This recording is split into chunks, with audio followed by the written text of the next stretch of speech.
Ladies and gentlemen, boys and girls, welcome to the Seoul Community Tournament. Casting with me today, we have Linz, and hello everybody, my name is Defos.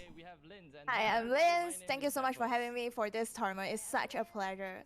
Thank you so much for joining. Right, so before we go into the games, the teams are getting ready right now. We'll be ready in about 20 minutes. So before that happens, I want to go through what happened yesterday, because 16 teams participated and we shrunk all the way down to 8 teams today. And we shrunk it down to 4 teams today, and those 4 teams we're going to decide who's going to be the first ever champion of the Defos Community Tournament.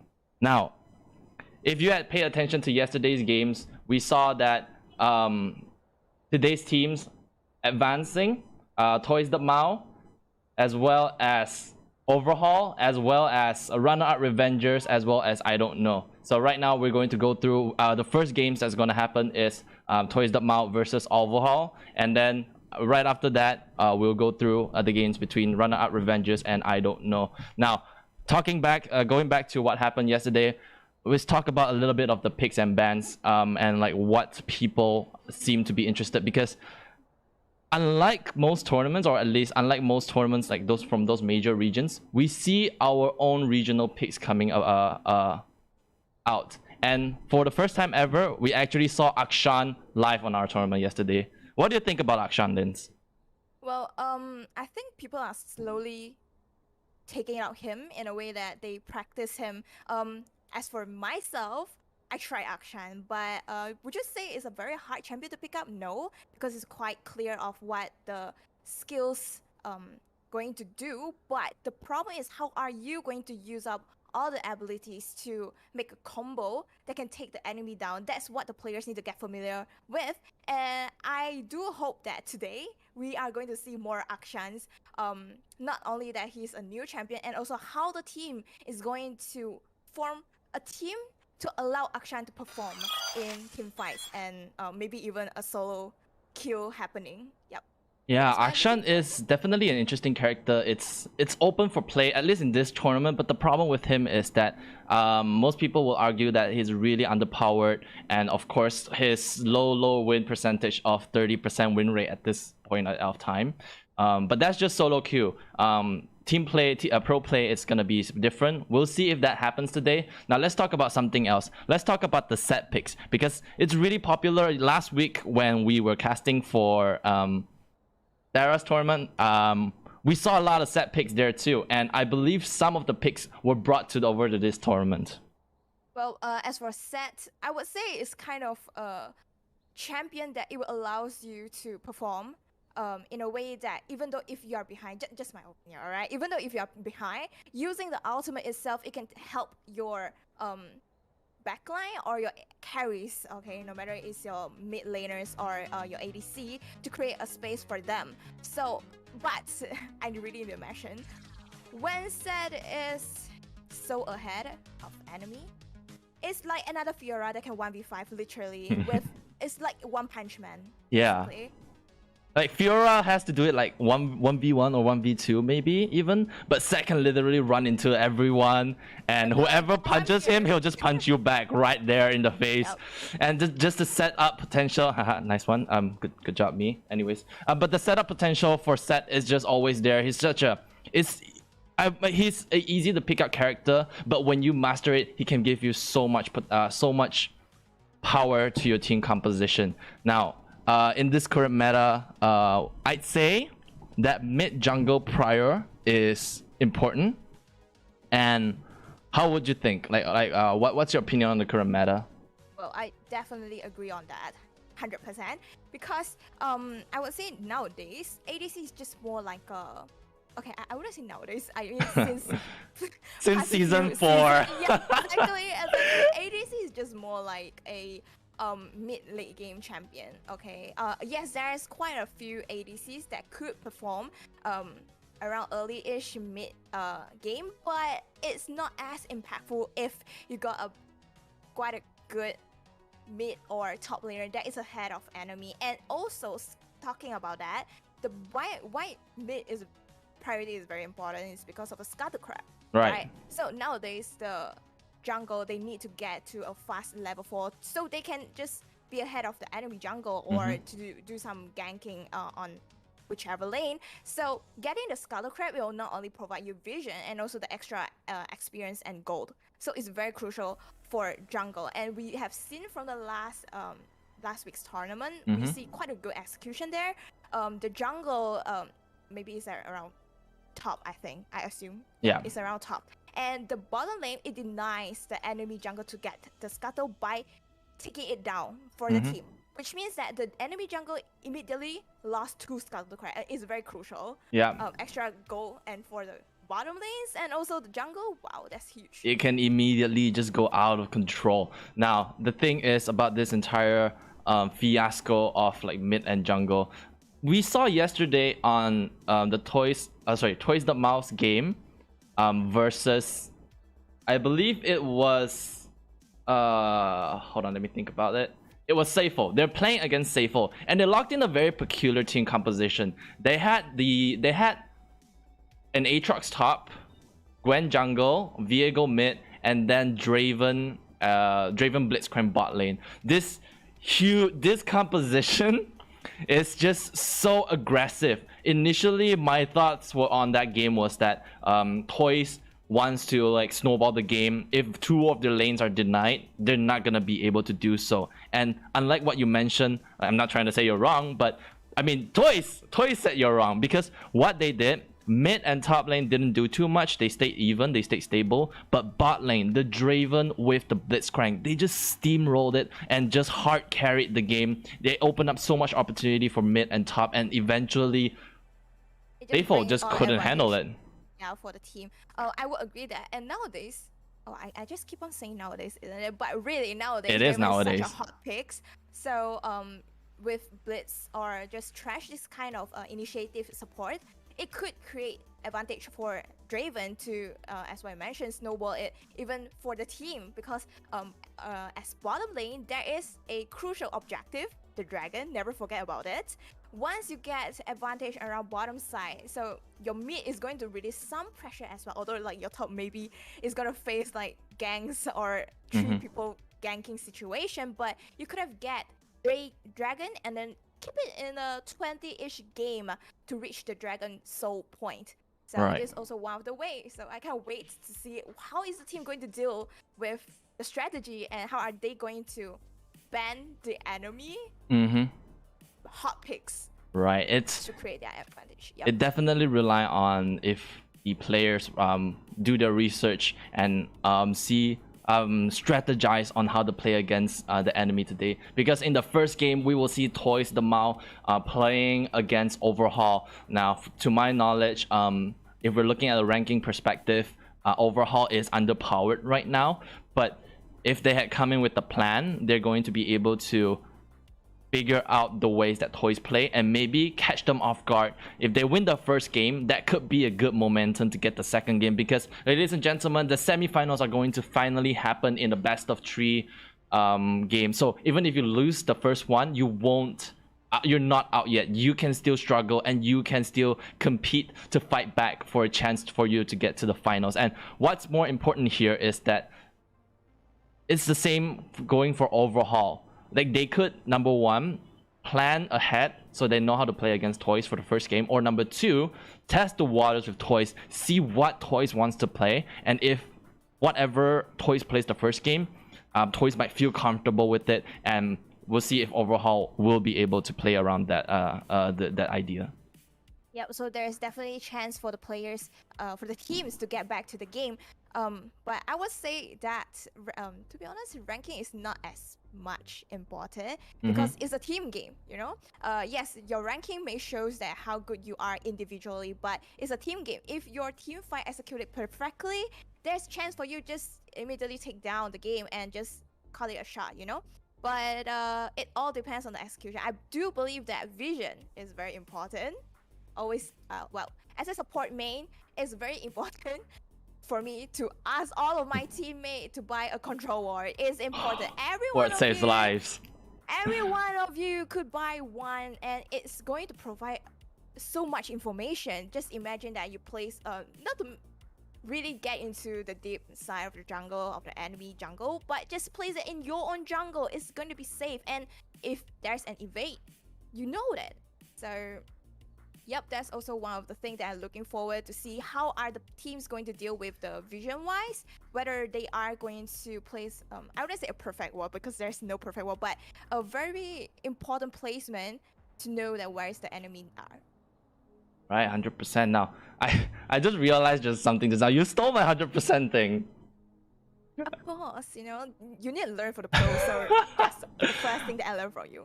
Appreciate, and that's the one thing I actually stole from someone else. But yeah, before we get too far ahead, rambling on and on about what we hope would happen on today's games, I want to remind everyone that I'm a streamer on my own channels as well as Lin's. So links are being shown on the screen right now, so make sure you check us out. Link in the description below. If you like this kind of tournament, make sure you like this video and hit that subscribe button in on my channel, because that tells me that you guys love this, and that gives me more incentive and more motivation to continue developing and organizing such tournaments. And maybe next time I can invite Lin coming back again. Hopefully she'll agree. Of course, why not? All right. Anyways, right. So, last thing I want to talk about before we start introducing the teams. So, how was your week? This week, dude, is quite a busy week. I'm actually having a full-time job right now, so casting just like my part-time job, I would say. So it's kind of a very full pack busy week, but I'm enjoying it. It's great. Right, because you're going to hopefully enjoy more, because today's games are gonna go from right now, okay, not right now, in 7 minutes. It's gonna go from in 7 minutes until late tonight at 11 p.m. Of course, there'll be breaks in between, but we are going to be struggling, and we are going to be doing our darnest best to show you the best performance, the best casting that we can. So, ladies and gentlemen, hope you enjoy it, and of course, support your team. The first games are going to be between Overhaul and Toyz the Mouse. So, in the chat, in the comment section on the right, you're watching on the screen, should be on the right. Right. Type out exclamation mark Toy win or exclamation mark OVH win. Support your team, and we will be looking forward to seeing your support, and we'll be looking forward to the games played by the teams. Now, teams are getting ready. I'm getting confirmation on the site selection. Okay.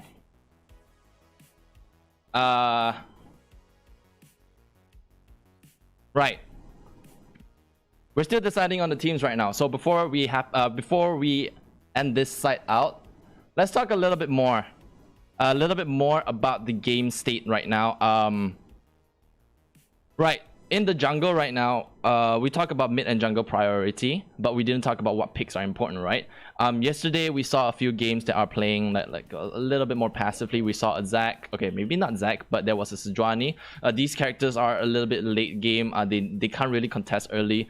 But what brought more success was the jungle, such as a Viego jungle, as well as the Xin Zhao jungle. And why do you think that's happening, Lin? Well, I think it all depends on the team's strategy, whether they are going to mid-late game or they are going to focus on the early mid to kind of wishing to end the game as soon as possible. So we can see that for example, Viego is kind of aggressive. Like, you need to be aggressive to earn you something back in return so you can conquer the game. Or else, for example, like Sejuani, yes, you can definitely get the kills, but the impact is not as much if you provide the kills for your teammate, for the carries to carry the game, basically. And what is your task as a Sejuani is most likely to create an environment. Like, you can catch the enemy, to throw your ulti on the enemy to stun them.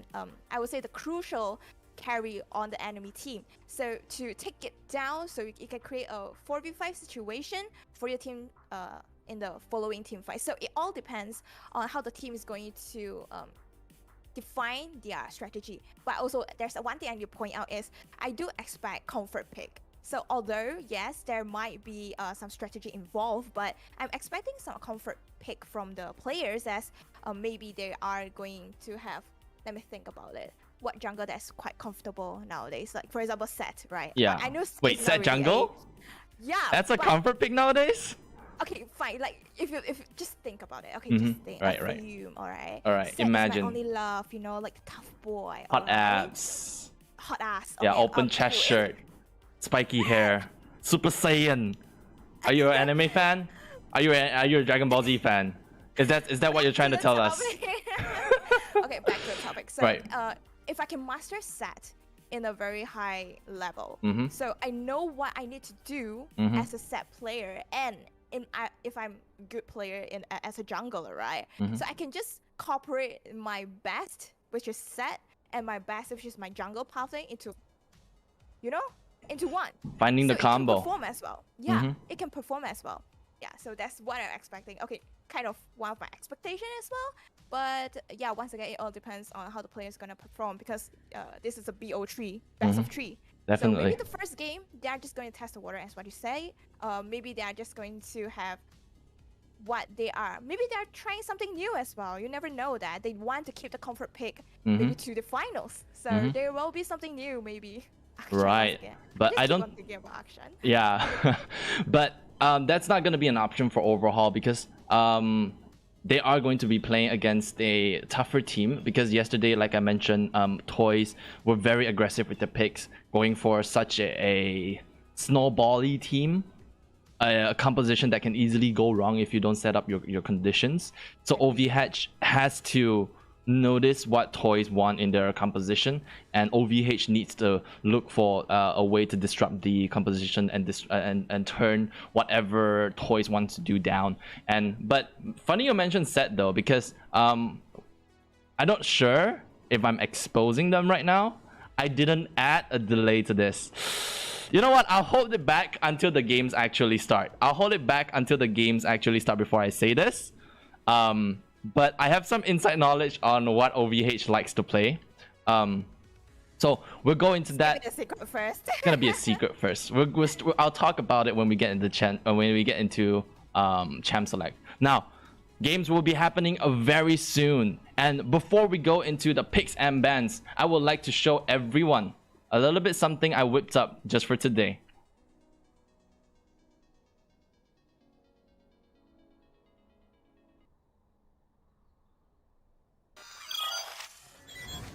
Representing Sentinel Riven, Overhaul, and the members Nixman, Zalius, Skywater, Dewey, Forsake, and their substitute Allure versus Ruin Draven. Whoa. So spicy. Wow, look at the eyes. But yeah, representing Ruin Draven, we have Toyz the Mau. Every time I say the Mau, it's like the Mau. And a member, Maggie Hot Cow. Whoa, it makes me hungry. Atrocity, Xiao Ping An, Funny You, and PGW Ghost Hunter. Welcome players. Wow. Wow, you really put a lot of effort, dude. I applaud. It's a lot of work, and to be honest, we should be going into picks and bans, but I was a little bit too early. We'll just look at our faces a little bit longer. I'm sorry, chat. Let's add a little bit cutesy, like give them a little bit something to look at. Oh my god, do you remember like last time there's a Kiyomi thing? I don't know. I actually don't know how to do that. I sincerely don't know how to do that. I only know the song. 1, 2, 3, 4, and then you just follow it out. But well, I think we are going to get into Right. pick and ban Game first. number 1 happens right now. And let us have a look. Wrong button. And on the left side, we have OVH Overhaul. And on the right, we have Toyz the Mau. Now, we see the bans being looked at. And we see LeBlanc being taken off the board. Alright, I'm kind of surprised, but well, on the second ban, Tom Kench, I'm definitely not surprised at all. We see Tom Kench conquering no matter as a support or a top lane.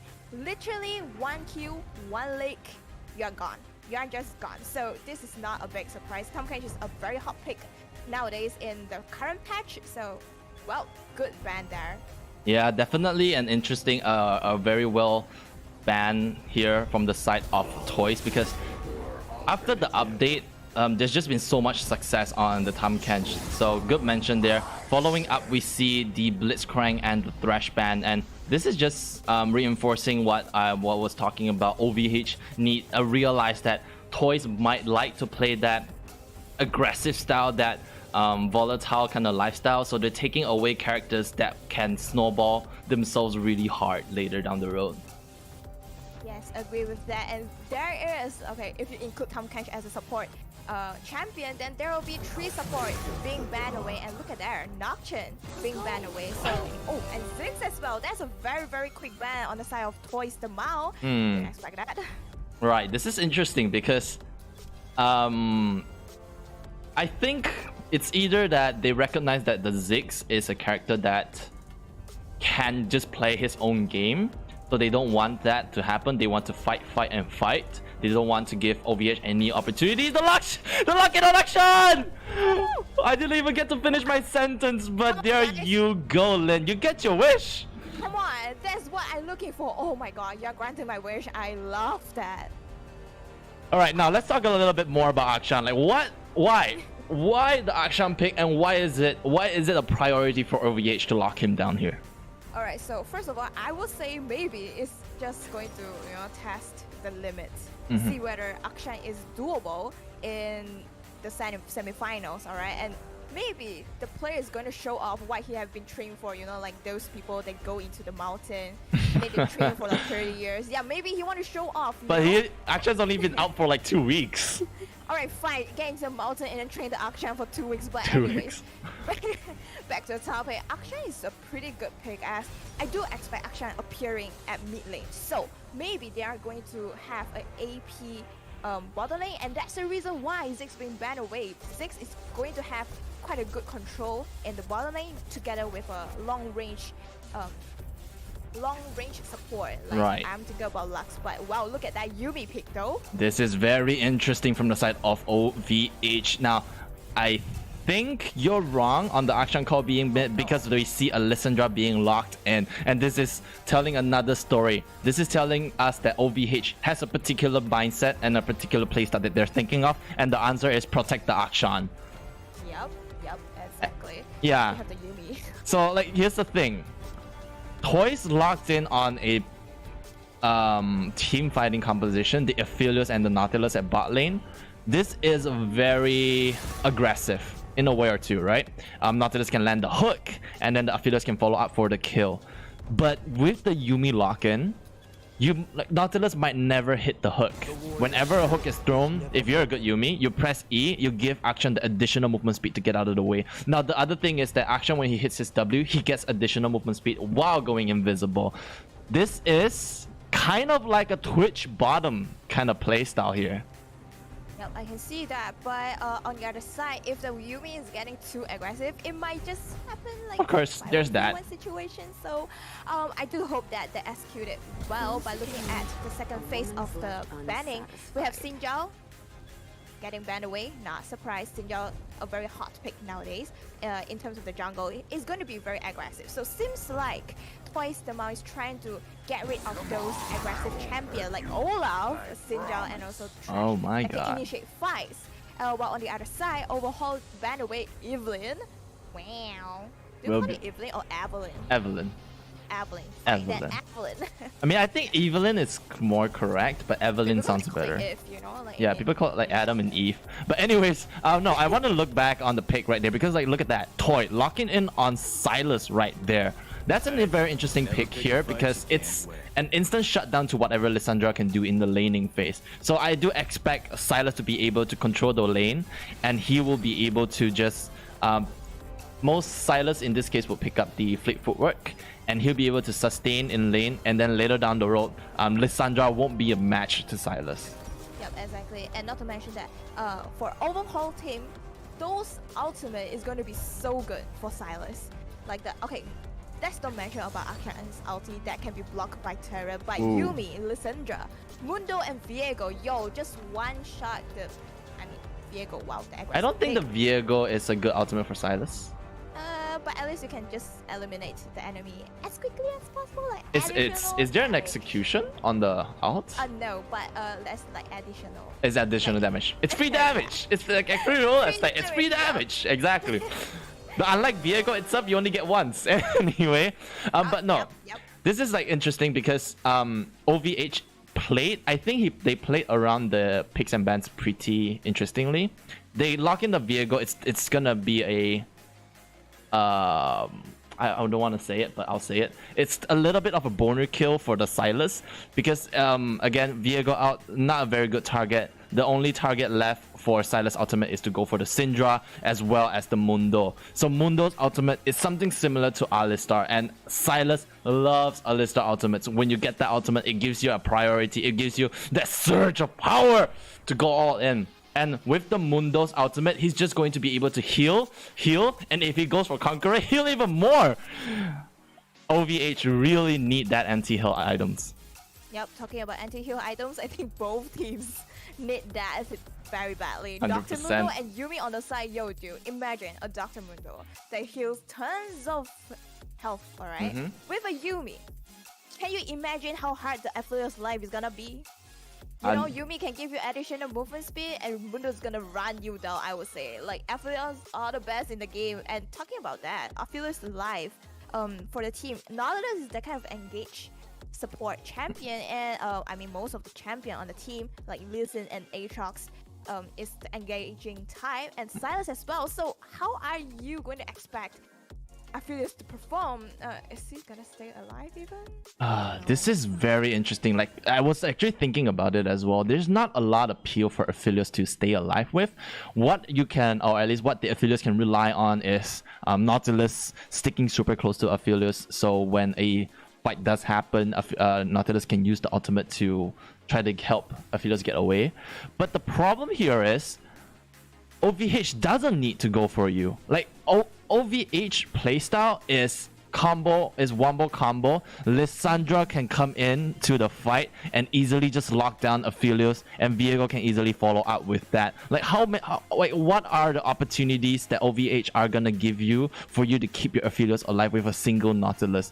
Like, sure, we can argue that Lee Sin can use his Dragon's Rage to keep one enemy away, but if it's not very well landed, if he kicked the wrong person, it's not gonna be it's gonna be a little bit challenging to try to keep the Aphelios alive. So what I'm thinking of right now, Toy, their front line is actually just as powerful. Aphelios isn't really a must for them to keep alive, so they can just rely on the Aatrox, Monka, Super Omega heal with his ultimate on, as well as the Silas, Conqueror Silas. But again, I think it's more likely a Fleet Footwork Silas than a Conqueror Silas.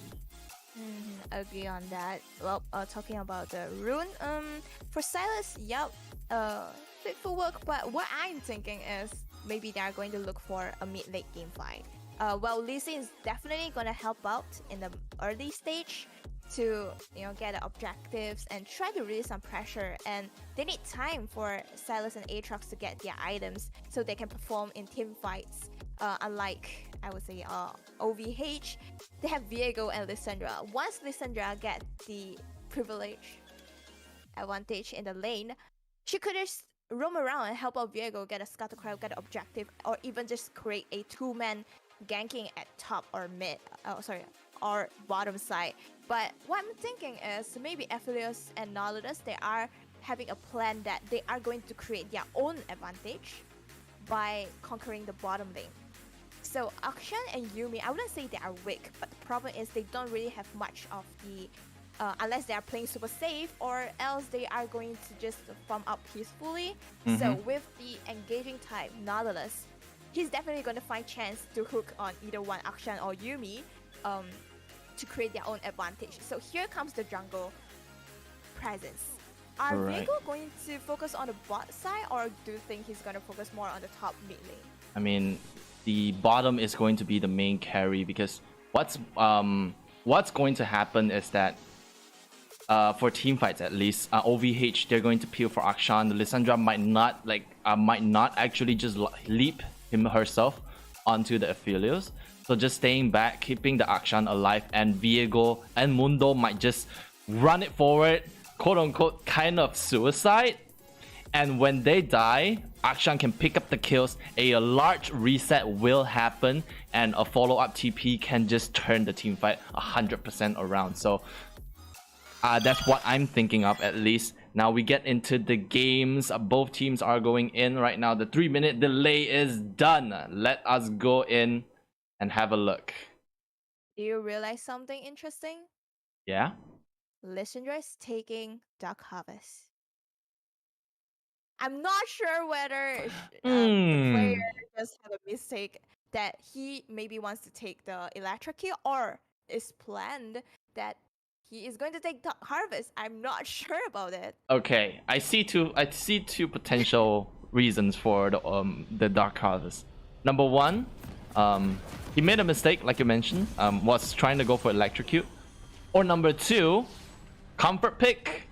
He's confident into playing against the Sylas, because as much as I want to highlight Sylas can play late game, his early game is really weak, and Lissandra is kind of an early game bully. With the range, she can keep Sylas's health very low and potentially just chunk out a huge amount of that Sylas's health and keep getting that dark harvest stack. Ooh, flash into flash, big play coming in. Well, there's a good trade because it's a support flash for a jungle flash, so definitely Lee Sin is gonna have some advantage if he's trying to invade later into the Viego's jungle. But talking back, I was thinking maybe the player is trying to utilize the Lissandra's passive, as you know that whenever there's an opponent die, then the passive will just pop, and well, maybe it's gonna help out in the Dark Harvest collection. I'm not sure about that, but looking at the rune on the Toy member, is literally League of Conqueror. 4 players taking Conqueror, while only the support is reasonable, taking the Aftershock, and here comes once again an invade, trying to just annoy the Viego. Funny you mentioned that, like, this is the second time we see something so over the top. Again, yesterday, the super volatile lock-ins, and now we see this 4 Conqueror in composition. This is very interesting. This is telling me, this is at least what I'm seeing here, is that they want to fight, they want to team fight, and they're ready to go at it. They're gonna rely on the heals, and then they're gonna hope that it that can do. Why? Ooh, Aphelios in a very awkward position, gets ignited and exhausted. Flashing forward, Akshan gets the first blood. Nautilus a little bit back in, a little bit too far ahead, trying to keep his Aphelios alive. Tries to use the trench line to get away, but a pause will come through. It wasn't unlucky. This connection coming in from Aphelios. This does seem like a potential remake. Alright, I can see that he's definitely trying to utilize the long range Aphelios range to poke Akshan down, but you know, there's a gank from the Wi-Fi there, so unfortunate. There's 2 kills for the Akshan. It's definitely gonna build up some of the advantage. I'm not very sure whether they are going to remake or not, though. Alright, so before we continue, I wanna it's just interesting to see that I thought that the team are going to go for and ask for a game reset, but they didn't do so. There's a little bit of lag happening on the screen right here. I'd like to ask the observer to show us the items, as well as move the team the team members on Toy's side according to their lanes. And yep, that's what you mentioned, that Lissandra is definitely having control in her lane that is going to help the Viego to get the first scuttle, I believe, on the top side. But look at there, Lee Sin skanking the bot lane. Here, there's the TP. Okay, Akshan. Good W into getting away. Lissandra uses the teleport. Manages to pop the E quick enough to get away, but a good hook, a good chain coming through by the Sylas will pick up the kill. Not pick up the kill, or rather force the flash away from Lissandra. Alright, there's a very good TP, but there's a better follow-out from Sylas that forces not only the teleport, but the flash away from the Listener. So it's not a very good trade there. And also Akshan, he is safe, but handed out quite a lot of skill there. And once again, now this hold that thought, because another engage comes through. Trenchlight using the W to get away. Zalius keeps himself alive. Smooth. Look at that skill. He's definitely trained the mountain for 2 weeks, dude. And I think this is interesting because I don't really see as much opportunities for the Nautilus to make fights happen anymore. Because Akshan, every single time he gets Trench Line into the passive, he just presses a W and he just easily gets out. So the only time that I can see, okay, another Trench Line comes through, very good hook, Zealous gets away with the zoomies provided by Forsake.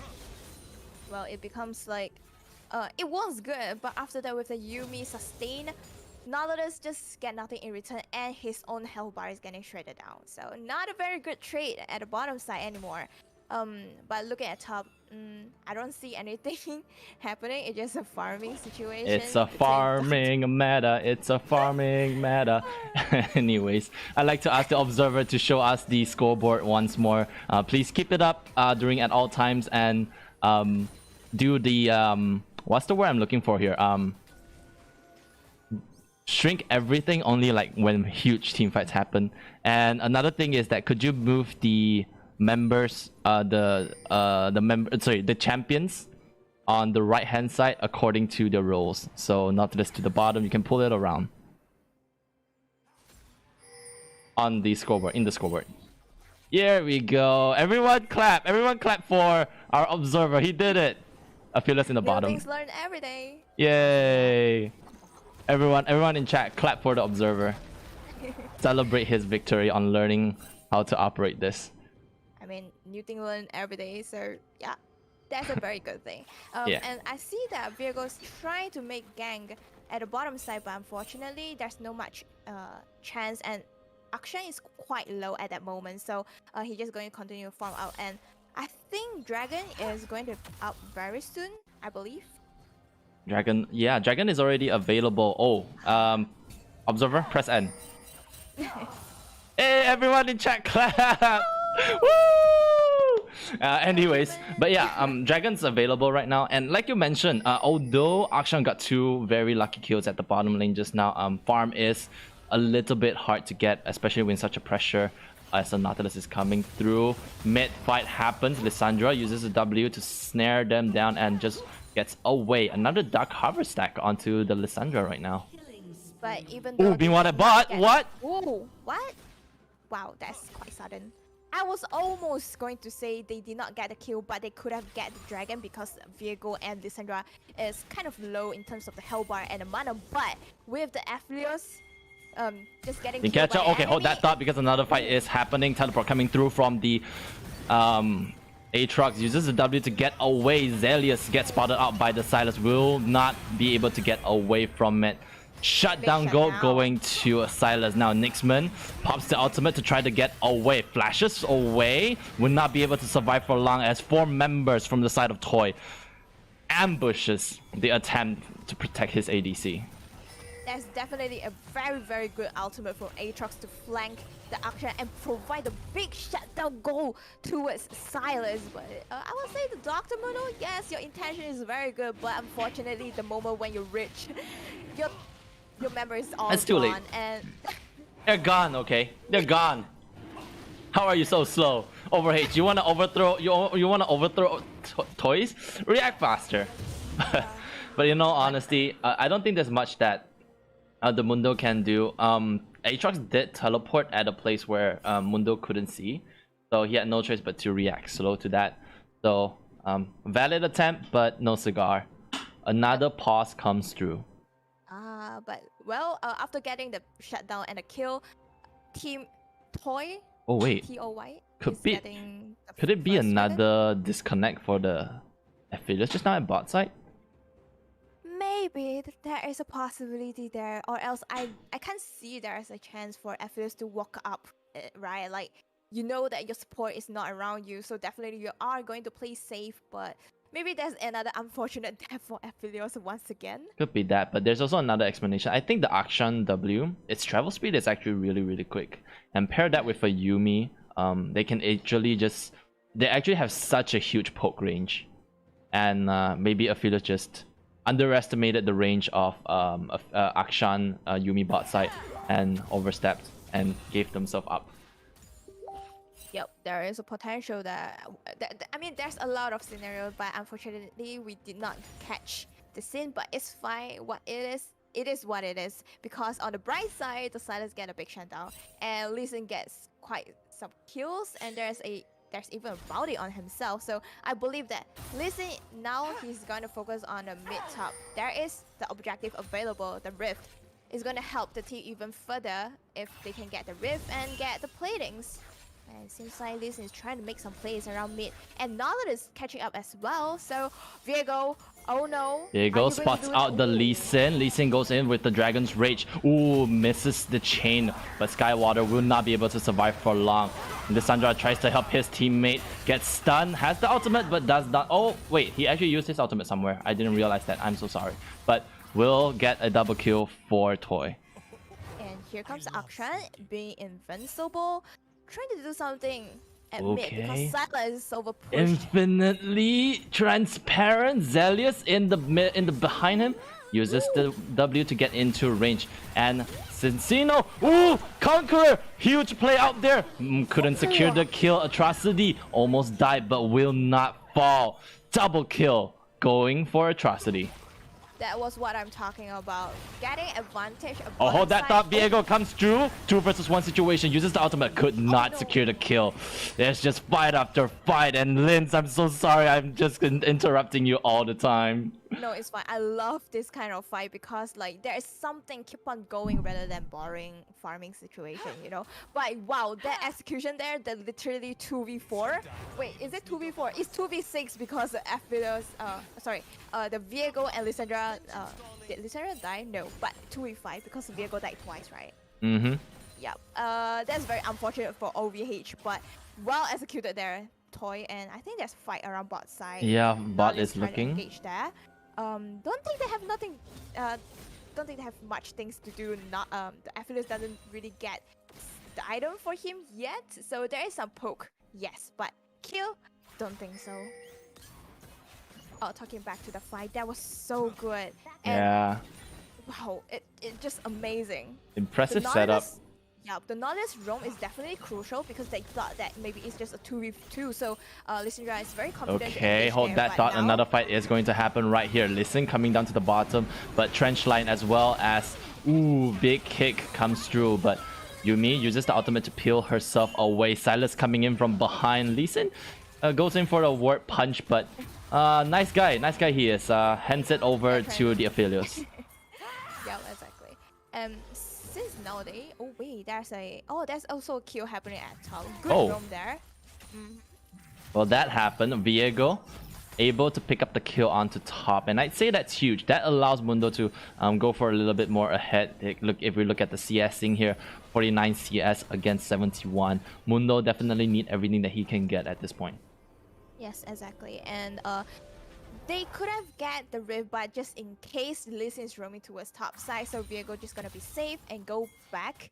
But well executed there. They know Lee Sin is gonna once again gank their top lane, the bottom lane. So why not? I rotate towards top and try to get something from Mundo, but now Lee Sin is gonna initiate this Rift. Don't think anyone from OVH realized that, so it might be a free Rift. And if they place it before 40 minutes mark, it's gonna be huge. There's gonna be bounty and even maybe a first turret going down. It does look like so. 11 minutes and 40 seconds. Rift Herald being picked up is most likely going to be dropped in top side. Aatrox does have the lane priority. He's gonna continue shoving the wave. Lee Sin setting it up. Gets a lot away for himself. Now even Silas is here. This is gonna be a dive. This is gonna be a dive. Atrocity gets ready, but Cincino does get spotted out. But Rift Herald being popped on top side should be enough. Definitely enough for a first turret over to the side of Toy. Toy at the 12-minute mark gets themselves 6,000 gold advantage. And also, once they get the top turret, they are letting the Aatrox to go free. So now Aatrox could rotate to bottom side because look at there, the multi-dragon is up. And stealing away the Lissandra's ultimate is definitely good for the following team fights there. If OVH is going to contest this dragon, it might be a big trouble for them. Silas have Lissandra's ultimate, dude, just imagine that. Yeah. Whoever wants to engage, or even if he catch the ideally, yeah, well, ideally, OVH has to give this one up. They want to farm. They want to try to help their Akshan to get his advantage back, but it's not gonna be plausible because every lane that Toyz has right now, they have the advantage. And look at that, Akshan has to back away. No one's even trying to contest for the dragon, and dragon will be handed over to Toy. Oh, another fight going to happen. Flash Trench Light into the ultimate. Oh, CC Chain! Stay there for the entirety of 2021 as Meggy Hot Cup sets his team up for a double kill. It's very unfortunate there. Akshan, I believe he knows that there might be a dive and he's just trying to get back, but Team Toy is getting the dragon too quick that they couldn't even go back home, and he grits for the following minion wave, and that's also one of the reasons why he dies there. And the turret is going to be down. Yes. Almost. It's almost there. Yeah, oh, hold that thought. Another fight on top. Nixman uses the ultimate to try to stay alive, but ultimate isn't healing himself quick enough. Flash for flash, but you flash a little bit too slow as Funny You on the Aatrox picks himself up for another kill. Zalius as well as the Viego comes in, tries to set up for a fight, flashes forward, gets the stun. Ultimate comes through for Skywater. Another kill, not just yet, but there we go. Skywater sees that a fearless body, wants to try to take it. Another fight happens at bot. Observer headbot, observer headbot, observer headbot. Go, go, go, and it's gone. Everything has ended. Double kill, actually triple. 3 kills over to the side of Toyz. Alright, so now I think I know what Toy is going to do. Alright, the reason why they take a Aphelios pick is because it's going to be a bait. That's just what I'm thinking. Every single time when Aphelios die, but you know what? My team is going to clean up for the rest of the fight. Aatrox, Lee Sin, and Silas is going to be so huge that they are unstoppable now. I believe if they don't make a mistake like 1v5, or else I think Team Toy is holding on this game so strong. They are not going to give it up in any time. They are just going to continue to snowball, and now they are going to have a play. Okay. Uses the go a little bit too early on. The Dragon's Rage will not be able to take down the Lissandra. Lissandra gets out alive, but yeah, I definitely agree. This is like boys playing with their toy. OVH not really getting a lot of opportunities to try to get the Akshan ahead, because every single time they try to do so, they get collapsed. They just Toyz just not giving any sense of advantage for the side of OVH, and OVH really need to step up on playing the map game. And I think it's just what you have mentioned, the mid and top, mid jungle, I would say priority is very important. Another catch happening in the jungle. Viego hits the ground, but will not be able to survive for too long. As Aphelios gets himself a second kill. Yeah, I'm not really sure how that fight happened, but it is a nice attempt coming in from Viego to keep himself well fed, or at least a little fed. Oh, hold that thought as another fight happens at bot. Uses the ultimate to try to stay alive, but oh wait, no, actually that out was from Silas. Good out steal into a kill. And you can see that Nautilus is not afraid. Like, now your jungle is my jungle. Look at the vision placement. Team OVH, they don't even get a chance to place a vision. That's why they keep on getting caught by Toy's member. And literally you just stand there to try to catch someone with yourself. Oh, that's a warning. Sonic Wave misses, but doesn't matter because mid is the priority. Akshan falls once more. Nixman tries to get away. Will do that successfully, but meanwhile, a little bit more down there. Viego gets picked off. Oh no. This now is just having fun. Yeah, this is looking dark for the side of Overhaul. And now they're just going to go back and refresh and get more new items so they can conquer the game even further. The next objective will be the second rift. It will be up in 20 seconds. So there is enough time for Team Toy to get it if they want to before the 20 minutes mark. Actually, it's 1940-ish, 50-ish. If there's no one touching the rift, it will just refresh to Baron. But yep, there's also another objective happening, the Cloud Dragon. Oh, so it's gonna be a Cloud, so but here's the engage. Oh my god. Akshan get just deleted. disappeared. Yep, it just get deleted. Yeah, I wasn't even given a chance to say anything. He just disappeared. He can't even flash. He just Yeah. gets CC and then all the damage being thrown in his face and you just stand there and die. Oh my Yeah, god. you imagine pushing a button is easy, but it's not so when you just never get the opportunity. He disappeared within a second. Yep. Alright, Just Skywater. silence. Nothing will happen as Yumi Q missed. This Sylas is a monster. He just need to split push at the side lanes. He's going to have the teleport out very soon, but here is a very sneaky play. Nala is trying to make engage, I believe. He knows that there's no ward being spotted out. And here's They the know engage the from the thirst as OVH wants to make a play at bot side. Although they tried, I think it wouldn't have been a great idea if OVH made that full engage, because everyone from the side of Toyz was getting ready for a fight there. Yep, they know. Dragon being taken here. Listen, trying to settle the top wave, but here's a fight. Alright, Don't Lee think Sin this goes is for the gonna take Sonic him down. wave. Alright, goes through with Oh, Strike. It's just a little bit of a skirmish, but it would seem that Atrocity... Oh, misses the Sonic wave. Viego is here. Teleport coming through from either... Okay, good Dragon's Rage to keep himself alive, but will not be able to do so for too long. Viego goes for the Lee Sin body, has the item, has the skill, but does not have Dragon Rage. Can't kick anyone away.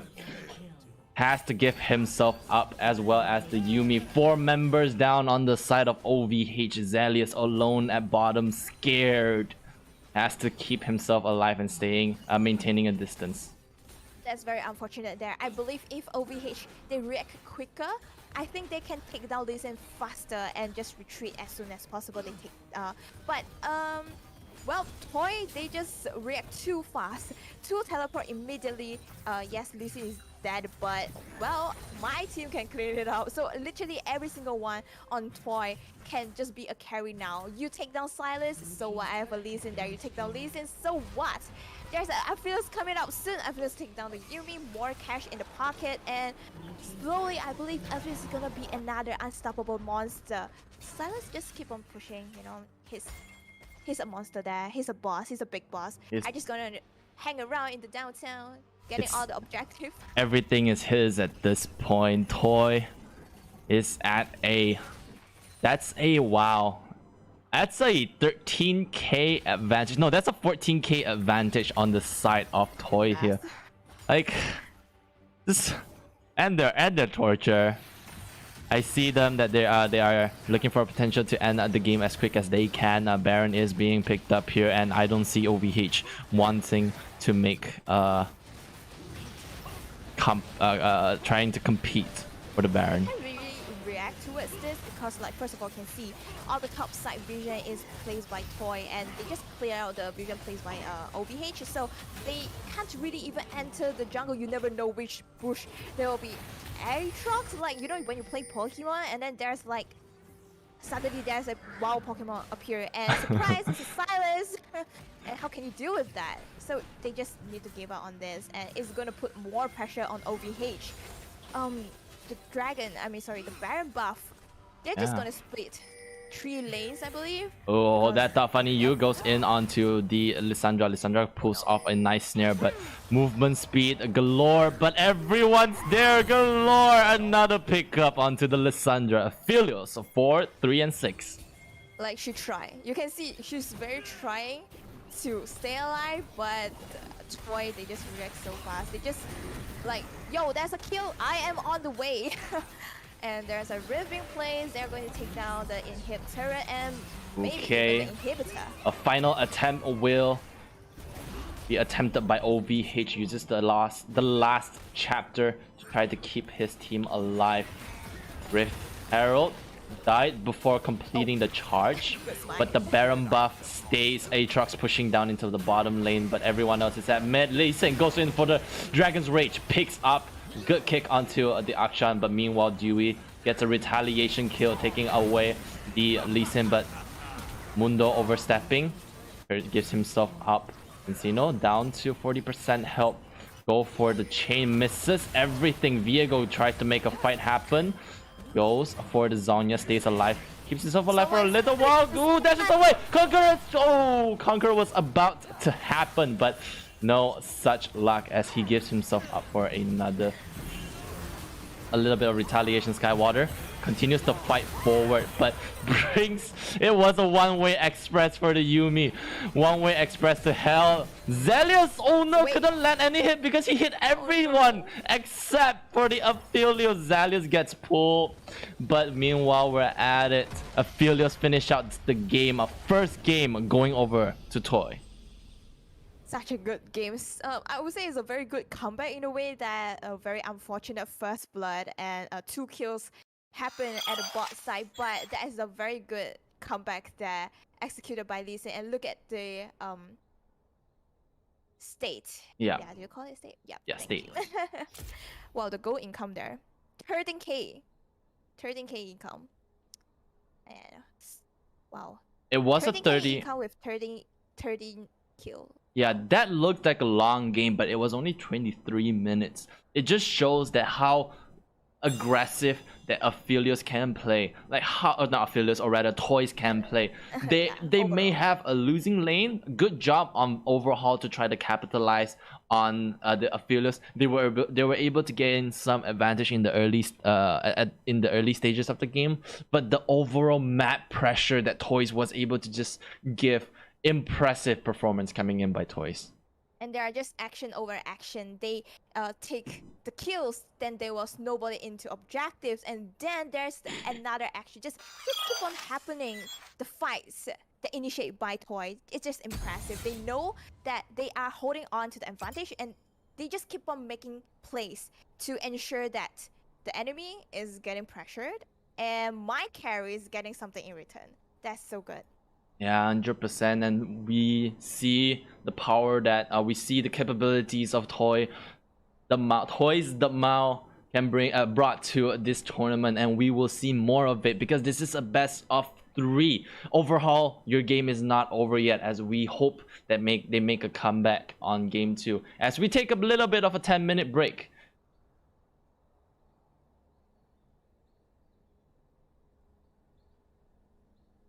See you then. See you in a bit. See everyone in a bit. I'm sorry that is a little awkward, but I'll see everyone in a bit. We'll see everyone in a bit. Be right back. Listen to the music.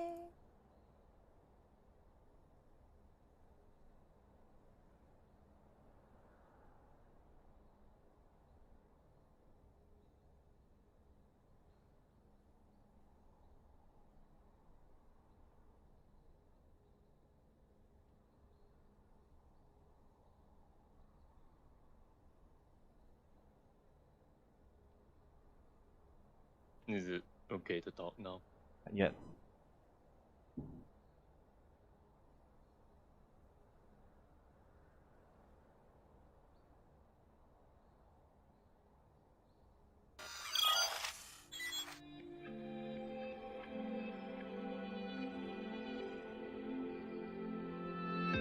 Have I become a little too shy for love?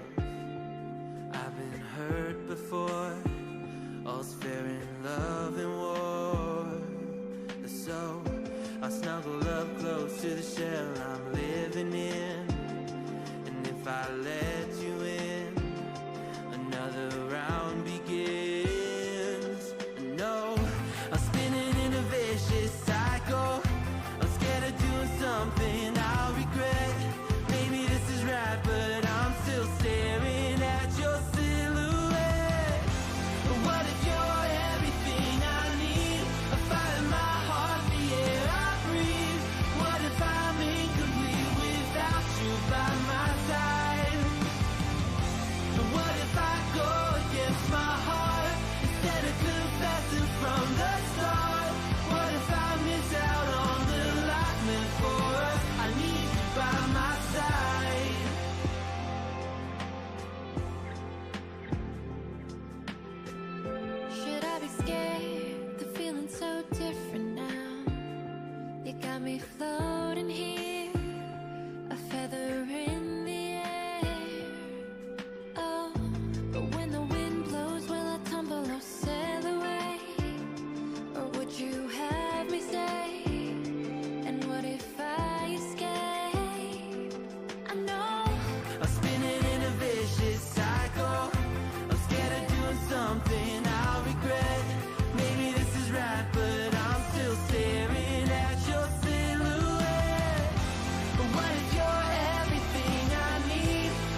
confessing from the start?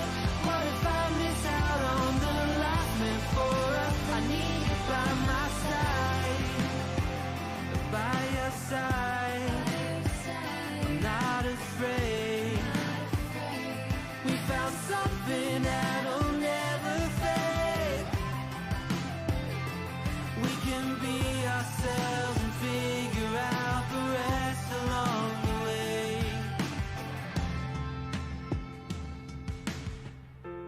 What if you're everything I need? A fire in my heart, the air I breathe. What if I'm incomplete without you by my side? What if I go against my heart instead of confessing from the start?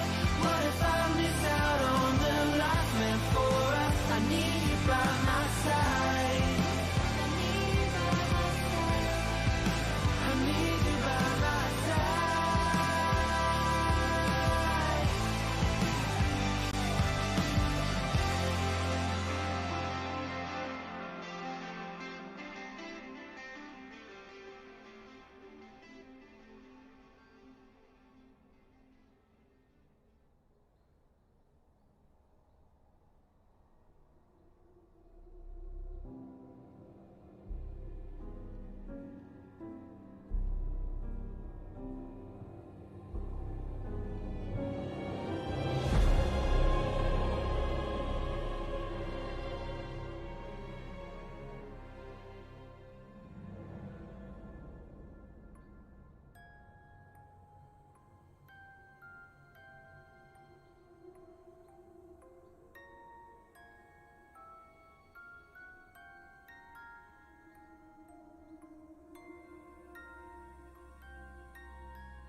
And we are back for game 2 of team.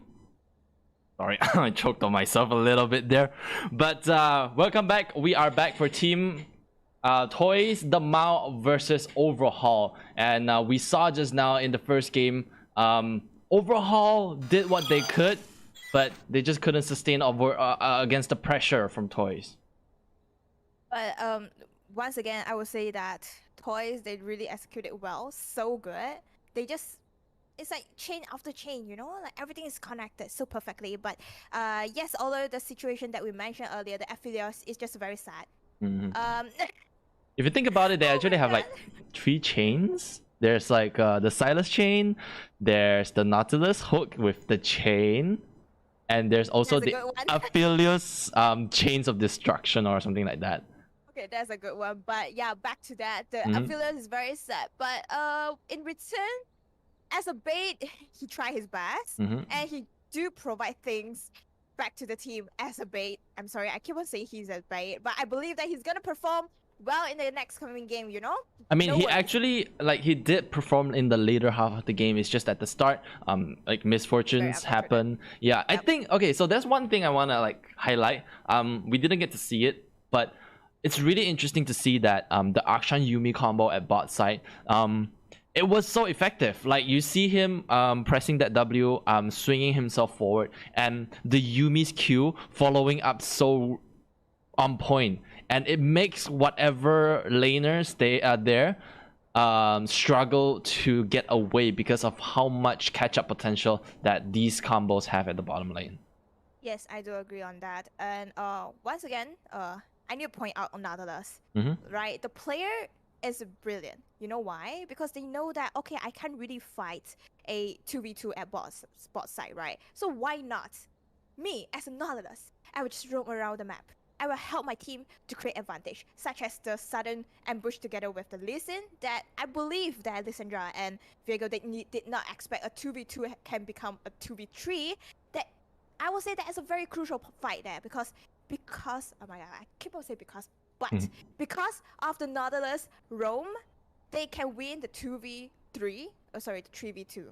I say the opposite. Yeah. But that 3v2 just eventually snowball, become a successful 2v4 situation where the Akshan and Yumi tries to roam to mid. They try to get that silence, but a good catch up from Lee Sin take them down, and the Virgo trying to get the silence I mean, they are very low. Who are not being tempted to get them right? Who- But yeah. they just.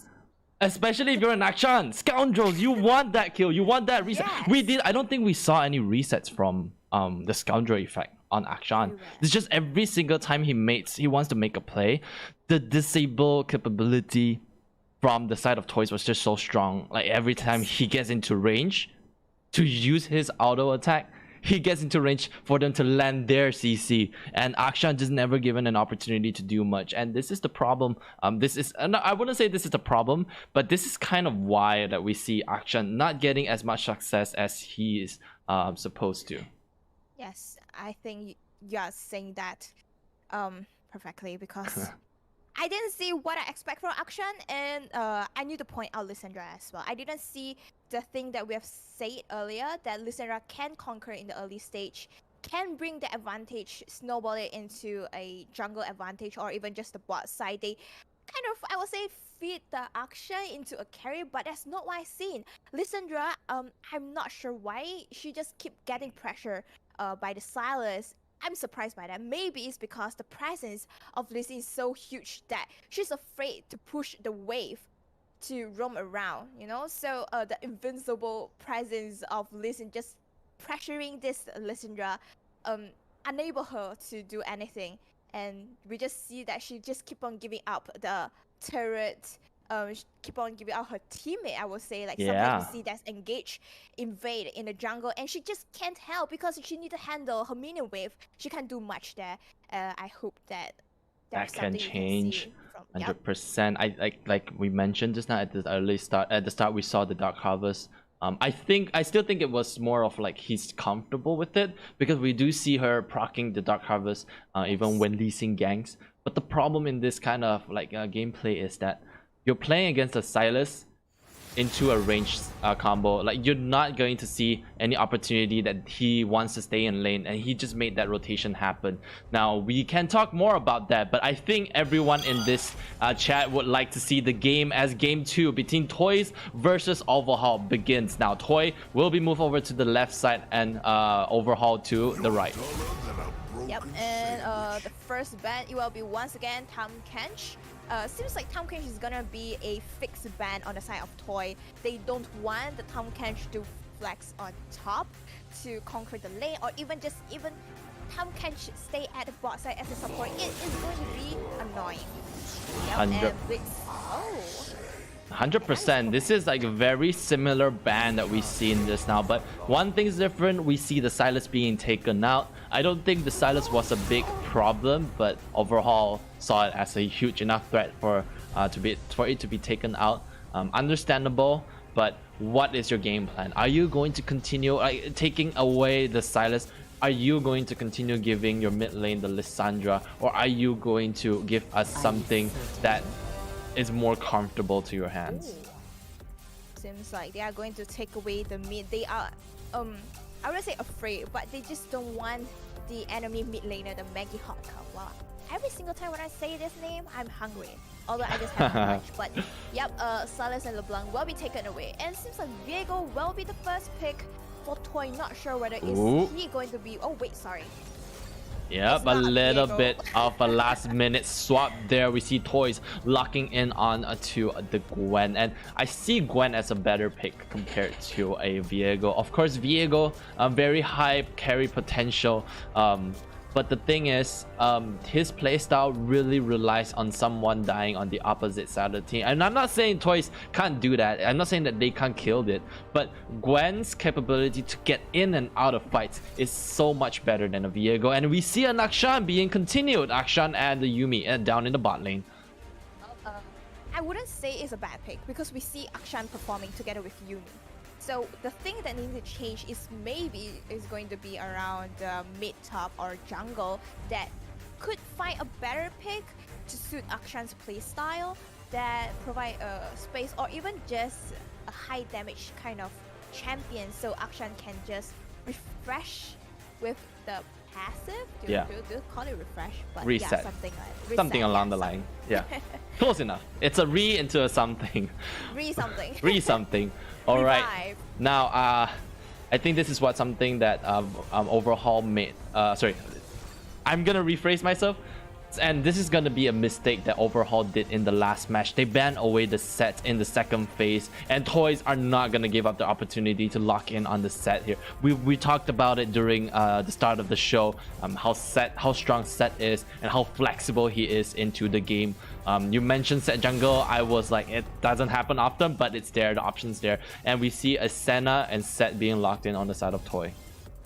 Once again, we will see Lissandra. I'm not very sure that this Lissandra pick, but maybe it's just comfort pick, you know, since Silas and LeBlanc is being banned away. So I think the player is pretty confident that she could have get back into the game with the Lissandra pressure, the so-called long range skill, and even the engage there. I just hope that she can perform more. She can show her presence more in fights and rather just stuck in the lane, you know, like just do something else.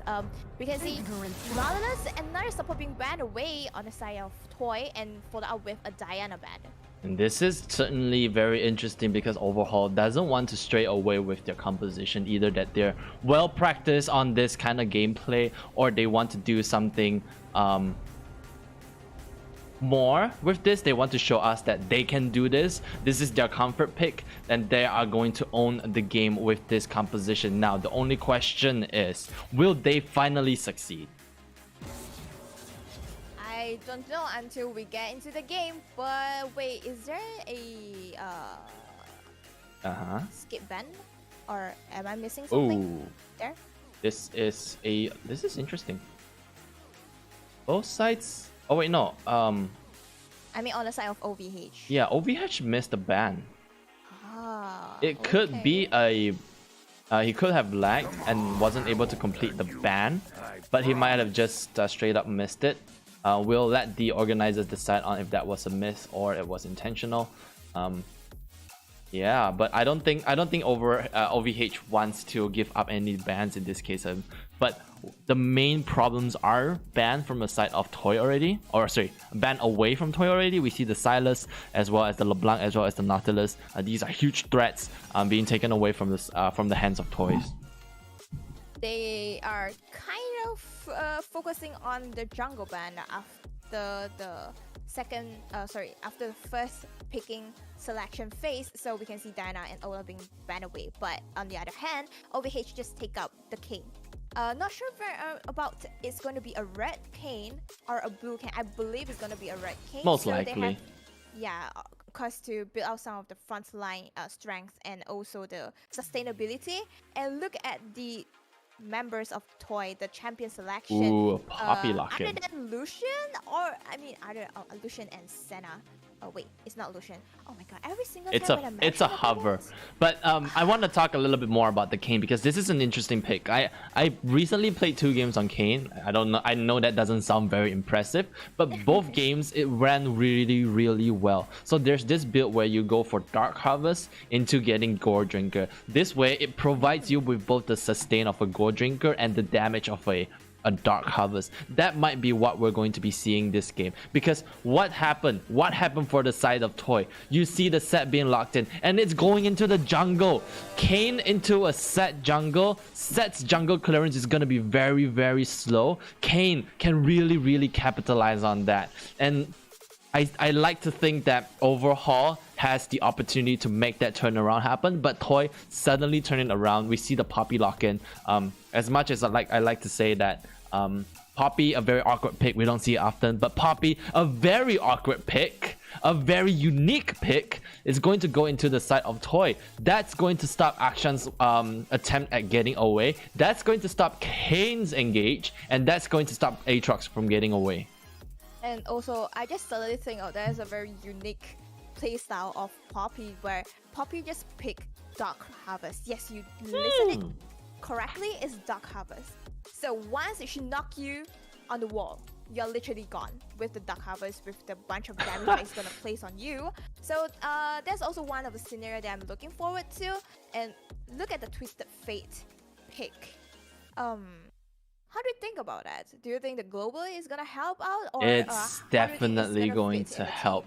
This is very similar to the Silas pick. You're a character that's going to farm until the late game, and instead of stealing the Lissandra out, now you have an out that can instantly travel yourself down to bottom. You have that as well as the teleport. This is going to show that Toyz wants to make that rotation, those rotations happen. They never want to stay in lane. They're gonna be everywhere on the map, and map play is what Toyz succeeded in showing us on the first game, and they're not stopping here.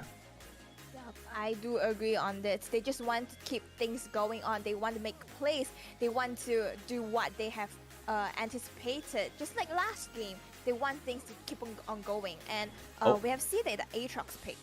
I'm sorry, I have to cut you off there because I just realized something. It's a little bit wrong. I was wrong just now. Is that Fate in the mid lane? That in the top. Gwen in the jungle. Wait, no. Something looks very different here. Possibility. We really need to get into the game. Only we know I feel like there's a role swap going on here. Because Atrocity played jungle last game, and she's getting Poppy. Is this a Poppy jungle? Most probably. Maggie Hot Cup was the support. Either they're role swapping, or they're rolling with a Poppy jungle. But let's be honest, I'm also quite looking forward for the Senna set play. Like, no matter whichever person is gonna be the support, like Poppy or the set, it's all good for Senna because Senna needs someone to be the kind of frontliner, and you do know about the someone to soak up the damage. The fasting Senna. Are you gonna trying to say? Are you trying to tell me fasting Senna? Let's fucking go. But I can't read the thing. But yeah, you do say it correctly.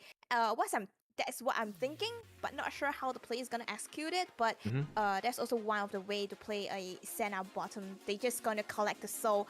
Once you reach 100 soul collection, dude, that range, the damage is gonna be huge. 100%. And now that you mentioned it, I'm suddenly very hyped for Toyz team composition because a fasting Senna makes sense in this game. You're going to play it slow, and you're gonna need someone to tank the front line for you. What's better than a tanky support? A tanky support that got all the CS so he can get all the tanky items, and you're going to just stay behind, heal up the set whenever he takes too much damage, and this is just going to be horrible for the side of Overhaul to try to counterplay. And also looking at the bottom situation, they have an Akshan Yuumi, so why not I just pick a Senna? Let's fight on a healing progress where which person is gonna heal more, Yuumi or Senna. And also the damage dealt, no matter it's a Poppy or set, later on in the bottom side, they are definitely gonna do a lot of damage on Akshan and Yuumi, rather than like last game just keep on getting disengaged and the kiting around and plays even more. It's just not a fair trade on the side of Toy like last game. So that's what I'm looking for on the bottom side. And looking at the mid, it's the Fate versus Lissandra. How do you see this in the game? It's definitely interesting. I can't say for sure like what's going to happen, but one thing's for sure, Lissandra did pick up the Dark Harvest, so it wasn't a fluke, and they're going with the Dark Harvest build. So this time, instead of playing against a Sylas, Twisted Fate should have a little bit more range, so that means that you won't be able to proc the Dark Harvest as often, but maybe this can be a blessing in disguise because it might change to it might translate to dealing more damage to the Senna in the teamfight section. So we are going to roll into the game here as game number 2 between Toyz the Mau versus Overhaul commence. Sorry, but every time when you say Toyz the Mau, I was like Toyz the Mau. I'm sorry. Maybe that's their intention. Like, you know how like everyone in my Discord server is the lad, the dude, the sister. It's the Mau. The Mau. Okay, fine. So back to the game. Wow, Dude, Senna Toyz, is so if you win this, I'm going to make a custom role for you saying the Mau. the Mau. It's really cute. I really like it. Okay. But And fans can just like use the Mau as their tag. Alright, like hashtag the Mau. Hashtag the Mau as the Mau going through the jungle right now. Just like last round, they are not afraid to make a 4 members engage there. Senna is trying to catching up, but she's pretty far away. Her position might create some of the danger for her, but on the side of team OVH, they're not going to react in anything. Rightfully stay in their so, own because position. the CC setup from the side of Toyz is really huge. So like if you get into range, Toyz can just really easily take you out. And I wanna highlight something that you mentioned. Yes, we are getting a Poppy, and you are right, Linz. We are getting that Dark Harvest Poppy in the jungle here. So this is interesting. I'm interested to see how this goes, and I would love that our observers rearrange the the champions on the side of Toyz once more. Really appreciate that. Sorry if I had to bother you, but oh yeah, now that I'm looking at it, it's not a fasting Senna. It is a standard Senna with all the CS, and we'll have to see how it goes. And the Kane just start out with the Raptors on the enemy side, but this Poppy is so ambitious. Just take down the red buff. I'm not sure whether she get any help just now. I'm sorry, I just missed that out. But she's just gonna clear out the upper side of the enemy's jungle, while the Kane, they're just gonna exchange the jungle. But Kane being spotted out at the red buff there, so Team Toy, they do know Kane is around there. So And I this think is going Senna instead is gonna be safe a little bit more. Yeah, and this is going to be very effective for Toyz, because Toyz play the map game so well. Every single time they get an information on what's happening on their side of the map, they're not gonna let it go. Like you see here, Twisted Fate going to the jungle to get that ward down in case Kane decides to make a back end engage. But yeah, Poppy, after getting the red buff, goes back to the blue buff. This is a problem with jungle Poppy. Her clear isn't as good as Kane, so Kane can make an advantage out of just farming. But meanwhile, at bot, Akshan goes for the grappling hook. Immediate exhaust. Alright. He'll stay away. Keep himself relatively healthy for that fight. And also I need to mention about set. With the set W, once the Yuumi just get off from the player, if the Yuumi gets hit by the W, she will deny her go back to the player for Ooh, hold that thought, because a good pullback coming through by the set users. The face breaker will take a huge amount of health from Zalius's health bar. And look at Yuumi mana. She don't have Oh, much no. mana left. And a So huge which means wave. that- Yup, they need to risk it, but seems like Team Toy, they are just being kind. They're just going to go back as well. It's fine. Just take all the CS, but I will get back to the lane faster than you. So watch out for the Yeah, upcoming wave. it's a cheater recall for the side of Toyz, and they're gonna come back with a little bit of an item advantage, and this could be either very good or very bad, because Toyz looks to be playing very aggressively, as we see Atrocity sets up a gank at top, a little bit of proxy to get the minion into range, goes for the push, doesn't land onto the wall, but it is not needed, as the Dark Harvest gets a kill for himself. Teleport coming through by Dewey. Tries to help up his top lane, but nothing more can happen because there's a 3-member to 1. Waits for the opportunity. Good engage flash into the wall. Oh no. Atros coming back. A fight happens. Splashes, but it was pulled back. Awkward flash by the Twisted Fate gives himself up for nothing, as Overhaul made a decently placed map play. Well, overall, Team Toy is still getting slight advantage. They have 2 kills instead of Team OVH to get 1 kill. And also in return, the roaming for Twisted Fate, he get 1 kill for himself rather than like the Lysandra. So it's good overall for Team Toy.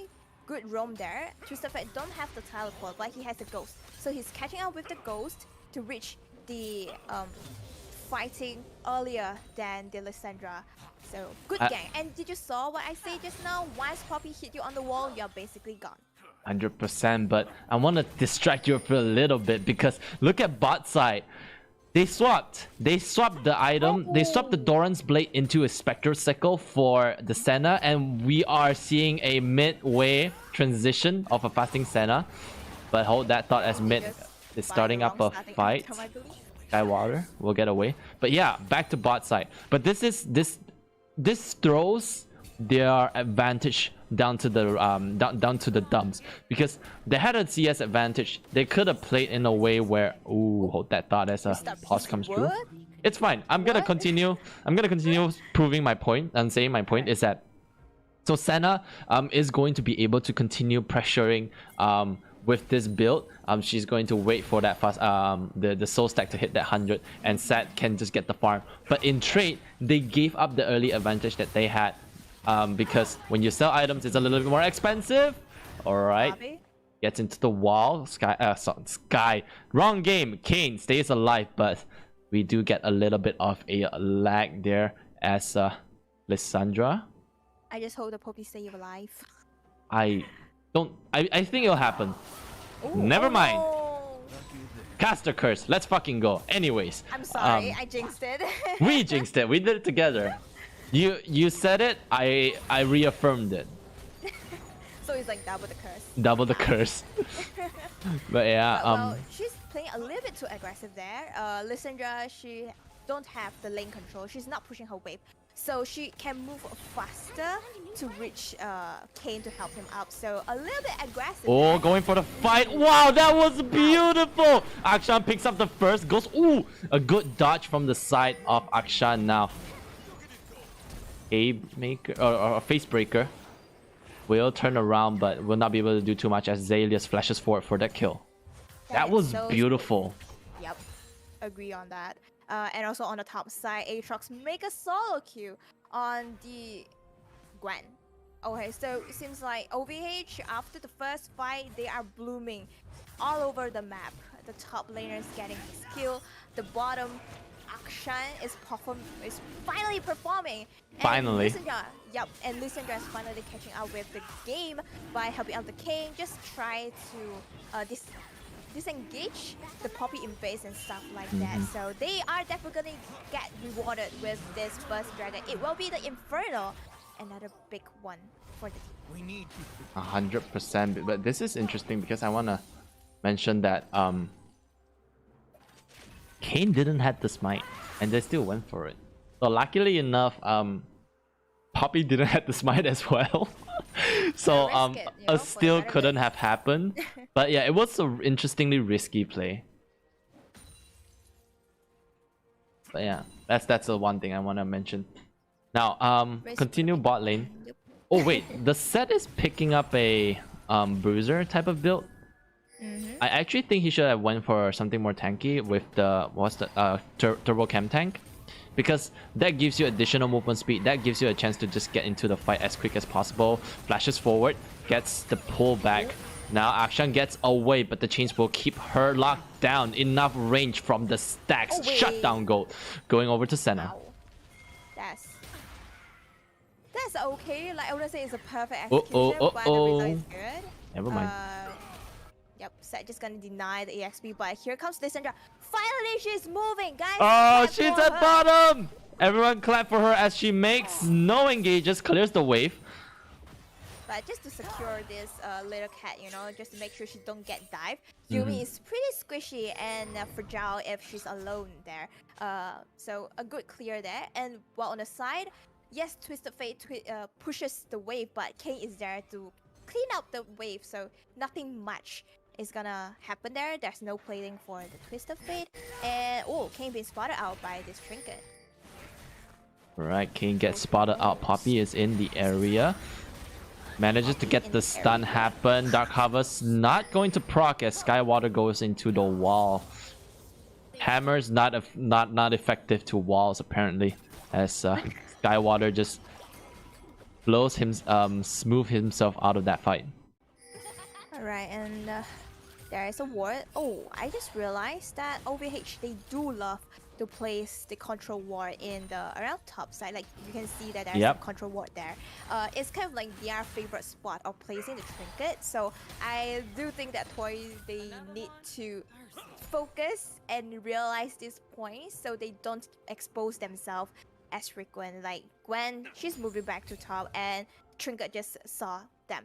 And even in the future, if Poppy is trying to get any ganks, Okay, there's a little bit of a fight on the top side. Ultimate used by the Aatrox, but will not be able to survive for too long as the the Gwen picks herself up her first kill.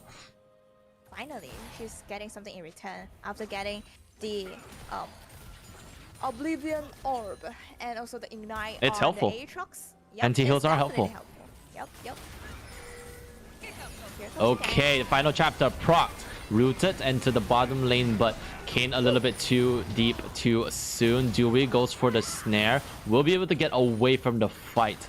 Akshan with the Avenger rank tries to poke down the enemy. 4 members strong at the bottom side. Another this it wouldn't be a turret, but it's gonna look like a lot of plates will be taken. Yep. Yeah, but to the side of Toyz.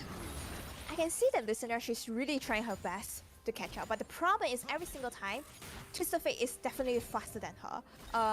Although Twisted Fate don't really have teleport, and we see that he didn't utilize the spell book to change the other summoner Oh, spells Skywater here. Ooh, wait, hold up. tries to make something happen, but nothing happens there. As Right. if we can look at the itemization for oh, another teleport coming through. Aatrox down to the bottom lane. Akshan makes a very aggressive play with the heroic. Oh no, in range, gets stunned. Will give himself up, but Aatrox with a lot of damage will clean it up.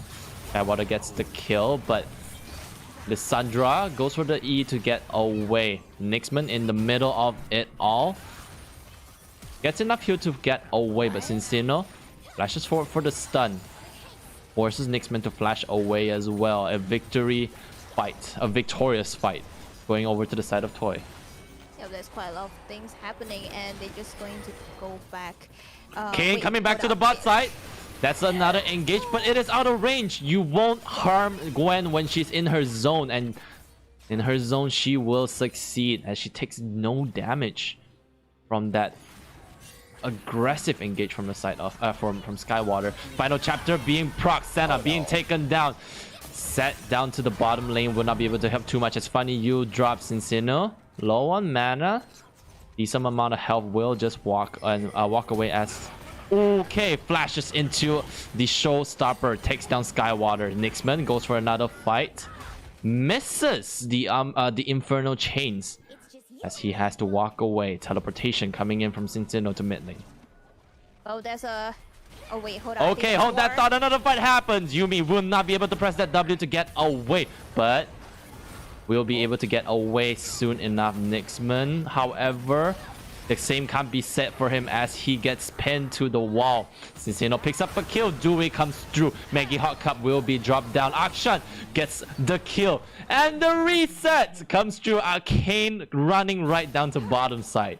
We see it. Scoundrel reset. Let's go. Finally. And there will be another dragon, definitely for sure for OVH. So everything just kind of... It was good for Toy, definitely. Until that classic overstay. Right? They thought that they have the ability to fight Senna with the range. She can poke the enemy down, but hey, surprise! Yumi once again get her ultimate up. So with the final chapter, everyone is stuck in there, get CC'd, and OVH just destroy the member. And although yes, the Poppy tries to catch up, get something in return, he knows, he realized that Yumi is back in front of the vision there, but the damage is not as much yet, and the catch up is good until Lissandra starts to move her body around the map, and that's what I'm talking about. With the passive, she can definitely do a lot of things, plenty of things in team fights. Good job, OVH. Alright, 100%. As another fight happens down at bottom. Final chapter used, but will not be able to keep your ADC alive. Akshan with the shutdown goal given over to the side of Toyz. And it will be the first turn for Toy. Good job there. They lose quite a lot during the previous fight, but look at the goal income there. They are still ahead. They are still ahead, regardless of the kill number, the turret itself, and also the farming, the CS. They are still ahead, and that reflects on the goal income. Oh, spotted out. See that crucial trinket there, spotted out Poppy's around top side. So Listener is moving herself between the top mid area, and spotted Poppy starting to do the rift. Not And sure whether Kane is gonna react on it. they want to do something about the rift. They want to contest it, but your bot lane is stuck down there, and He's still not realizing Toyz is given the opportunity to send their bot lane to help out at the fight. So Yeah, and Twist of Fate pushing the wave. So Lissandra needs to handle the mid lane wave. Gwen's going back. I think there's a lane swap, I believe. So Senna and Set is gonna move towards top side, while Gwen just gonna handle turret and the wave at the bottom side. 100%, and this is gonna be interesting to see because Gwen has the potential to, although the catch-up potential from Akshan Yuumi is really strong, Gwen has that W. As long as she is out of range, the slow would not affect her. So we have to see if Akshan is given the advantage playing into this 2 versus 1, or Toyz will continue to snowball this lead. Lissandra trying to Chain being locked down, gets thrown backwards by the Set, but everyone, Skywater goes for a huge ultimate, stays alive, but will not be able to do too much, uses the Q, but will not be able to take down the Senna. Meanwhile, at the bot side, 2v1, not so sure about that anymore, as Twist of Fate manages to reach bottom lane. The heroic, the heroic, yeah. So close. So close to get the auction, but while everything happens at top, I was kind of not sure about why this set is being so aggressive until I see that Poppy is there. Alright, although Lissandra and Kayn, they were there first, but wow, look at that engage and that amount of damage. He's getting the Godbringer. Am I right? 100%. Yeah, and wow, everything just happens so flashes? quick, and the damage just plays on the player. Everything just, wow, it's so good. With the Rift, they push out the top lane outer turret and the inner turret as well. So extra goal for the team. We see that OVH was getting the opportunity to make a finally get a chance to be on the advantageous side, but Toyz is just giving just putting so much pressure on the map that OVH could not just follow up in the end. Like, it wasn't a full-on team fight even. Like, they Toyz was able to just pick off Nixman way too early, and they turned it, instead of a 3v3 fight at top, they turned it into a 2v3. And while that's happening, their macro was good enough to send Tinsino down to the bottom lane to help for a pickup kill at bot. So really impressive plays. Really impressive map awareness coming in from the side of Toyz. Yep, agree on that. The next dragon's gonna outwait hold out. There's an engage from the Poppy. And alright, Lissandra flashes over the wall, will keep herself alive. A little bit careless there. She did not expect so many people around there, but which she could have anticipated the next dragon is gonna be up. So when you just roam around that area, you need to be cautious. 100%. You know? Hold that thought as Atrocity gets picked out. Final chapter proc. Zelius wasn't able to get that lockdown happening, but everyone was just able to pick up Skywater in the middle lane. Akshan uses the ultimate to try to deal as much damage as he can. The answer was no, however, as everyone from the side of Toyz locks down on Dewey. Dewey with the Zonias tries to keep herself alive, but no such luck. Going rogue, will get spotted out. Ooh, good opportunity. Tinsino flashes over the wall. Good. Avengerang will give Zelius enough movement speed to keep himself alive. Zelius goes into the brush, tries to keep himself alive. Avengerang once more to get the movement speed, but no movement speed can be faster than a skill shot thrown by the Twisted Fate. Another kill given over to the side of Toy. It started from the Lissandra getting caught, forcing out the flash, and everything just turned down for OVH.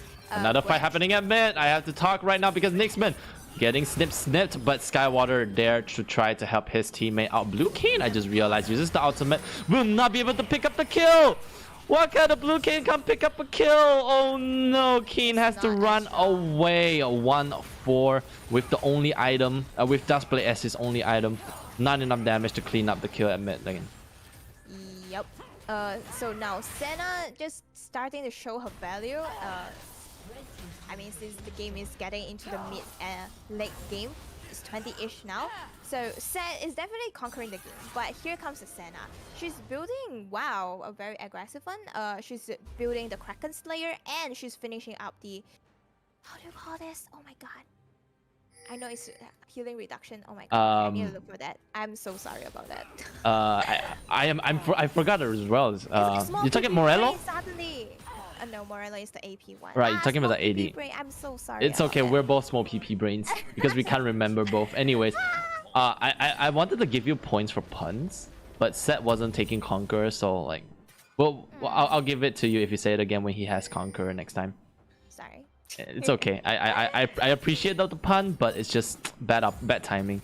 But anyways, this is very interesting to me because I thought that the build would be very awkward for a Aftershock set, but it's clearly proving otherwise because team play is the name of the game for the side of. Ooh, hold that thought. Toy goes in for the. Oh wait, no. Actually, Lissandra goes in for the re-engage. Akshan picks up 1 kill. That means a reset for the side of OVH, but that doesn't mean anything as everyone just gets onto the Akshan. Akshan being taken down 2 for 2 at this moment. Actually, no, 2 for 3 because I forgot that Lissandra was revived through the Scoundrel passive.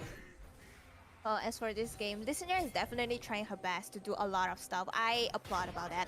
But now King is starting to fall off. I'm not sure why. He did not perform as what he wished to since the blue King, right? He can't really even one-shot a person from the enemy team. Senna, maybe, but yo, other than Senna, there's still a lot of people there. That's probably like what we have seen just now. Senna is being taken down, but after that we have Twisted Fate and the Poppy catching up with the fight. Just make the fight into their favor.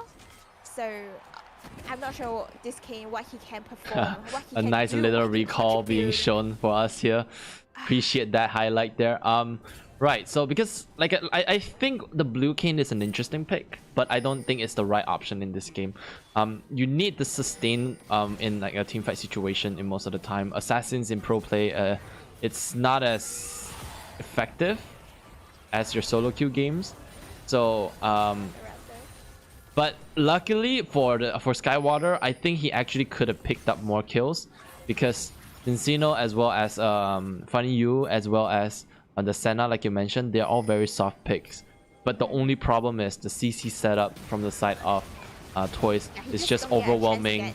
Yeah, you can't even stay alive to make the fights happen. So again, Red King would have been a little bit more effective as Baron being taken apart by the side of Toyz. OVH wants to try to get a steal, but he gets stunned at the right timing. Would not be able to make that engage happen. Well, this Senna ball of steel get into the jungle herself. Like, I'm so strong. I mean, I do believe she's very strong, but wow. Very No ambitious. fear. Yep. With the barrel buff, I believe Team Toy can just simply push the wave and probably going to take down. Nope, they are just going to retreat. Maybe just to refresh. Yeah, I don't get some new items back, and they're playing smart because they are letting the Twist of Fate split push at top. There's no more inner turret around top side. So once the wave being pushed, there are definitely chance for them to push the or just to take down the mid inner turret. Where's Gwen? Oh, Gwen just went. Yeah, but went for a reset. But yeah, Yep. this is definitely interesting. Like Toyz, if they get the advantage, they're just gonna snowball really, really hard. Because if you look at the time, not the time, rather the gold advantage here, it's almost 10k. We're at 9k gold advantage for the side of Toy, and this is although Overhaul had the opportunity 5 minutes ago because they were in an even state of game, but just give them 5 minutes with a 1k gold difference, they just turn it into 9k in that time period. So the next dragon is gonna. Okay, Ooh, Skywater. Oh, flashes into the wall, tries to get away, but Atrocity picks up the kill with the Dark Harvest. That's so unfortunate, but there's Oh, more that fight thought, going another on. flash forward, face breaker, pulls back. That doesn't mean anything because there's no stun, but it will translate, however, to a turret for the side of Toyz. Another Right, pressuring. Without the Kane, no problem. They're just gonna pressure. No one can really step up to clear out the waves. Yes, No one. Listener is long range, but I don't think she's there to face this set that literally can jump into your face, pull you back, and catch up with his teammates. So, getting the mid in him, and now they are moving to the bot side. While Mr. Oh, that thought as Lissandra gets thrown, uses the ultimate to keep herself alive, but will that mean much? A huge amount of damage being put to the side of Toyz. Funny You with the Conqueror stays alive a little bit longer, but and especially long enough to win that fight. 4 members down for the side. Oh, everyone down for the side of Overhaul, and Toyz just secured themselves the opportunity to go to tonight's finals for the Seoul Community Tournament. Congratulations, that's well executed there. There's some behind, they're falling behind, but they managed to catch themselves back to the game. So well played, congratulations. Wow. Team fight. I mean, teamwork makes the dream works. Teamwork makes the dream work indeed. As we just take a look back and see how the teams perform. Really, look at that. Look at the damage dealt by the Senna. The Senna did nothing to farms, and she dealt 18,000 damage overall. That's monstrous for a 25-minute game. I wasn't paying attention to if they got the stacks, if they got the Senna stats stacks to 100, but it wasn't even important because before that she was already dealing enough damage to make so much pressure, to put so much pressure for the side. And not to mention about her ultimate that provides some shield for her allies, so it just provides, like the last team fight there, her ultimate really secure her teammate to stay alive. There's a lot of low health members such as the Twisted Fate, Gwen and Poppy. Okay, I'm not very sure about that, but that ultimate definitely saves her teammate, and well played. Well played indeed. Overhaul, good try. It was very valid too. Good attempts for both of your games. Unluckily, your game plan didn't run through. Akshan, thank you for showing us 2 games, consecutive games of Akshan. It was really interesting. We certainly see the power of Akshan, but we see the potential that an Akshan can perform, how an Akshan can perform, and appreciate that you showing us that. Now, that's gonna be it for the first sets of games. The second set of games will come in later at 4 p.m. So make sure you stay back, take a little bit of a chill pill, get some snacks, you get your lunch if you haven't had it, as we will come back later at 4 p.m. We'll see you then.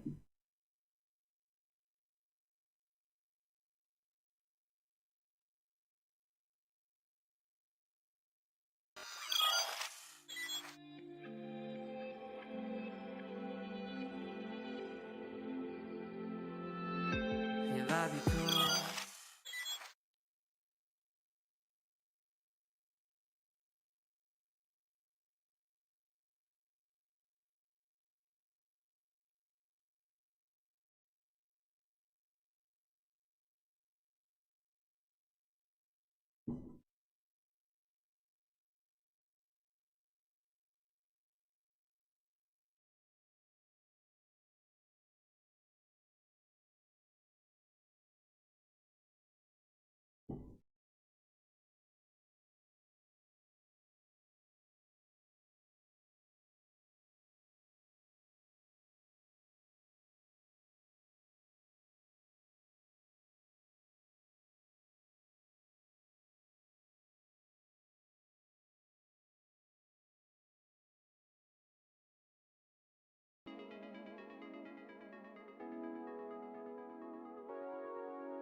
Oh, Okay.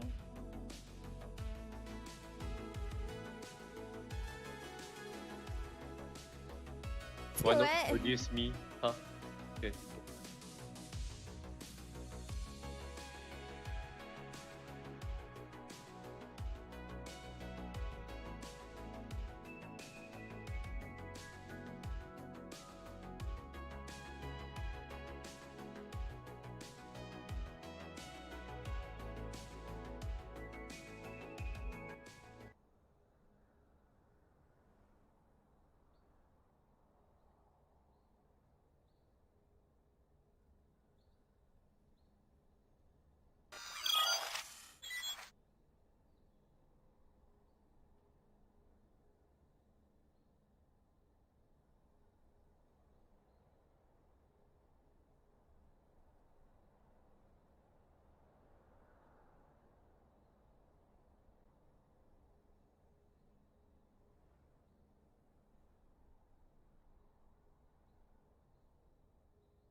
Yep, I did. It's amazing lunch.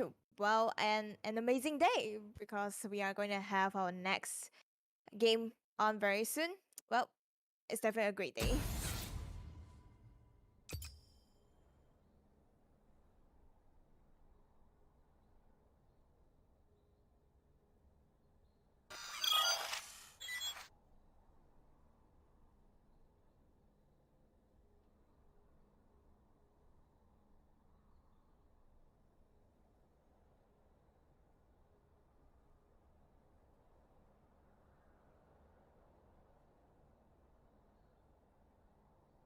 Well, it all depends on the player whether they are comfortable with Akshan because it's a new champion, so you need time to adapt with it. But I will most probably say, although I'm excited for Akshan, but I would not be surprised if the players just go with the normal picks like what we have seen from Toy, just the Aphelios, or the Senna pick, which is quite normal for the players.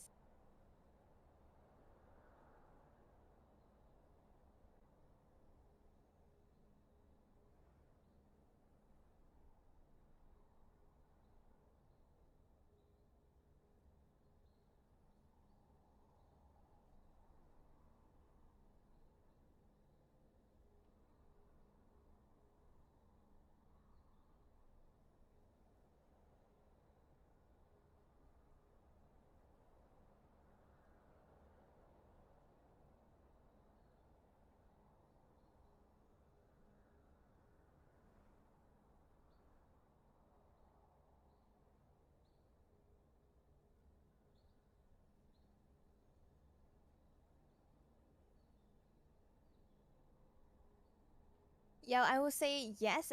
Set is quite a popular top laners nowadays in top.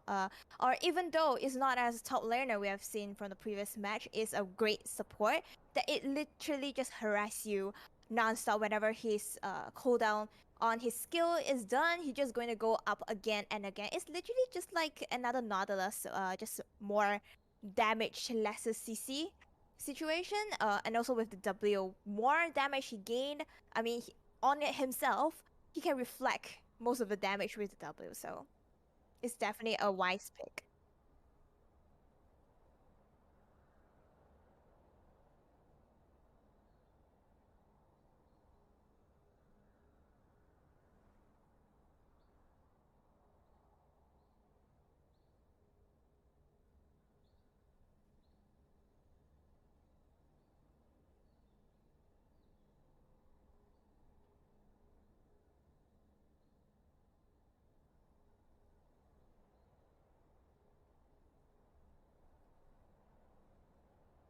Paying Poppy, Listen, and Viego.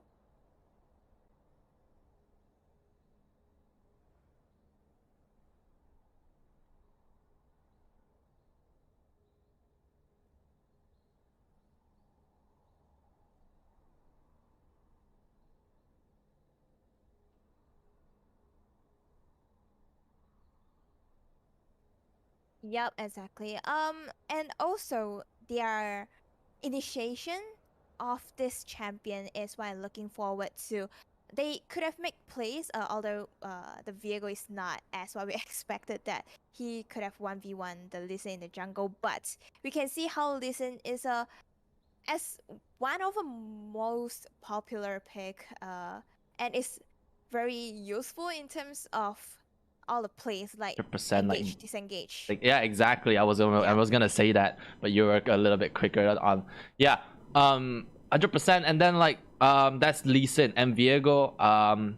Just the engage potential coming in from the side, this coming in from the jungle, from the river, is going to be a huge setup. And then the resets with his passive into the ultimate, into the reset, into the ultimate is going to be huge. If we for a Viego. Now the only question is, will both the teams coming down for our semi-final matches want to lock in on that pick? We'll find out that in a little bit. But before we talk more about the game, I want to remind everyone that, hey, we're both streamers. We have our page and links in the description below, or as shown below right now going on. If you're interested, make sure you check check the description below and give Linz here a follow and subscribe to me on YouTube channel. And if you appreciate this stream and if you appreciate this tournament, make sure you hit that like button as well as the subscribe button, because that tells me that you like this and you want me to make more of this, and I would love to make more of this. Yep, just follow us, show some support. More support means more stuff for you guys. Content. Yep. You like content and we like content. I love to make content for you. Funny I said content because like yesterday I was talking to like the moderation team for this tournament. When they asked me about when they were like hosting the matches, they were talking about, oh no, there's a challenger team playing against a silver team, and there was like, oh no, I feel so bad for them. No, my first reaction was that that's great.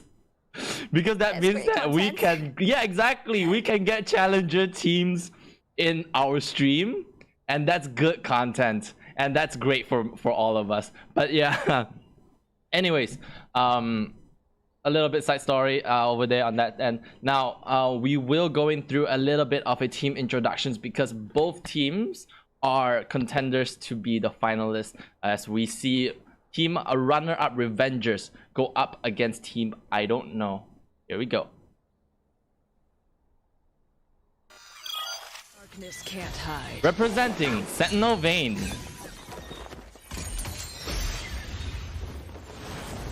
is the lovely team I don't know, with Sushi, RWCL, the Kinko Assassin, Hanana XDD, Chobi, 2311, I love her as the substitute, versus Look at the spicy dragon on the way. Yes, representing Savannah. Side, we have runner-up Avengers, Sleep King, Mad King. Wow, all of the kings in the house. 新手妹子玩家 FF08 Abby 123 and aggressive. I hope their playstyle is aggressive though. I would hope so too, as we will leap into the game very soon. Both teams are getting ready once more, and yeah, that's the fun thing about this entire this game, at least, is that I actually say that both teams are rather balanced in some way, in some lanes. I'm not gonna say like every lane is like balanced, but both teams played with a certain degree of team play and macro play with the mindset coming into this tournament, and I just found it really interesting, and I really hope that we get good games out of these two teams. Yep, I believe that it's gonna be quite a bloody brutal game, since I believe all of the players would love to show their skills, their ability to make plays. So I would expect a lot of fights happening, and also early invade to force some skills or even some summoner spells away from the team is definitely gonna be good. And now we will be getting into the picks and ban. The first game for, I wouldn't say today, but for the game between IDK and RUR.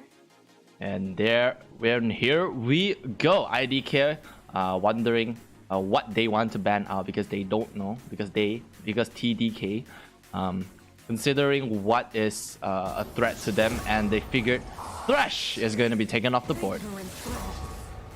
Follow up with Diana ban without any hesitation. Seems like it may be a player-focused ban. They want to ban away those champions that, yeah, is a top player for the opponent players. And mention about Trash is going to be 100% banned for today. Last 2 games we had, yup, Trash is getting banned away. So 3 games in a row, no Trash and Set. Whoa, that's what you mentioned. Oh, here we go. Thresh and Set, 2 characters that we don't want to see in this tournament. Why? Understandable. These 2 characters, they can engage so well, and at the same time, with a press of a button, they can be such a huge asset for the disengage. And I might have to add, Matt King GG, this dude, a mad lad on the Thresh. He could be, his name could be Matt King because of Mad Life. You know, I don't know if you guys know who Mad Life is, but yeah, yesterday we saw them playing against another team, and he hits those hooks almost every single time, even when the enemy is trying to dodge out of it. This man is just mad with Thresh. He's literally just the Trash in real life. Trash. Oh my god, I'm so sorry if my pronunciation gets a little bit wrong, but Gwen and Viego will be put on a ban seat. So Gwen and Viego, we are not going to see an Viego game. Kind of surprised that which means that maybe in RUR's mindset, they just don't want those that could have made a huge engage, that could have threatened their backline.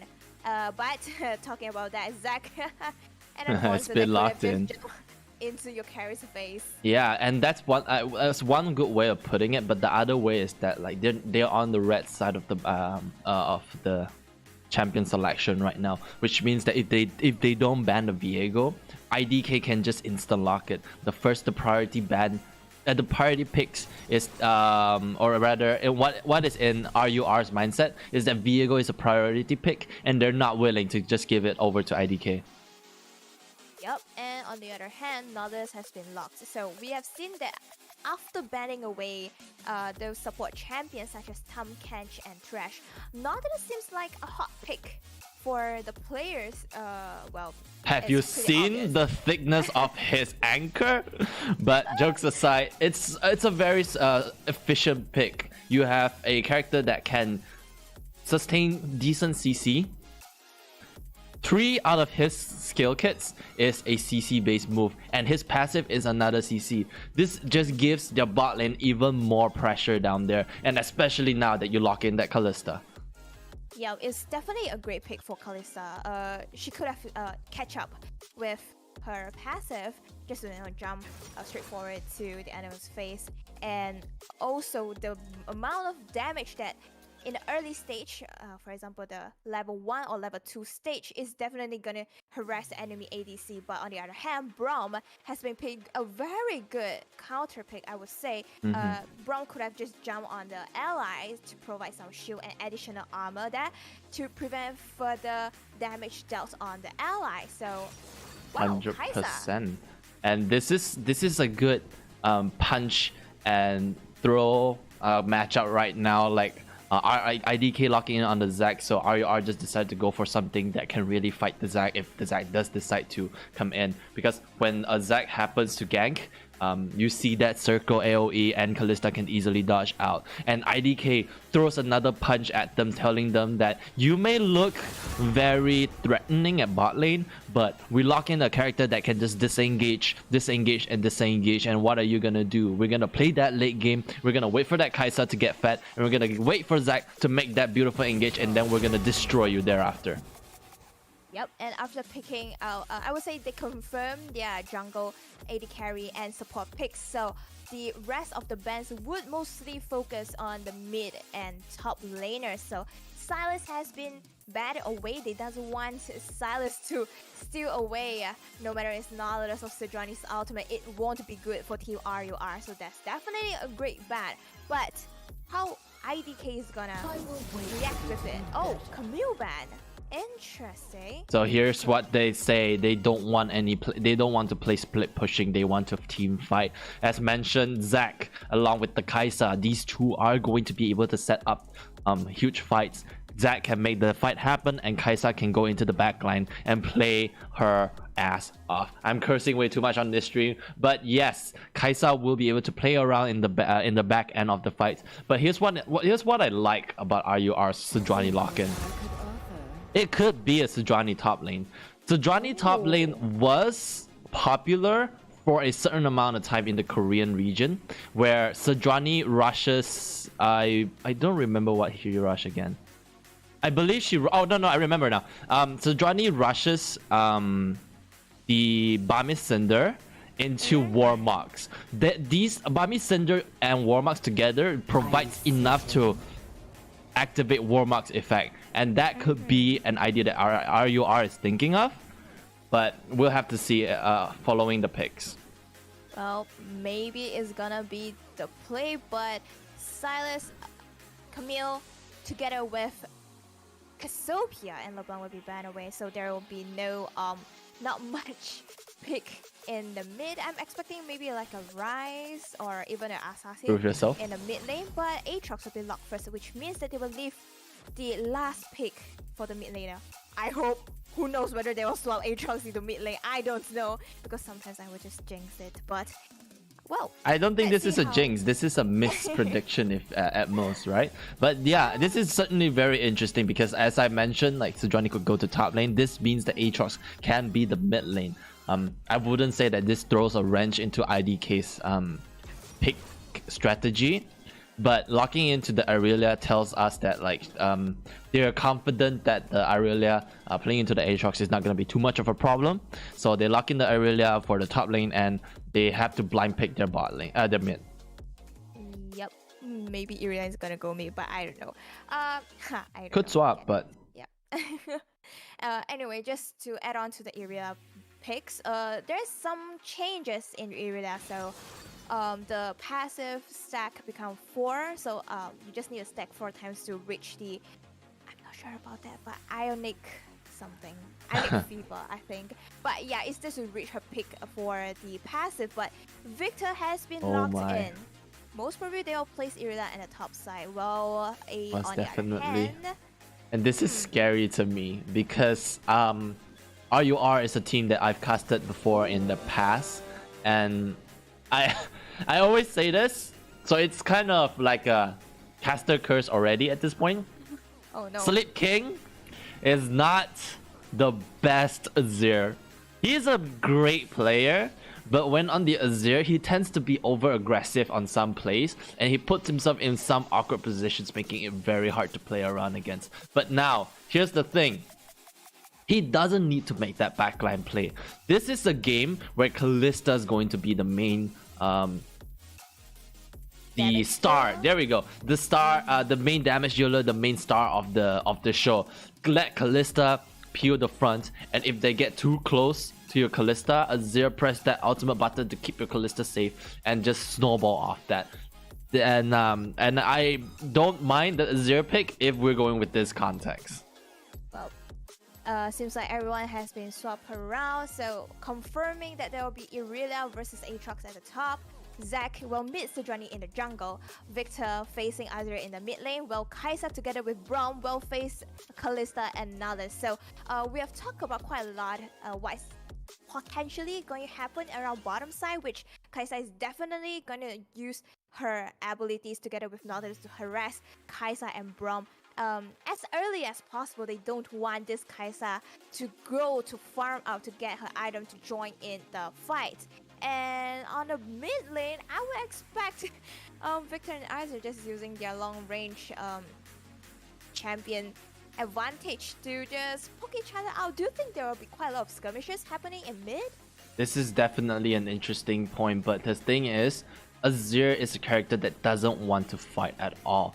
This is a match that Azir wants to farm, and in early stages, Azir won't be able to do too much damage. But the opposite can be said for Victor. Victor has a skill that can CC lock that can lock you down.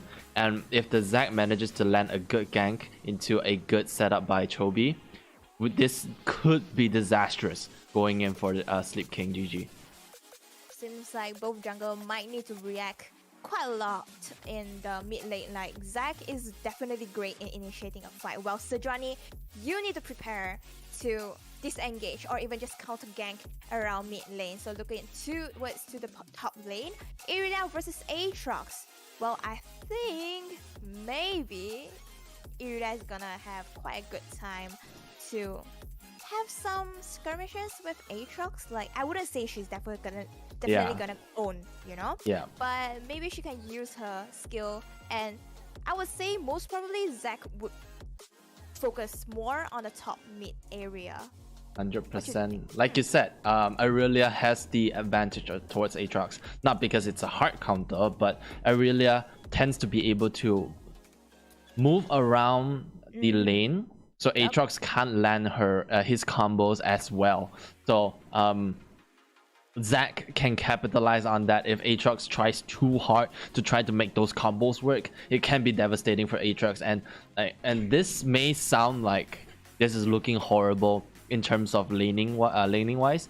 This may look bad for RUR side, but I really like their bot lane. Kalista into Nautilus bot lane. Even the thing is, as much as a Braum can disengage, in the early stages, the damage output by Kalista, paired that with a Nautilus and what's the word I'm looking for here? Ignite for the Nautilus, can be very, very devastating in terms of damage output. And Sejuani coincidentally makes a good gank at bot. It's just going to make bot lane for the RUR team as their strongest point. Seems like after the discussion, Zac would most probably focus on the mid-top area, while the Sejuani will most probably focus on the bottom mid. So I would expect the Sejuani to focus on the dragon objective, you know, to reach the dragon soul point as soon as possible. Well, for Zac, after helping out the mid laner and top laner, maybe he's gonna move towards the rift, so he can release the Irelia. So he can let Irelia to maybe make some plays, utilize the teleport to go around downtown, you know? Having fun, driving around. It's Friday. Yep. But yeah, we'll have to. This is just a very peculiar match. This is the first game that we're casting that doesn't have an Akshan, which means that we're gonna cast a standard game of League of Legends without any new stuff that might confuse us. Yeah, there we go, new variant. So like, this is something that is in the comfort zone for quote-unquote us casters, but the problem now is that how well both teams are going to execute their macro, because macro play is going to make the difference in this game. Yes, exactly. And just to depends on the players, how are they gonna execute in the team fight? There's surprise, not surprise, both teams, the mid laners and the top laners, all get the teleport. They don't expect to own the lane, so there's no ignite happening for the players. So they are definitely going to have I don't know how to describe, but it's a chaotic team fight happening if the Sejuani is really gonna make plays around bot lane. I am expecting IDK to react with those teleport to at least let the Kai'Sa stay alive. You can see that this Kai'Sa is very cautious. She's taking cleanse together with the Braum that took the exhaust. They don't want this Kai'Sa to own them in the early game. They want to stay safe, and not to mention that the Sejuani CC and the Nautilus, pretty obvious. There's quite a lot of CC on the side of RUR. So this cleanse should have led Kai'Sa to get a good farming early game. 100%, and you can see like both teams are playing very cautiously. They're playing the 5.0. Abby walks in, spots out the Irelia, but Zac is in the middle of it. Gets the dodge. Like step that. Abby will take some damage, but not too much is lost. Can definitely heal up later based off the Conqueror, but there's a slight disadvantage. So both teams, the jungle gonna start with top side. So afterwards, they will just go all the way down, which is on the favor of RUR. But I don't think their bottom lane has the strength to fight for the Scuttle Crab to help. Alright, Matt King setting that up. A little bit of a damage output there. But nothing much will happen this early. Like their damage output will come in at level 2. Yep. But what they do want to do is try to proc that Guardian early. So later when they actually start the fight, they won't have to worry too much about it. Wow, the top laners really put a lot of effort in exchanging their skills. Here comes Aurelia, tries to engage and hit the mark there, but don't think she can kill him in any time soon. Not this early, but it's a good damage. It's like a little bit of burst engage here. Anana gets a good lead in top side. Deny all the CSing away from the Aatrox. Already double the CS compared to the Aatrox on the side of Aurelia. 100%. Well, I mean, yeah. Peaceful. Yeah, it's gonna be a peaceful game. Like from now until let's say 15 minutes. 15? Yeah, I'm glad we have the same thought. But mid doesn't want to do anything, so we have to really look at bot side as Nautilus and Kalista makes a roam here to help their jungle get a little bit of an advantage. Oh no, this poor Zac just gonna have only the blue buff. It won't put him on a disadvantage, but it does put him a little bit backwards. He loses the red buff. That means that his ganks will be less likely to succeed. Without the slow on the auto attack, it's just a little awkward, a little misconvenient, I'd say. Yeah, and at least he secured the top side scuttle, so there's something in return of his favor. But there's a hook for Nautilus. Nothing much gonna put on a fight. So this is the Johnny. She's holding on her power to really invade or just take away everything away from this Zac around the bottom side. There's a ward. They know that the Kalista and Azir is holding control, so she's not afraid at all to make invade. But look at that. Zac may make Azir gets sets up that ward to see where the Zac is. They don't know the Zac is behind their lines, but it doesn't mean that Zac is gonna be able to do anything about it. We'll use the jump to get out of the bot lane. Okay, but nothing much as well. So you see now, Zac got nothing to farm. It's empty on the enemy side previously, so he got nothing to do. He wants to make gank, but the Azir is very safe. This Aatrox is very safe as well. He knows this Zac might be around top side because his own jungle, this Johnny, took everything away from the Zac around bot side. So Zac is definitely not around bot side. They already know this information. So playing safe is definitely great for them, but seems like the ward, yes, there's a ward in the river to spot the Zac out. So after knowing the Zac has gone, so he's not afraid to push the wave into turret. Yeah, and the interesting here is that actually RUR don't know where the Zac is anymore. Zac has been continuously using his skills to get in and out of vision. Right now, you saw a lot of pings in the bottom lane right now, just now, because they thought that Zac might be there at that point, because they're playing based on prediction. They didn't thought that Zac would sacrifice time just to try to play around vision, and it is going to prove very advantageous because they would never think that Zac would be on the top side. But now seems like Zac wants to make a gang, but look at that. Aatrox just straight away. That's such good awareness. I don't know if you're noticing the pings, but they always know where the Zac is. They expect him to be here and there. Yeah. And this is the top level gameplay that you see, at least in this tournament here. Like the micros. Yeah, right? The macro gameplay here is just impressive. And so we have seen that the first dragon, it will be the mountain dragon, but both teams have placed the pink ward in the dragon pit, so they are not going to touch this dragon in anytime soon. But Zac, just gonna uses the elastic slingshot to get away, but will not prove to do too much. Oh, actually, you know what? It'll do quite a bit. He'll stay alive. That's a lot. Okay, fine. valid. Yeah, being alive, that's good. Literally, someone made a song about staying alive and they like what? Like became famous and stuff? Not very sure about that, but What? they You always never heard of Staying Alive? like, is it the stay? Okay, I know this. Okay, now it reminds me. Like I forget how it sounds like, but I know this song. Ah, there we go. Like when your brain just goes small pee pee. It's shrunk. We're exhausted, but we're having fun here. But yeah, Sejuani hit 6. This is a highlight point for, or rather high point for Sejuani. With that ultimate, she can set up for fights even better.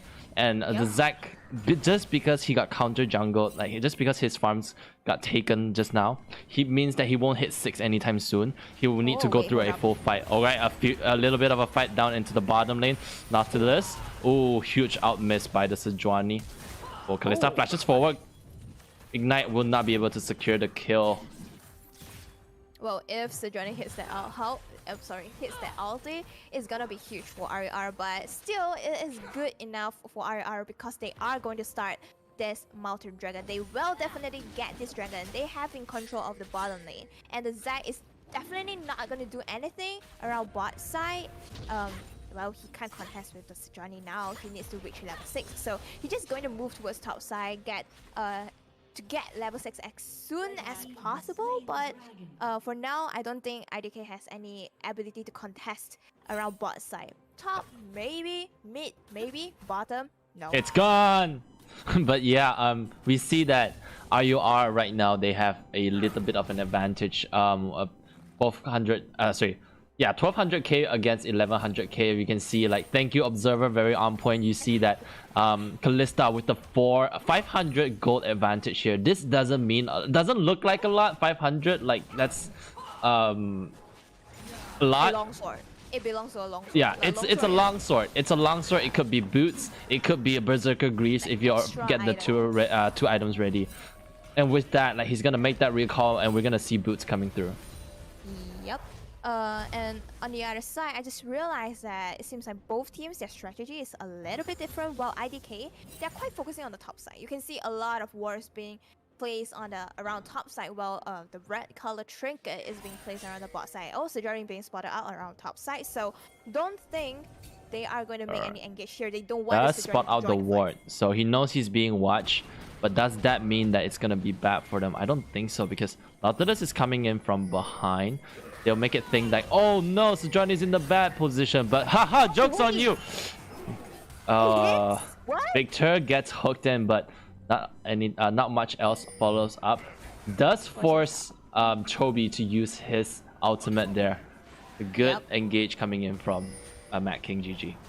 And it's a very smart rotation. They know after taking the dragon, the only objective available will be the rift, and they doesn't want to hand this objective towards IDK. So, Kalista, you push your wave. Why not? You join us together with Nautilus to support to secure this rift, to allow the team to snowball the advantage. Maybe who knows? Maybe they just want to free the Kalista. Okay, hold that thought. Azir with the ultimate pushes Braum into the back lines, and that will be first blood handed over to the Kalista. So beautiful. The exhaust, a little bit unnecessary. He's just trying to stay alive, but there's just too much people. 4v2, like, come on, dude. Well, kind of rise. Well, it's an attempt to stay alive, but yep, but nothing much he can do. 100%. Now Hana, skirmishing along with Abby right here. Abby uses the ultimate to try to stop her fight, but Hanana goes for it, uses the ultimate, but that's too much damage. Hanana, you gotta respect the Aatrox. He may not have more CS than you, but he does have a anti-heal item ready to deny your heals. Yep, that is a little bit ouch, because for IDK, their bot lane doesn't have that much control, so they need to focus on top side. But look at it now, the top layer is getting deleted with the previous fight, and now there's a rift in place. They are looking to take down this top outer in what, 11 minutes? Yeah, they're gonna get it too. Oh my god, that's so quick.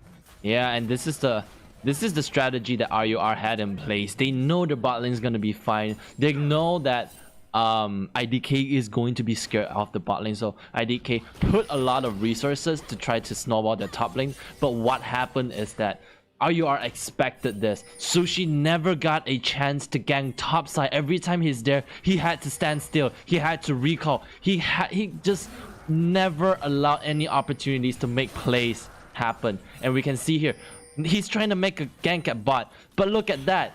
RUR never giving them any chance. He just backs away. Yep, he knows. And one of the things that I found it is very detailed about where is their jungle. They will only make engage when they know the jungle is around them. Like for example, yes, they are owning the bot lane, right?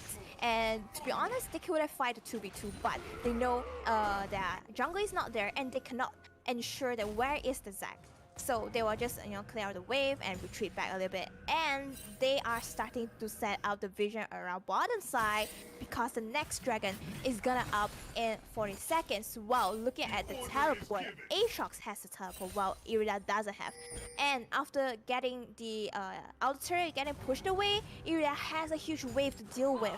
She needs to push the wave so she can join the fight. Oh but my god, look at that damage. So yeah, exactly. Like for IDK, they're kind of, I'm not sure whether how are they going to coming back to the game unless they have make a perfect fight. This is starting to look wary for IDK. IDK wants to try to get this dragon, but it's not necessary. It's not soul point nor it's like dragon soul. But dragon. The problem here is that if you lose this, you're losing more moment. You're losing more advantages for your team. And just now, about like a few minutes ago, we see RUR with 1k advantage, but in just a few minutes it's now 4k advantage. Like 5 platings all from the outer turret around top side, dude, that is huge. But it seems like Zac is gonna give up on this Cloud Dragon. He just go back when the Cloud Dragon is spawned, so they are not going to contest the second dragon. Look at it. The next Ooh, hold that thought. I love her gets caught out. Ultimate used by Kalista. Will get that knockup. A hook into a kill. Mad King GG gets the kill for Kalista and gets out alive. It was so good.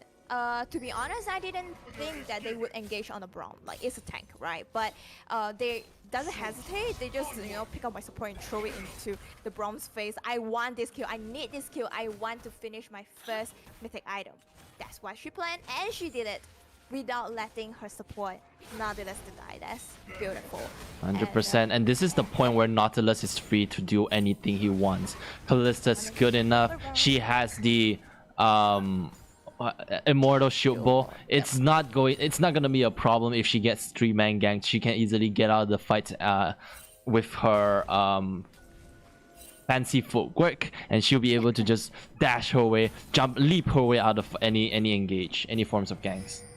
Yeah, exactly. And 1 minute until the rift. I don't think RUR is gonna give up on this chance, so they will definitely make some plays around me on top side. Not to mention about the outer turret that is gone, which means that Aatrox could just really walk around and just support the team whenever it needs. Both teams are, and this is what I love about this RUR's playstyle. They know their advantages and they know what the enemy team wants to do. We mentioned that Kalista, Nautilus, strong lanes, they're gonna own the game, but you don't see them doing that. You don't see them overstepping the boundaries. They play it safe, they play with vision, and they only engage when they know that they're gonna win a fight. This is quality macro play right here, shown by RUR. Yes, I do agree that. Look at the CS difference 20-ish, but look at the 2 kills on the Kalista. It's already creating, I am sure it's gonna create some of the income gap between those ADCs. And also mention about, once again, about the vision. They know that IDK, they want the vision, they want to know where is the Sejuani so they can make plays, but they will not allow them, and they are slowly pushing their vision area into the opponent jungle. Like, see that? Yeah. Zac suffering to clear out the vision, because once you clear it, there's another war being placed. Yeah, the vision play from RUR is just really oppressive. This team IDK not being allowed any opportunities to make any plays, albeit small. Now, if the observer would show us the personal gold, yeah, like I wanna have everyone take a look at the Aatrox. He has a 6,000 gold overall right now, and Aurelia only has 4.8k, and this is huge. This means it's half an item being put onto Aatrox compared to the Aurelia. And how did he get this much with just what 20 CS lead as well as a kill? Don't forget about the power of those turret platings. That good engage on top just really turned the game into our RUR's favor. Yeah, it literally just brings some extra goal for all of the members on RUR, not only the Aatrox, and also I do realize that Azir, although it just seems like 2 CS lead, but he is actually holding I think hundreds of gold ahead. But Hold that thought as Aatrox gets caught up. Teleportation coming through from Sleep King will pressure off Hanana and Sushi. They are both really weak, but Sleep King pulls off a impressive Shuriman shuffle, pushes Hanana back into the fight. So she tries to make it work, but will not be able to do so. Chobi tries to help out his teammate, but everyone from RUR is there, and everyone is going to from the RUR team will get their kills. Yeah, it's just a perfect follow up there. And I would say it's all because of that one action. The lane swap, the turret being pushed away. There's plays wanted to make by IDK, but all the members of RUR except the Azir, I mean, he teleported to the top side. It's kind of around top side, especially the Kalista and Nautilus and the Sejuani. So they realize there's a fight. You want to engage all my members, I will react it. I will engage you. I will find something in return. So that's a 0 for 3. Definitely a big worth for RUR. That was easy. And this is like something I want to mention is that if you look at bot lane, the turret is still there. Just because you're winning your lane doesn't mean that you need to get that first turret before you make that roam, because it was so impressive at that top lane fight just now. Even though Sleep King pressed that teleport button is an easy answer, but why would you think that Kalista's at top lane? And I think I don't know. I think team I don't know actually realized that too late, and they rather Chobi used the teleport to try to help his teammate, but never expecting the Kalista to be there, puts himself in an awkward position. Yes, I would say most probably is because of the Inferno Dragon. So we know that on the 3rd dragon onwards, the map will changes a little bit, depends on what element the dragon is. So it's an Inferno Dragon, which means that there's lesser walls.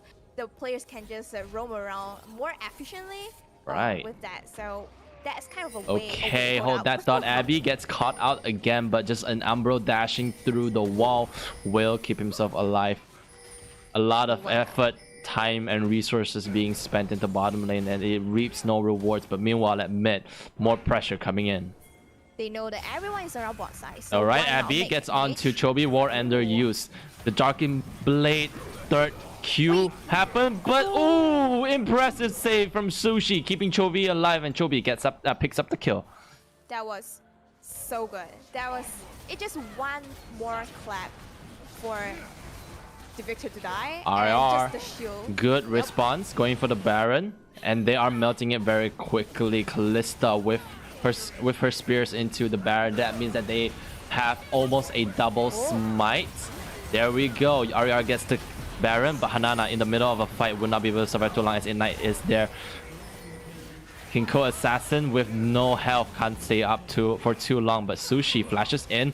Ooh, has no damage and could not clean up the kill onto FF08. RUR comes in with a Baron and 4 kills. I would say all starts from the 4-man gang around bot side. They did not get anything in return, so they have the information of Team IDK, all of the members around bot side. So why not we react with some gangs in mid lane, or potentially get the Baron? So they have the gang. by the Sejuani, forces out the flash away from the Kai'Sa and move to the Baron. They know that, well, we sacrificed our Aatrox, but our Aatrox has the teleport. He could have catch up if needed. And after you kill our Aatrox, you need time to reset, you need time to walk to the Baron. And at that time, my Kalista, my Azir is going to take the Baron. And seems like after sacrificing the area, I don't think it's necessary for Team IDK to catch up. It just A struggle. Yeah, I understand they tries to deny, they tries to guide, take something in return. They want to take down the member, although the Baron is already gone. But it is a 0 for 4, I believe. Yeah, it was no, it was 1 because Aatrox died bottom. Oh my god, FX just solo kills that. I wasn't even trying to cast that, but meanwhile the bot AB picks up Hanana in the bot lane. Fate's call being called in. That Sam forward stops the Zag's elastic slingshot to get away. Sushi will not be able to stay alive for too long, but oh wait, no, I take back what I said. A huge amount of heal jellies all around the ground. Sushi turns it around. Chobi picks up the shutdown. Gold and Sejuani. Well, how are they going to defend this inhib? Alright, so Johnny goes in for the engage. 231, I love her, gets caught out by the dredge line, and the Johnny will pick up the kill, as well as the mid lane inhibitor. Yep. So there'll be an open mid lane there. Seems like they are going to rotate to the bot side. Aatrox doesn't have the Baron buff, but his teammate does. So why not utilize the Baron buff to just pressure them a little bit more before the Baron buff is Baron buff times out. Yep. 100%. If observer could click on one of the characters on the champions on RUR, we can see how much of the timer is left. RUR, not IDK. There we go. Oh, it's just finished. Oh wait, no, she died. She died. Someone else.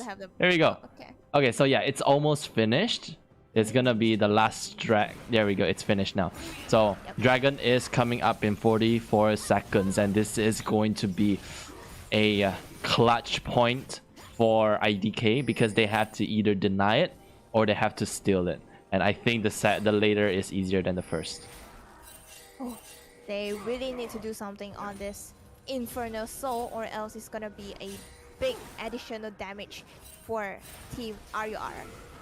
They're definitely having the map advantage. So you can see the Dragon Pit is on the side of RUR, but I believe that Zac with the jump, maybe he could have made some miracles to just jump over the Dragon Pit and steal away from the dragon. I don't know, but look at the top lane. Aatrox is pressuring the top side. No one's dealing with that. Are you going to fight? Are you going to deal with the minion wave? They don't have a choice. Dragon Soul is way too important.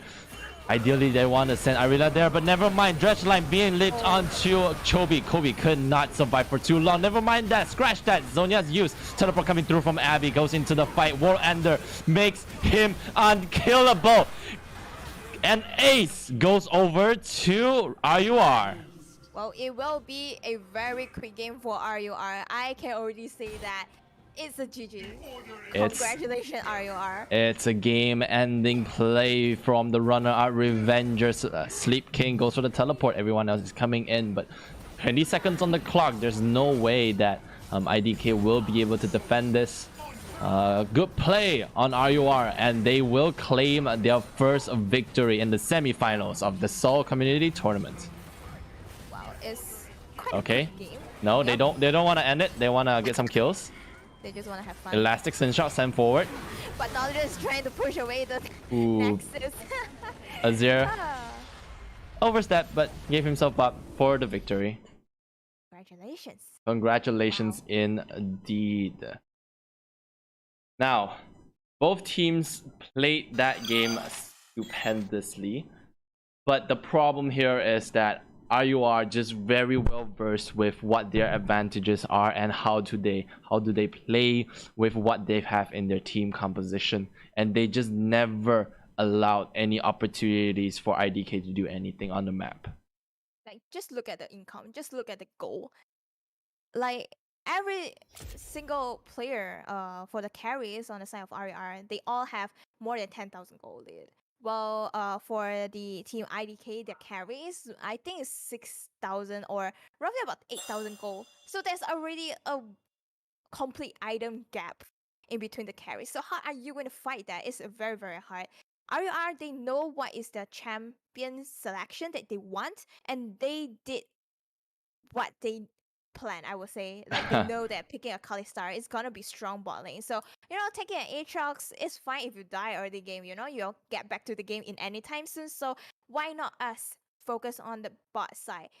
Use the dragon, become a threat to the IDK, like how they're pressuring, like you give out the first dragon, fine. Second dragon, still okay, but third dragon onwards, you need to fight. But how are you going to fight? You don't have the thing for you to fight on the side of IDK. You don't have the gold and the items for you to fight. You don't even have your ADC to go against the enemy Kalista. How are you going to fight for the dragon? And eventually, it just snowballs and it becomes a game. And IDK just didn't know what they can do in that game. But hopefully, we will see a retaliation play coming in from IDK. We will be taking a 10 minutes break. And after the break, we will see IDK take on RUR once again. And hope that they claim themselves a win. Yep, be right back.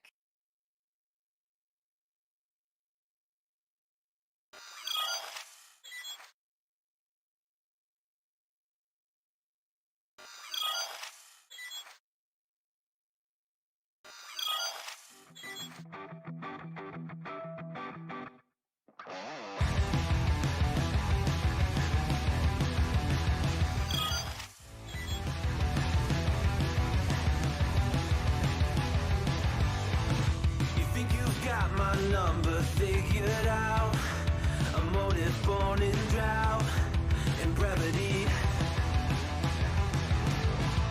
And if I'm not the soul of your design, I blatantly decline your remedy. Don't box me in, don't, or I'll leave. I'd rather be a dreamer, I'd rather be free. I'd rather be a leader, I'd rather be a queen, I'd rather be a singer in a trashy cover band. I'd rather be a closer, I'd rather be clean, I'd rather be a poser in a magazine. I'd rather be pretty much anything else than your machine.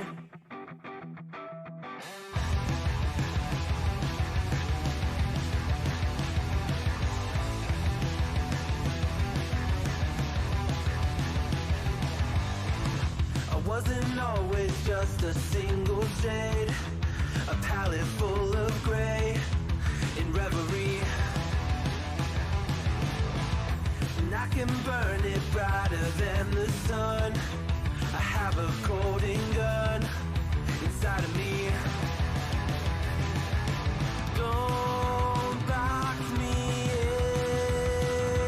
in, don't, or I'll leave. I'd rather be a dreamer, I'd rather be free, I'd rather be a leader, I'd rather be a queen, I'd rather be a singer in a trashy cover band. I'd rather be a closer, I'd rather be clean, I'd rather be a poser in a magazine. I'd rather be pretty much anything else. And if I fall behind, ignoring all the signs, if I lose the fight, I still rage against the night.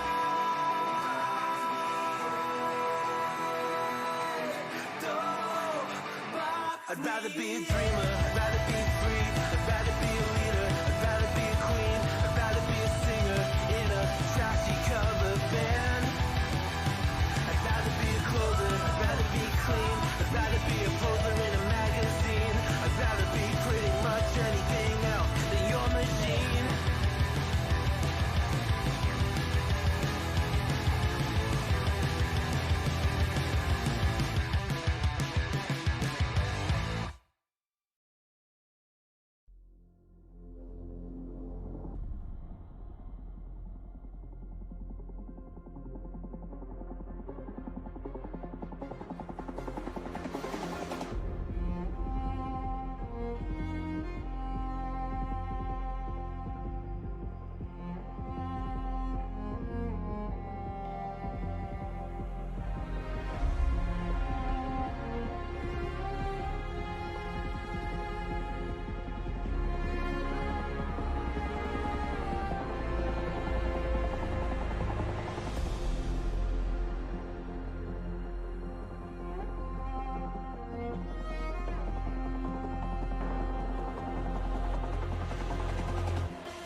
simple, dear.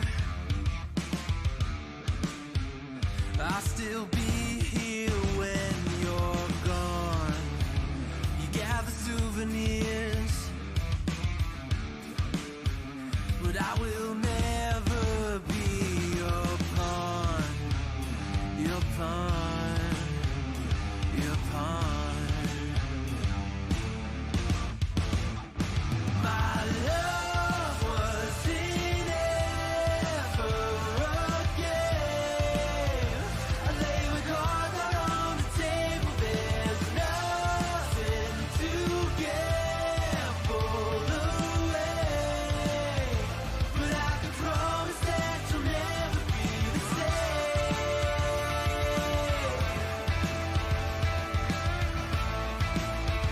But I can promise that you'll never be the same.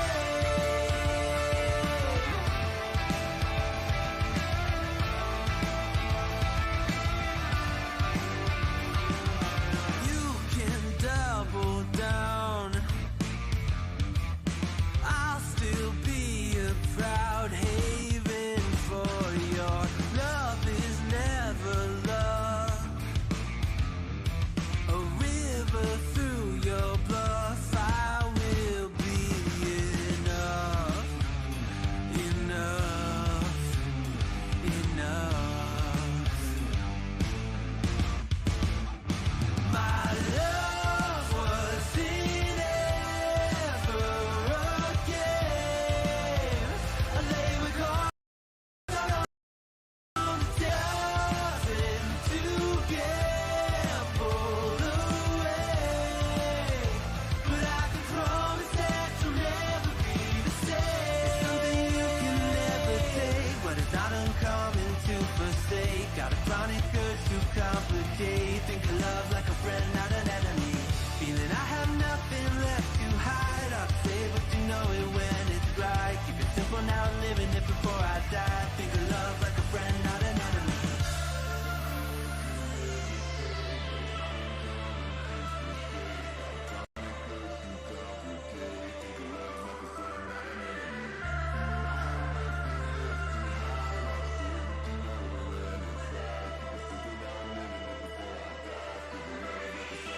My love wasn't ever a game. I lay with cards out on the table. There's nothing to gamble away. But I can promise that you'll never be the same.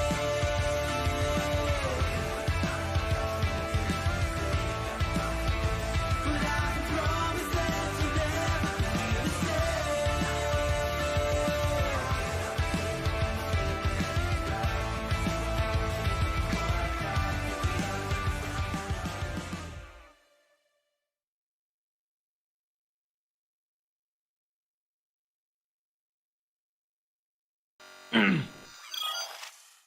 And we are back for the second game of runner-up Revengers against Team I Don't Know. And in the first game, it was certainly interesting. We saw the amount of pressure that runner-up Revengers are pressuring, that put onto Team IDK. And what are your takes on that game? It's definitely well executed. They know what's their plan. Like from the moment in the picks and ban, they already know what is their plan.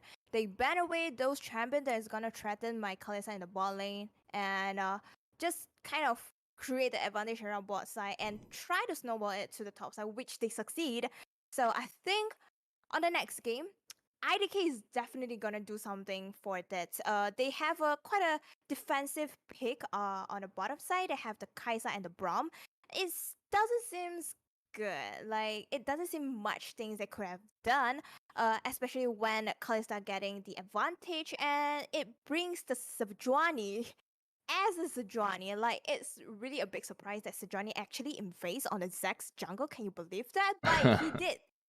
They succeed. Yeah, and it's just impressive how RUR played around with vision, and they were able to always catch off on Zach's farm. Like Sejuani, like you mentioned, took everything from Zach. Zach never had a point where he was at an advantage, just because of how much he tried to help top and how much Sejuani notices that and played the other way around. And it's just impressive to see that gameplay getting put upon the board. Now, what can be the winning strategy for IDK to at least equalize this situation? What do you think, Lynn? Nice. Definitely, they need to know which side of the map they need to prioritize. Whether they are going to help out the bottom side or just let the bottom to far out themselves, have a peacefully life and just go ham on top and mid. Which are their strategy? They need to be clear. They need to clearly know. They need to discuss it very, very clearly to know what is the next step. Or else, like we have seen this Irelia pick, right? But it doesn't seem working. Yeah. And you fail your gank once doesn't mean you can't have a re-gank gank.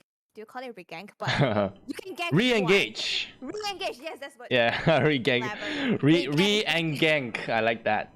Anyways. But yeah, you could have just be really hardcore. Like the Sejuani is in your jungle. You have nothing to farm. So what? I can just sacrifice my own income and to create the advantage on my teammates. I have seen quite a lot of plays like the jungle literally just we have the fasting Senna, right? Right. And we will also probably having a fasting jungle that don't even farm. I will just annoy your laners until you get annoyed that you don't even appear in the outer turret. You are just give up the outer turret because you know that I will be there. I will be there. Yeah. Hunting. Yeah, kind of situation. And that's going to yeah, and I understand what you're saying. It's just really Sejuani's doing everything and Zach was left with nothing to do and he just couldn't react. He just couldn't figure out what to do. What can he do? He's just brain frozen. There's nothing for him to farm. Exactly. He can't really gank because the players is very safe. They even just Highland turret. I would sacrifice the wave. It's fine. I would just stay safe because I don't want to let you get any chance. But sometimes you need to find the opportunity yourself. You need to create the opportunity. That's what I'm thinking. Yep. And that's what they really need to work on the second game to come back in this BO3. And I think another thing that we can look for is that I think Team I Don't Know's mid lane, he's actually not a bad player. He played that Victor very well, but the only problem is his jungler never gave him the chance. So I think what could have happened is that, or at least what IDK can do for the next game is get that priority in the jungle and get that priority at mid and try to get that mid jungle duo and make something with that. Yes, I do agree on that. Since you know that maybe there can't be plays around bot side, so why not you just snowball it since from the mid lane and just broaden it out to, I don't know, dragon take, rift take, or even just invade the enemy jungle together with your mid laners once your mid laner deal with his own minion waves and he can have time to roam around. And yeah, you can pick place with that. But what I am thinking, right now, I mean the upcoming game is RUR don't even give chance for you to make plays. They are so peculiar about we have seen quite a lot of pings, right? They're greedy. They want everything. They'll take everything. It's not that they want, they'll take it. Yep. And they know the rotation and stuff. After taking the dragon, I will move to the top side together with my bottom lane and I will get the rift. They have a SOP, We have the going out SOP and they have the SOP in the game as well. So 100%.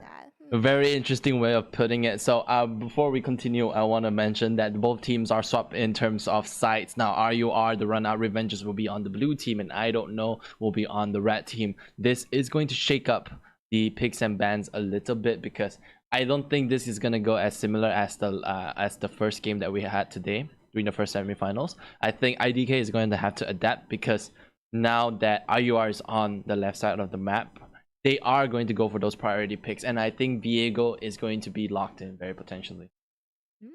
Maybe since you talk about this, Viego, if it really falls in Arya's hand, I think if the jungle, like we can see, even though the jungler is using a Sejuani, he can play so aggressively, just like those initiative champions. And what if the Viego falls on his?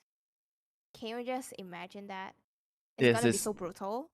100%. I think like IU are just going to take that pick. If ID can give it to them, and if they do take If. it, it's just going to make. They're gonna show us a different way of playing RU, us not RU, or rather Viego, and the games will be happening very quickly. One last thing before we go into the game, do you think Seth is gonna be banned here? It's either a ban Is he or a pick. banned or is he picked? You have to pick one. Yep. Banned. You get- I think it's gonna be banned. I think so. That's As the ban. I'm on the banning side. I'm on the banning side as well. We're both on the banning side. So if we win, if we're correct, you make sure you follow us on our social medias. Link in the description below. My Facebook, her Facebook, my YouTube, her Instagram, and then her Twitch as well. She streams sometimes. So make sure you give her as much support as you can. The lads, I really expect you guys to at least give her some support. All right, hit that follow button on her stream. So we will get into the game. Let's go. Woo. Who will be the first ban for this game? Diana. Wow. Okay, I mean it's a similar ban, just like what RUR did last game. They also banned away Diana. So are they going to change their ban, or are they just going to fix it? On the side of RR, I think they are just to fix it with a plan, since they executed so well like last game. But Yeah. I think IDK, they might change it a little bit. Yeah, I mentioned that IDK has to change up the strategy, but I never said anything about RUR. But the same thing is still on the board here. Like I think RUR can roll with whatever they don't want to play against, and I think the Diana ban was great because it seemed to be Sushi's most preferred character to play on. And then follow up with that Tahm ban. The Tahm ban isn't really a comfort pick ban, but it's more like it's a broken character, so let's take it away kind of ban. But on the side of IDK, the Thresh being taken away, we are continuing the streak where we are seeing 100% picks, ban and pick rate on the Thresh, because Matt King once more is a Mad Lad on the Thresh. Now we see Aatrox being taken off the board. Looking at the Aatrox, seems like they don't want the Aatrox to destroy their top laners. Although it is Oh, not really Viego's like- banned from RUR. so there will be no Viego plays. No Viego. But is there set? Dun dun dun! It's still open. But there's 10 more seconds for us to confirm whether Seth will be banned or pick maybe. Oh, Zac is taken away. This is Okay, interesting. interesting. Yep. They picked the Zac on the side, but when like previous game, but they banned away Zac. Mhm. Maybe they just don't want Zac to be first pick by RUR, but Right. they are going to react it with a Sinja first pick. Maybe. Yeah, I think Xin Zhao is gonna be. It's a good pick here. It's a character that can pressure every lane, and he's not. It's not that hard to counter. I mean, no, it's not that easy to counter because every single time, the best way to counter a Xin Zhao is to never give him an advantage. And with the way Xin Zhao plays, it's really hard to not give him an advantage. And RUR locking in a character that's a pretty safe jungle pick. And I would say I can anticipate how the jungler with the Sejuani aggressive playstyle plays the Sinjao. So I'm sure that he's very confident in this pick and he will perform. On the other hand, Silas has been locked in instead of the farming time. I mean, Silas, yes, he still needs time, but it's not as pure farming like the previous game, the Yeah. Victor pick. So it's a good one. And not to mention that there is a Syndra ultimate. Oh, So last with minute that skill- change. Ooh, they wanna pick in. Yeah, so that was really interesting because I saw the the Irelia pick and I was thinking about, do you really want to blind pick a character that you just lost the game with, especially on a character like Irelia, a character that's so easily countered, And thank you for not locking it in, IDK. That shows that you're at least a little bit serious about this. It sounds mean, but no. Leona, good pick here. It's going to be a good setup paired with the Sylas. Their engage is going to be really, really well. It's going to come in. Their engage is going to be very, very quick. It's going to be very strong. And I do like these two picks right now. And RUR finalizes with a mid lane rise into the Sylas. Ooh, is Pi gonna be locked in to go against Leona? But going back to the strategy part, IDK, I am very happy in terms of their strategy change. Oh, Bard. Okay. Ooh, like we're both supports mains, then we're both really happy to see this. Right, Bard. I'll let you take the spotlight. Enjoy. Hello. I mean. Oh, you don't have. I'm sorry. Because there's so many ways. Like, Bard, yes, you can make plays, right? With the magical tunnel and stuff. But I don't know why suddenly in my brain I just keep on thinking, what if the Sinjal just engage and there's a Bard ultimate? Scary. But we'll have to see how it goes. But yeah, okay. So Bard pick is really, really interesting here because one of the ways that Leona plays is that every single time she engages, she throws the Zenith Blade forward, and then she gets into, you know, the character back at the back. Now, with a Bard, you can really time that well and expect when that happens. And additionally, remember how we mentioned, or at least how I mentioned, Sylas and Leona combo at the bottom lane. It can be very devastating and engage. When that engage happens, Bard press that ultimate and it doesn't matter anymore. It just stops the fight altogether. Of course, this is open up that Sylas can steal the Bard ultimate, but I think there are better options out there. Oh, talking about Bard, yep, that is definitely great. But look at that, Olaf is there to literally counter the Bard's stun and stuff. Like, let's not talk about the ultimate, but if there's any CC, Olaf can just using his ultimate and just run, literally run all the way down to your ADC. So it is going to be a trap. Because I believe the last game, RUR did ban away Olaf, if I'm not mistaken. Wait, did they? I think they did. Yeah, I think they did. Yep. So now Olaf is available and IDK is confidently picking up Olaf on his side. And looking back to the ban, they banned away Kalista, Camille, Irelia and Sion. So Kalista, we have seen how good RUR performed last round, so it's not a surprise. And also the Camille is the same ban just like last game on the side of IDK. But Irelia, I'm just kind of wondering why they banned away Irelia. Well, do you think it's a threat for them? I mean, Irelia always has that outplay potential, and the problem here is that Sylas is locked in, but it's not a confirmation that he's going to the top side. And Irelia into a rise, it's gonna be a little bit challenging. So taking that off the board, it's one less problem for them to deal with.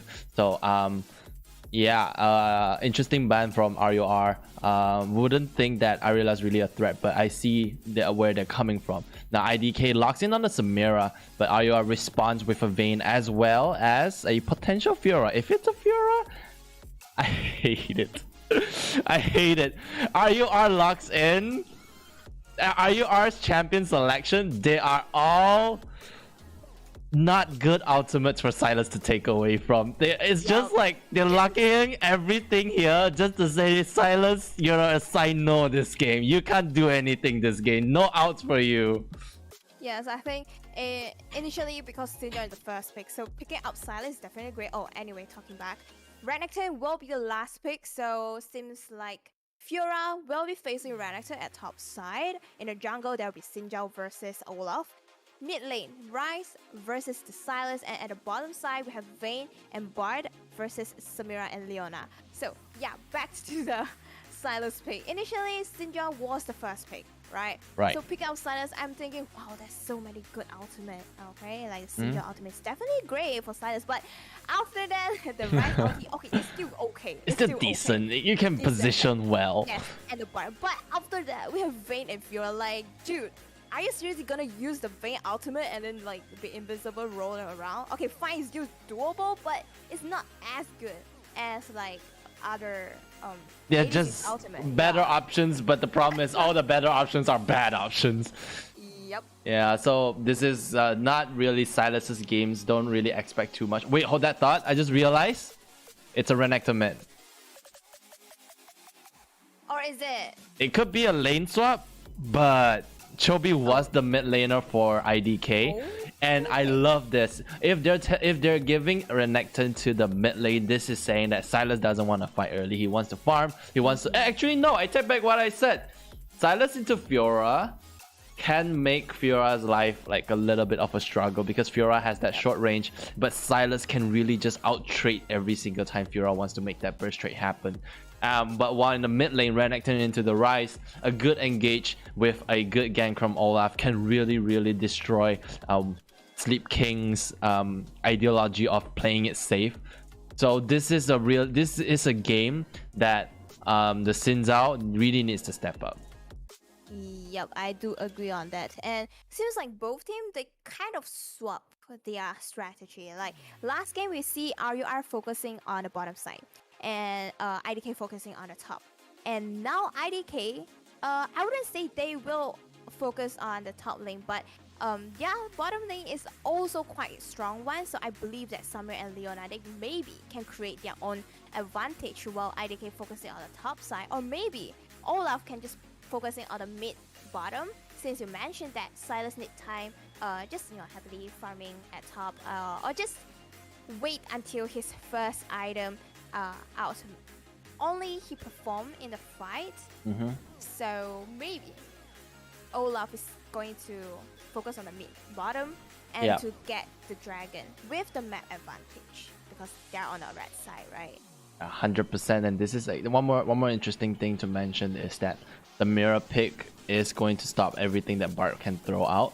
So if the Leona into the Samira engage comes through, Bart can't do anything because Samira, with that press of a button, it's a wind wall in a 360 degree. Nothing is coming in, and I don't know if it'll work, but I believe Bart's ultimate is a projectile. But the only question is I don't know if it will be stopped by Samira's a W. But at least the CC that Bart provides will be denied by the Samira, and the engage on the vein. Once Leona hits on the vein, Samira can just simply follow out. And with the passive, there's a short amount of split seconds of CC on the person's getting, like she can just follow out with that. So bottom lane, Vayne and Bart need to be very careful. I can see that Vayne pick in this game. They want the early game you have the Sinjao, right? Right. So mid game, Fiora, Rise, and Vayne could potentially step up and to take control of the game. 100%. This is going to be looking very interesting. So we are hoping to see a game number 3 as IDK gives us a spectacular picks and bans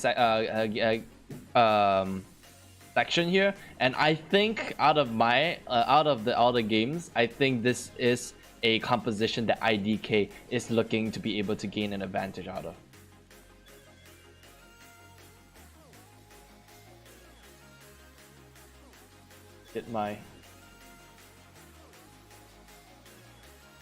That's what I'm thinking. Oh, sorry, my Discord got bugged off and your audio was lost for a while. Yeah, I was wondering why you were silent for a while. I thought you DC, but it's okay. We're going into the game right now, ladies and gentlemen. Hope you got your popcorn because another great match is coming.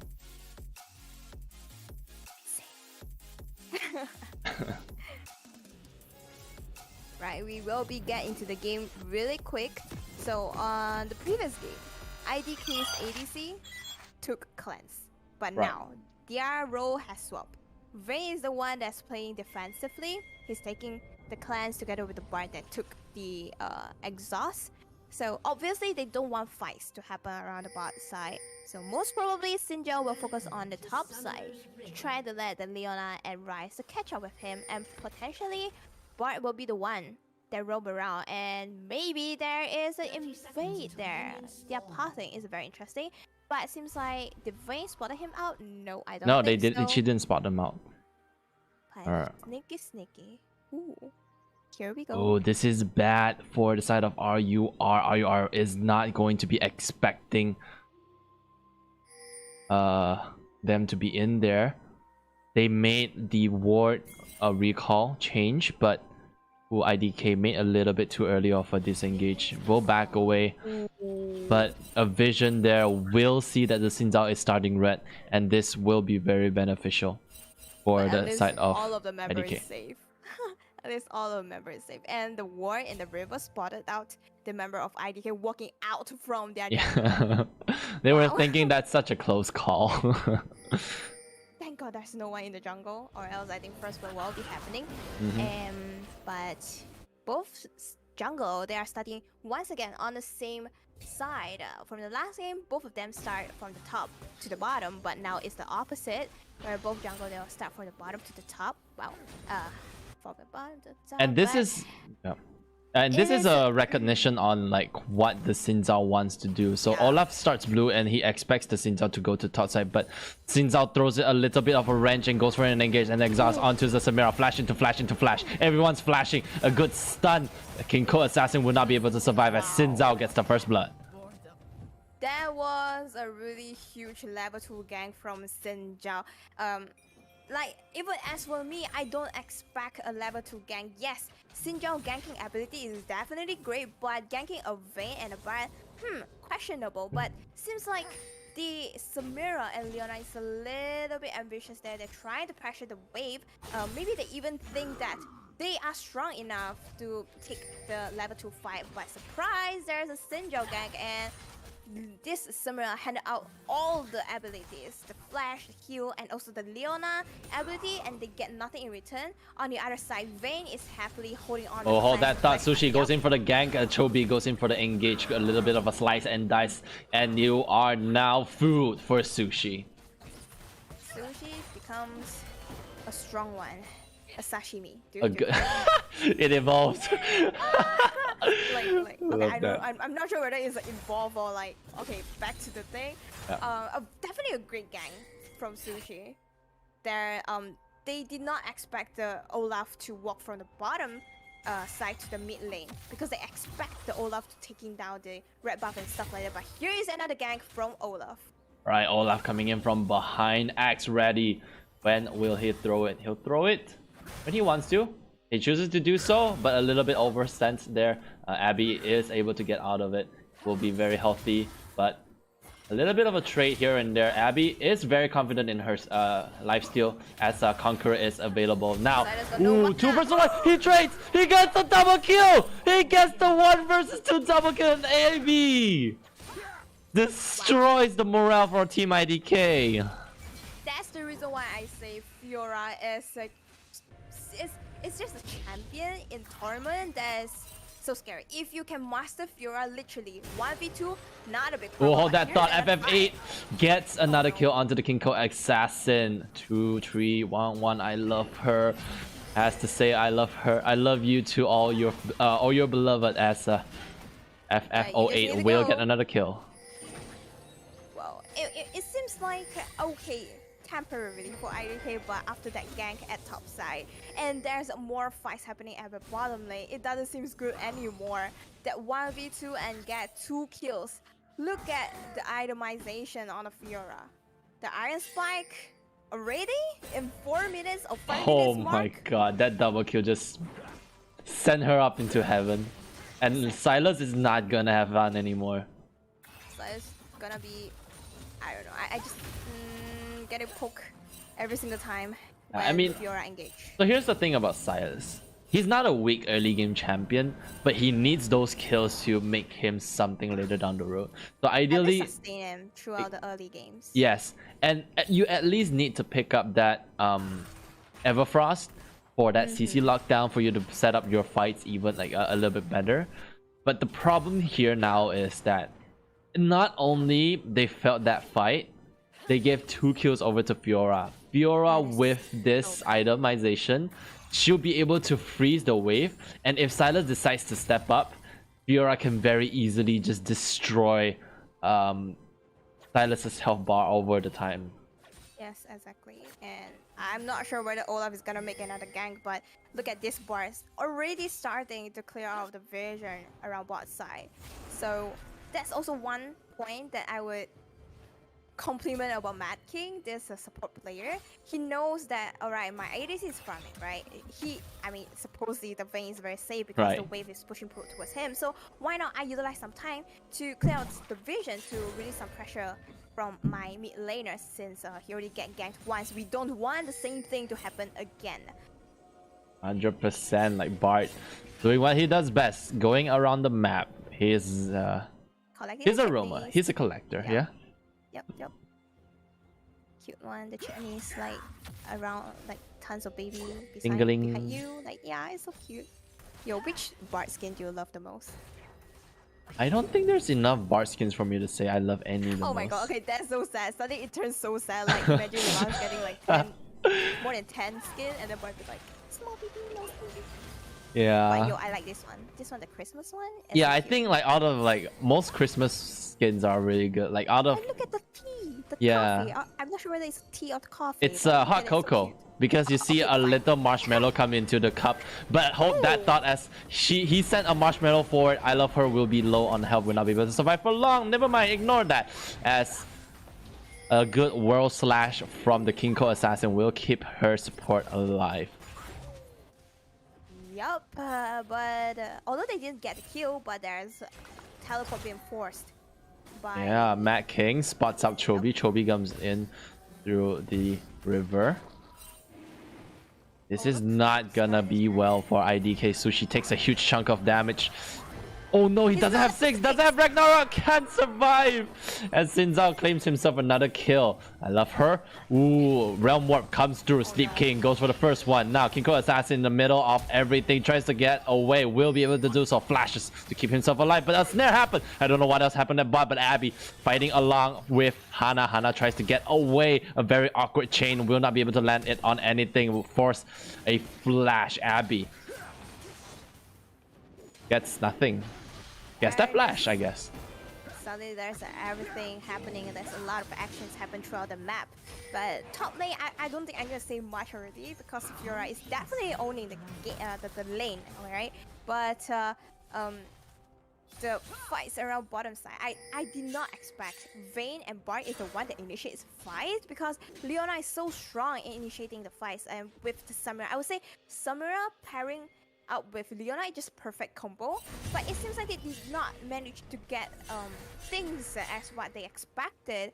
Vayne is the one that creates initiate the fight. Yeah, and this is what like RUR is just so good at doing. Like usually you look at bot and you think we'll just let Vayne free farm. Like let's not look at Vayne, right? But Xin Zhao made that early level 2 engage that just threw a wrench into this entire thing. Vayne is very similar to Silas. She's nothing with the farms, but as soon as she gets a kill or two, she is suddenly a very oppressive character. But hold that thought as Susie spots out the Xin Zhao. Xin Zhao uses the ultimate to try to stay alive, but I Love Her walks into it and then we'll be able to stun. But oh, shutdown goal being taken by I Love Her. I Love Her low on health right now, 30% health. Everyone coming in from the side of RUR. Sleep King will pick up I Love Her. Now now Sushi tries to stay alive. Ooh. Good ultimate by the Mad King will stop everything. Oh, not a good ultimate, but F08 picks up another kill. Oh, Renekton. Oh my god, good invisible will keep himself alive, but Kinko Assassin goes through the portal, but will not be able to survive as FF808 just dies. But while we're at it, AB 123 on the top getting another kill, and that makes his kill score 1, 2, and 3. I mean exactly. I mean 3-0. Let's just go with 3-0. 1, 2, 3. I wanted to say it's like 1, 2, 3 kills in his kill score, but it just made it sound like he had 2 deaths and 3 assists. But yeah, back to that fight.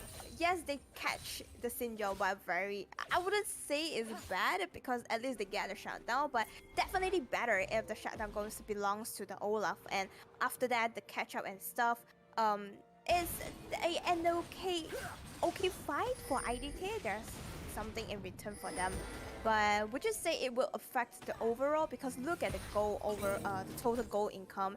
That's close to 4,000 gold gap in between the team. And also look at the top lane. Oh my Fiora, lord. 2,000, close to 2,000 gold ahead of this Silas. And It's definitely 2,000. Look at the wave. After she clears it, it's a 2,000. Yeah, she just denied the farm from this Silas. How can this Oh, realm Silas walk do comes things? in. Oh, no. Sip King goes for the snare. Silas will not be able to survive for long. He steals the ultimate to try to keep himself alive for only a short while as AB123 picks up another kill. Like, guys, have some mercy on this Silas. He's already having a hard time. There's a gank for him. Like, you really want to pressure him real hard, man. Like, I respect that. That's the team plays. They know that they want to get this rift, so why not we just take a ride to the top and take down this Silas? So this Olaf got no time to react on this rift, but he needs to deal with the top waves. Although the Silas has a teleport, but it wouldn't affect as much even if he TP to join the rift fight. And here... Okay, oh, Bart with the ultimate tries to set it up for the Samira kill, but Samira gets a Zox's Blade Whirl sent way too early, gets condemned into the wall, but is it way bad? FF08 gets chased down by Hanana. Hanana comes in, goes for the land, will make that kill happen, but a teleport coming through from the Fiora. Fiora 1 versus 3. Oh, takes 1 for herself, but now half health. Is this a bad thing? It's not really, because she's gonna get the kill and just gonna get the ultimate reset. I love her would not be able to survive for too long in this situation. Shushi tries to help out, but just puts himself into the bad position, and he will have to get away.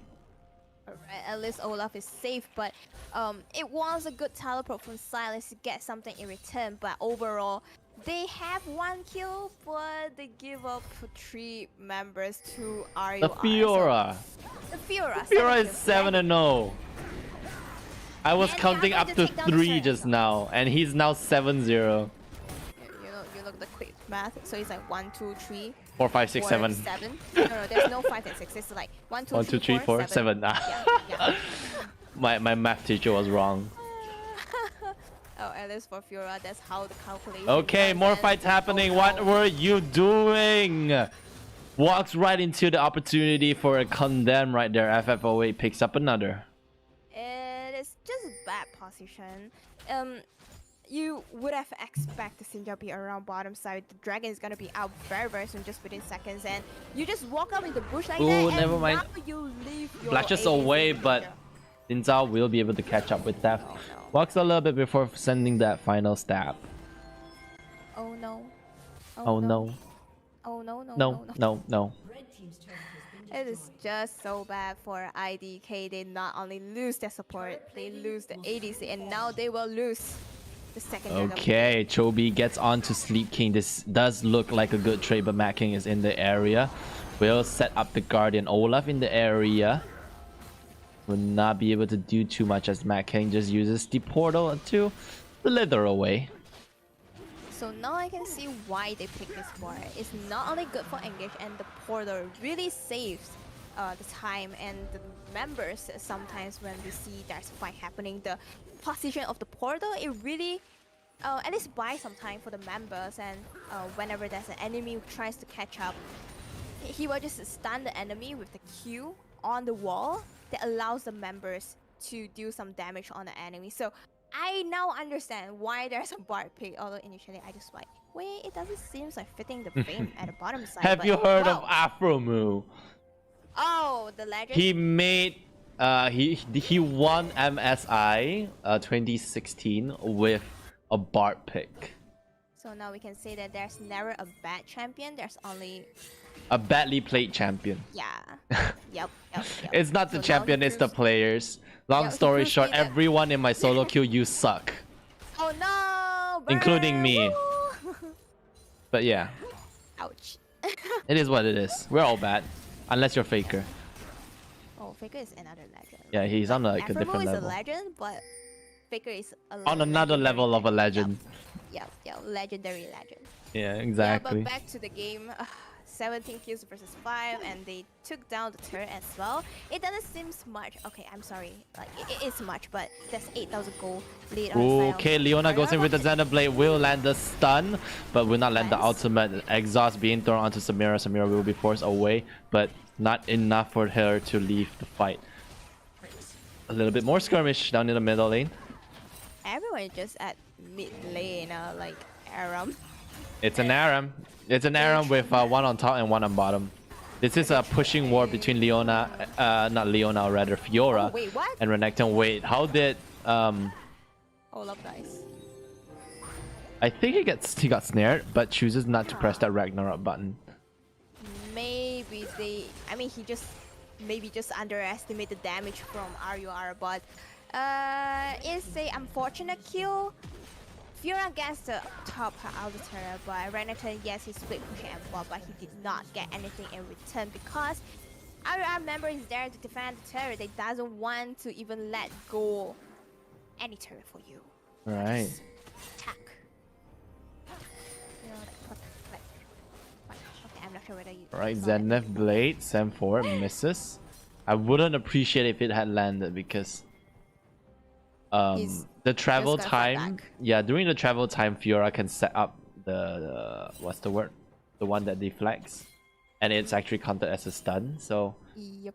yeah, now Sushi gets onto Oh. Abby. Abby doesn't. I don't think Abby's in a bad position here, but we'll have to see about that. Since comes in with the ultimate, uses it, try to stop the back line.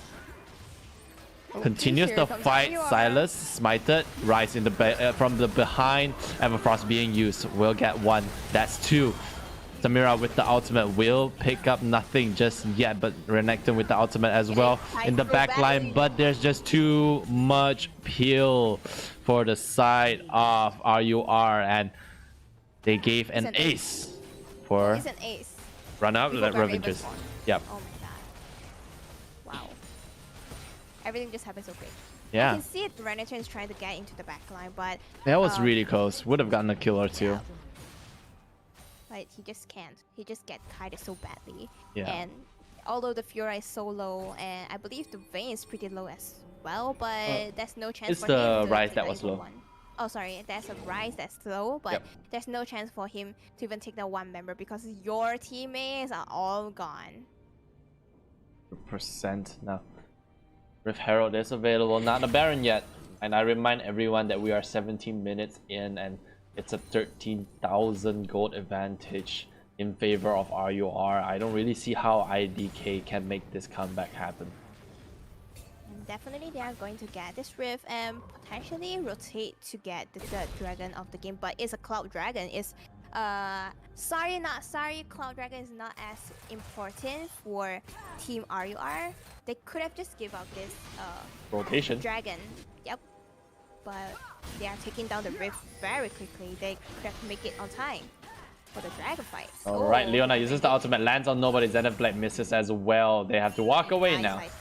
Sushi comes in from behind. Oh no, takes so much damage trying to pick up his axe. A throw over to FF08. Now Chobi trying to get away, gets the cloud buff to walk away, but in the middle of everything, Blade Roll will not be able to deny the damage coming through as a Xin Zhao uses the ultimate to secure another gonna go kill. for more? Chobi tries to stay alive, but a good Realm Warp from the Rise will force him into the depths of hell.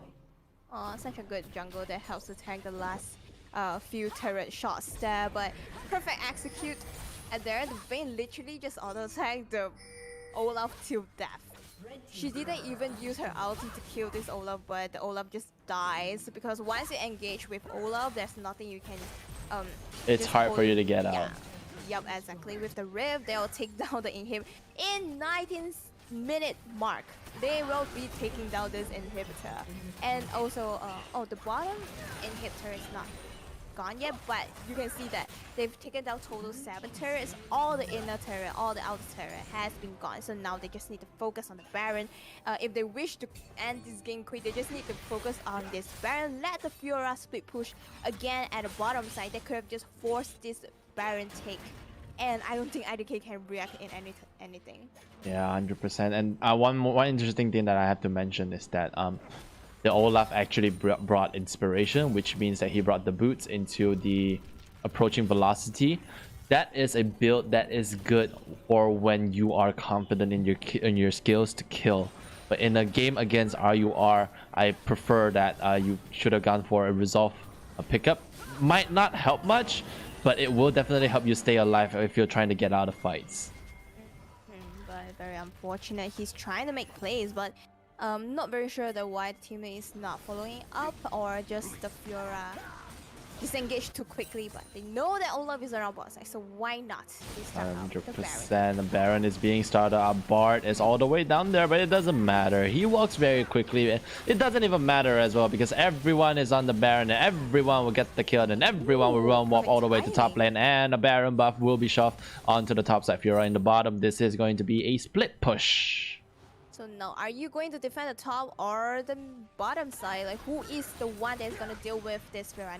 Definitely not Silas. That was a right? trick question, right? They can't defend both. They can't defend either. Item, and there's a wave in the Okay, Sinza goes in for the fight. Oh, Good nice ultimate will deny the turret damage. Everyone backs off for now.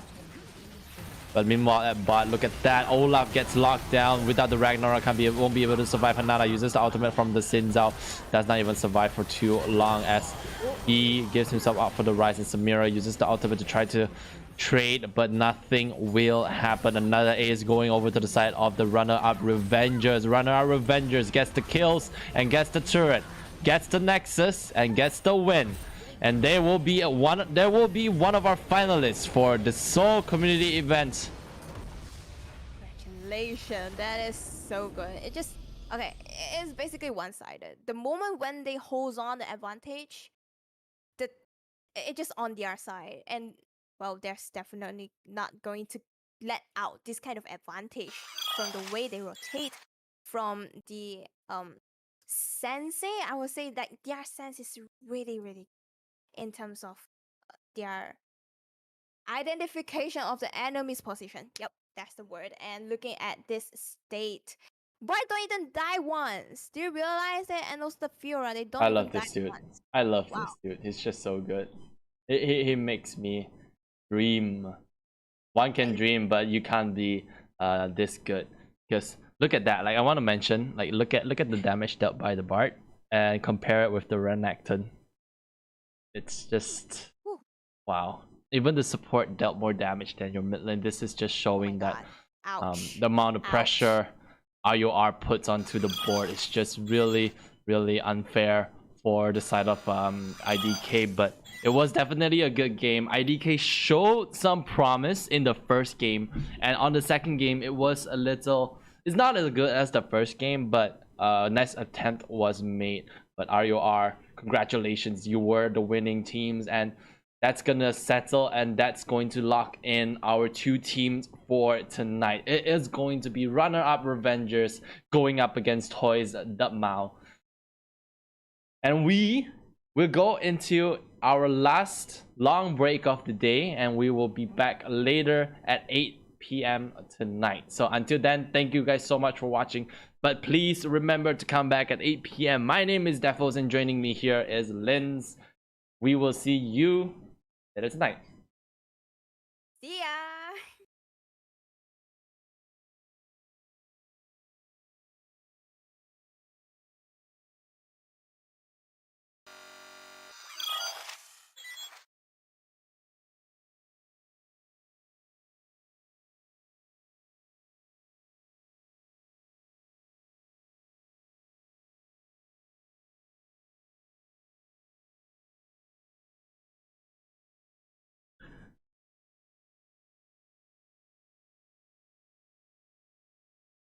GG.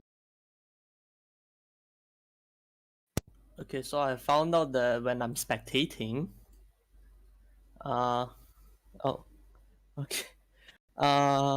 Remember,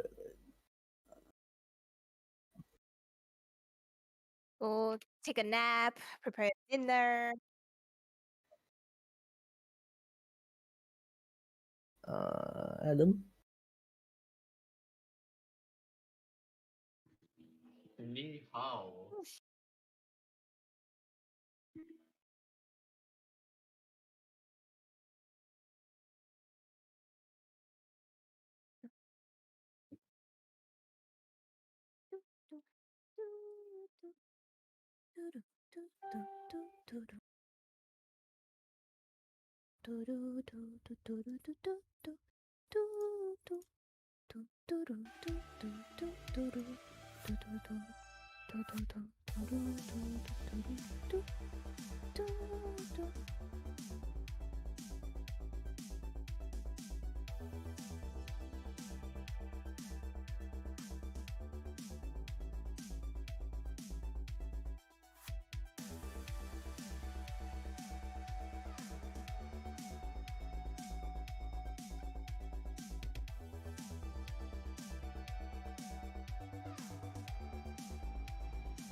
Yikes.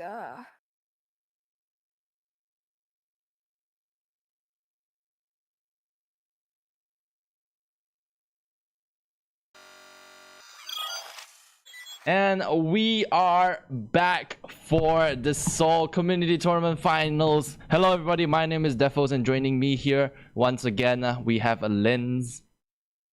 Hey everyone. Trying to be cool a little bit, you know, like A lower but- tone. but then my hand It- sold me out with the piece. Too cute. You can't do cute and cool at the same time. But yeah, hope you guys are hyped because I am. We have our two finalists, which is the runner-up Revengers against the Toyz the Mao. These two Toyz the teams. Mao.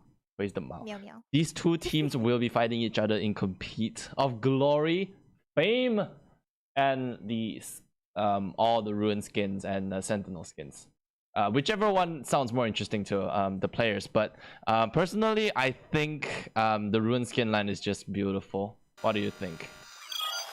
It really depends on the champion. Like for runes series. Okay, give me Misfortune your is up. top three. Okay, fine, my top three. Yeah. I like Diana. Although Diana seems a little bit Simple. typical, like Yeah. simple, but I don't know, like the graphic and stuff. It's Mhm. simple yet sleek. Right. That's one. And Irelia, ooh, like the skill and everything is hot. Right. I can agree on the Aurelia. Not as much on the Diana, but moving on. What's the third? What's your third? Definitely Misfortune. I'm sorry, Vayne isn't my Ah. pick. I'm sorry, but Misfortune.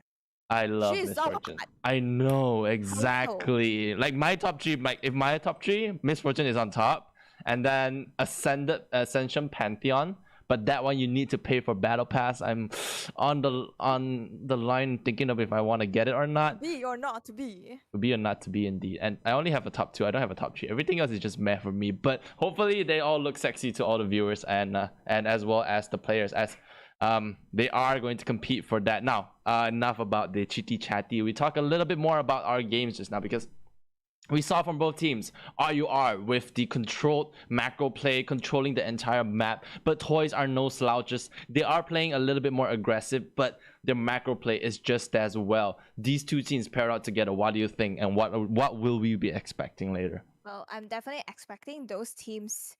Once they get the advantage, they will never let it go. That's how it's the way of playing.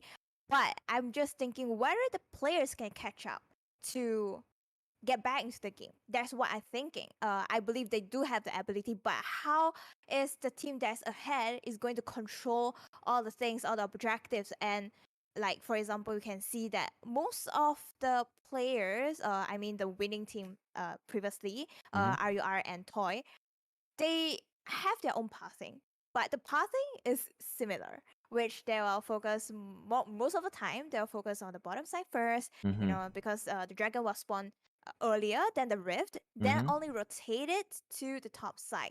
No matter it's with or without the presence of the bottom lane, the support or the ADCs, they tend to do this kind of pathing. So I'm thinking whether they will change their strategy to not collapse with each other.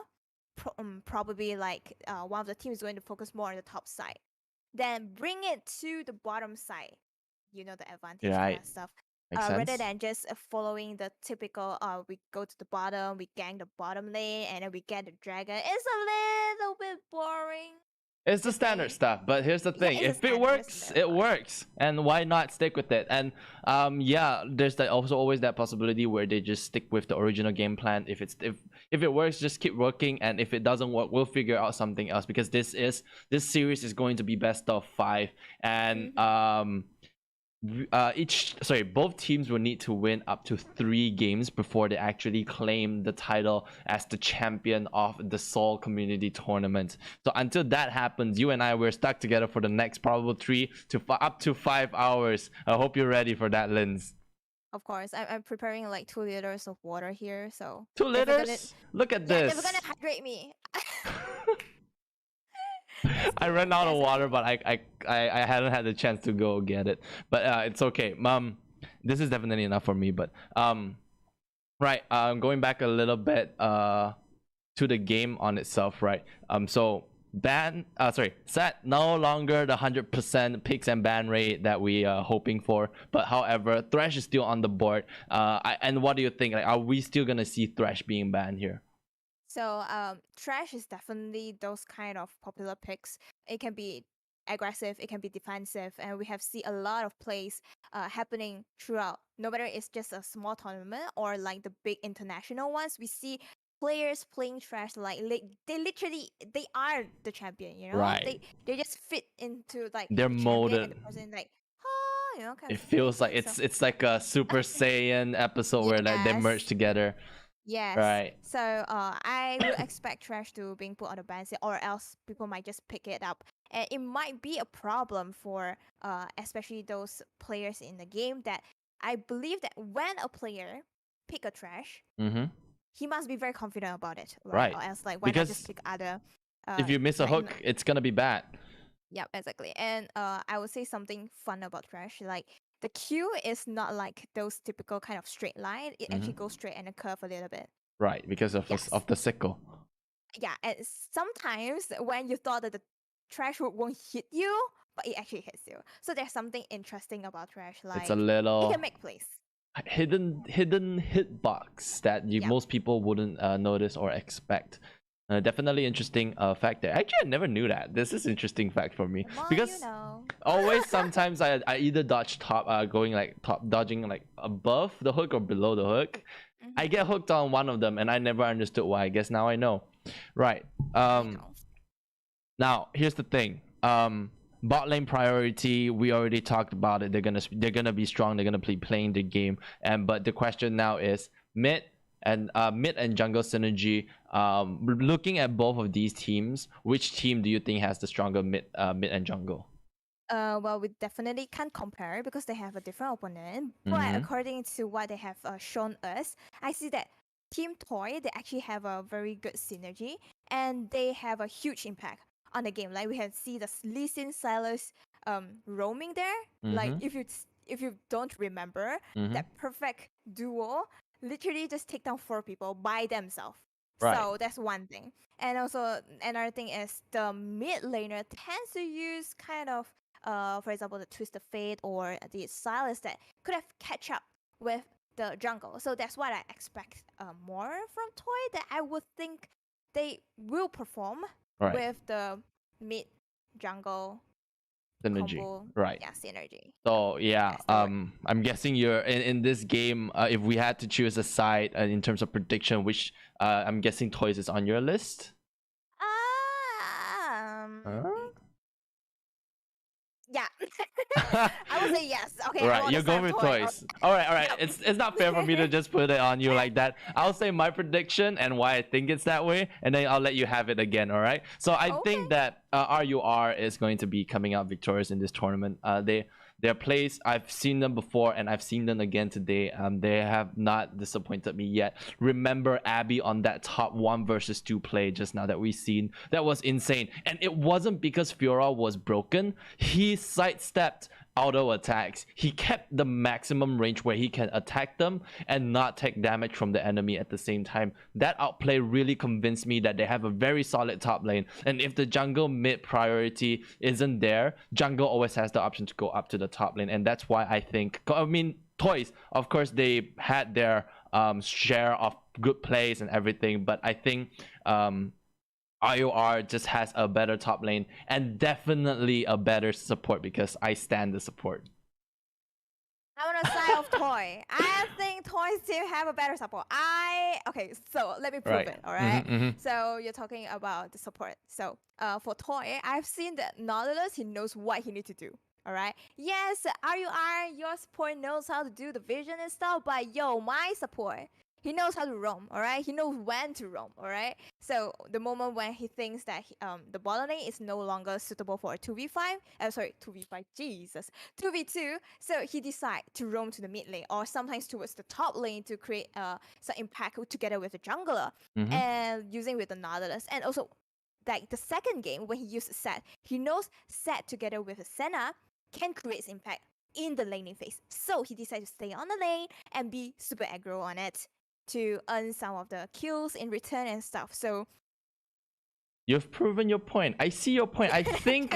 All right, let's just say both team has stand an equal chance of getting this dub on this on the Seoul Community Tournament, and we will go right into reintroducing the teams for those of you who just joining us.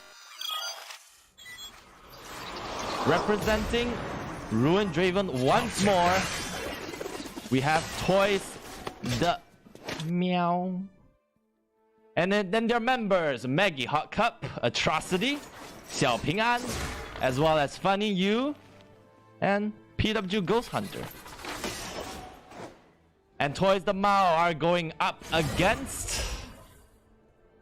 Look at that. Wow, seems like there's no Sentinel, but only the ruined Shyvana, the strongest dragon. Okay, it's not as strong as the dragon, but yeah, she is going to be so strong that runner-up. I will keep on thinking ruin, but runner-up Revenges is going to represent the Shyvana, Sleep King, Mad King, 新手妹子玩家 FF08 AEB123 and aggressive is going to go against Toy.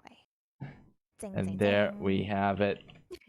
Ladies and gentlemen, I hope you are ready because we are going right into the first game of the night. Toy versus RUR. There's a little bit of a graphical error. Okay, hold on. Come on, guys. Show us which team do you support more. Put down the exclamation. Is it exclamation, right? I didn't forget about the comment, but yeah. Show us which team do you support. RUR or TOY Toy. Exclamation mark RUR win or exclamation mark TOY win. Yep. Show us. Come on. I mean, and then like support your team that you love. You know, maybe that's your friend, your partner. I'm not sure, or your family member is playing, and they will be contesting for the title, the champion. The champion of the Seoul Community Tournament. All right, enough hyping up. Appreciate it, Linz. We will go right into talking about the bans because it's important here that we take a look at the fact that Viego's taken away as well as the Diana, and this is just telling me that it's not about what they had to offer, or at least the last team had to offer in terms of Diana. It's just that they're recognizing that Diana is going to be a problematic pick playing into their team compositions.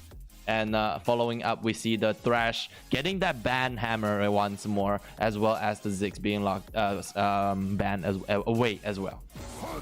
There will be no Mad Life, and there will be no Trundle in this game as well. I'm kind of surprised that Trundle has been banned away. Probably it is the player's best champion. I'm not sure about it, but Aatrox, Diana, and Viego, I'm not surprised about this ban. They are very popular and impactful, especially Diana in the jungle. She has a fast clearing speed, and the moment when she could reach your backline using the ultimate, it can pull. Oh, Tom Kench is open. Look at that Tom Kench. Woo! Tom Kench was left open. Yes. And Toyz just leaped onto the opportunity to lock that down, and that was why they took away the Trundle, because they don't want a character that literally has a button that tells you that you can't have armor anymore, and Tom Kench needs that armor to stay alive. And here we have it, a good setup for the Tom Kench. Such a smart ban, and in return of the support pick, it will be Leona, but is Amumu gonna be picked? It's a hover. There's no way. Maybe at the start of the season, but we're already midway through. He's not that strong anymore. He was pretty strong, I agree, but not anymore. It's too late. Let it go. Something else. Let's go. Oh, I like to mention that Nautilus is locked in here because they don't want to take it away from Maggie Hot Cup, because Maggie Hot Cup actually does play a mean Nautilus. And I think it's a very decent lock in there. We see the Vayne being locked in as well. Right, so seems like the bottom duo has been locked in, and now most probably Team Toy is gonna select the top laner as well. But wait, is Olaf gonna be locked? Not very sure. Oh, Olaf very is sure. locked Very in. sure. Right, so a little bit more kind of an aggressive playstyle coming in from the side of RUR. Now, what I like about this Olaf here is that it's a good CC denial. Like, he doesn't care about CC, and he is a character that wants to fight. And into a Tom Kench, all Olaf needs to do is pick up a little bit of either a little bit of anti-healing or maybe even the Serpent's Fang. Now Serpent's Fang might not work as well onto the Olaf, but if Toy's composition relies way too much on the Kench, Vayne can pick it up and it could be horrendous. Yep, and in return, Caitlyn has been locked in. Is definitely a smart pick as the long-range champion. Caitlyn can just harass the Vayne throughout this laning phase and to have enough range to potentially dodge away the Nautilus hook and stuff. And it's quite a good pick, I would say. Yeah, 100%. This is a pick that is going to give some sense, a little sense of security for the bot lane. You have the range to farm and you have the range to poke is what Toyz is looking for, and I really appreciate that. That is like looking like not underestimating RUR, and then look for every single opportunity that you get, and so far they've gotten two. And I believe that they have seen the last game. The Vayne from RUR is definitely great.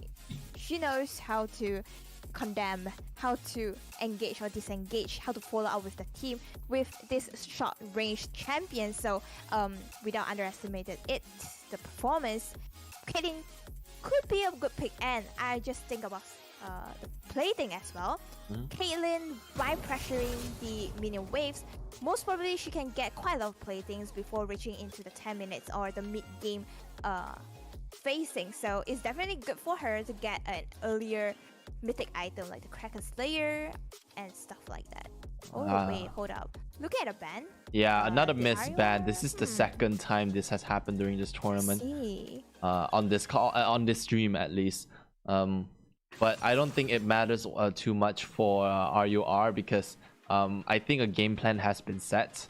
There is looking like there are a lot of AD damage output coming from the side of Toy. Most likely the last character is going to be the mid lane. I'm thinking of Orianna's gone. I'm thinking of the Syndra in the as the last pick, or either that or Azir. But if you don't lock in on these two, what okay, maybe Silas is available as well. So yeah, long story short, they need an AP. Yep, I do agree on that. And I believe they are going to pick those champions that's going to help them to finish the game around mid-game time phase, because Nocturne pick, if you reach to the late game, is very rarely Nocturne gonna catch anyone and to delete the player out from the team fight. So ending the game in the mid-game phase is better for Team Toy. But on the side of Team RUR, they have a Camille and Corgi being locked. Camille is definitely going to the top, probably gonna face the Town Kench, and Corgi needs farms. That's the only thing I think of Corgi. Yes, he can do tons of damage, not gonna lie, but he needs time. So from the overall of Team RUR, they have a Vayne, Corgi, that is gonna be a little bit late game. Camille could be the one who's big push in the late game, but look at the final pick on the side of TOY.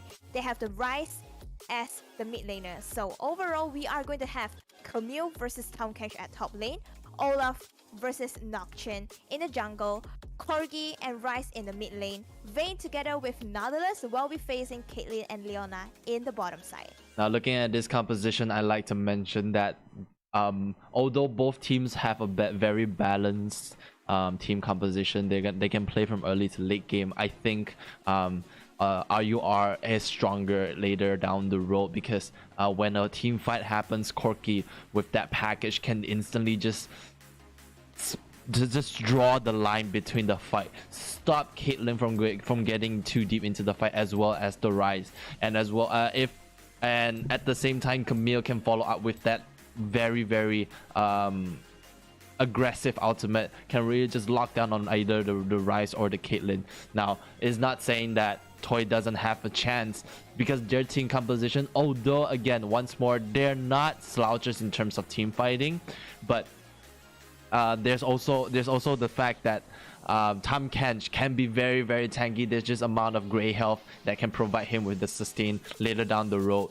But in this case, there's just so much damage output, at least on the side of RUR. I think it's a little the team play or the method of getting the team composition to work is going to be a little bit more trickier for Toy.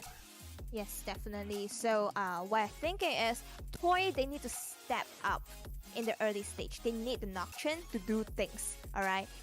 Definitely Nocturne need to reach level 6 so he can do more things like to ganking with the ultimate and stuff. But besides that, level 3 you have enough skills for a Nocturne to do a pretty decent gank. So by ganking especially the bottom side, because Camille she can just run away with the E, with the hook shot.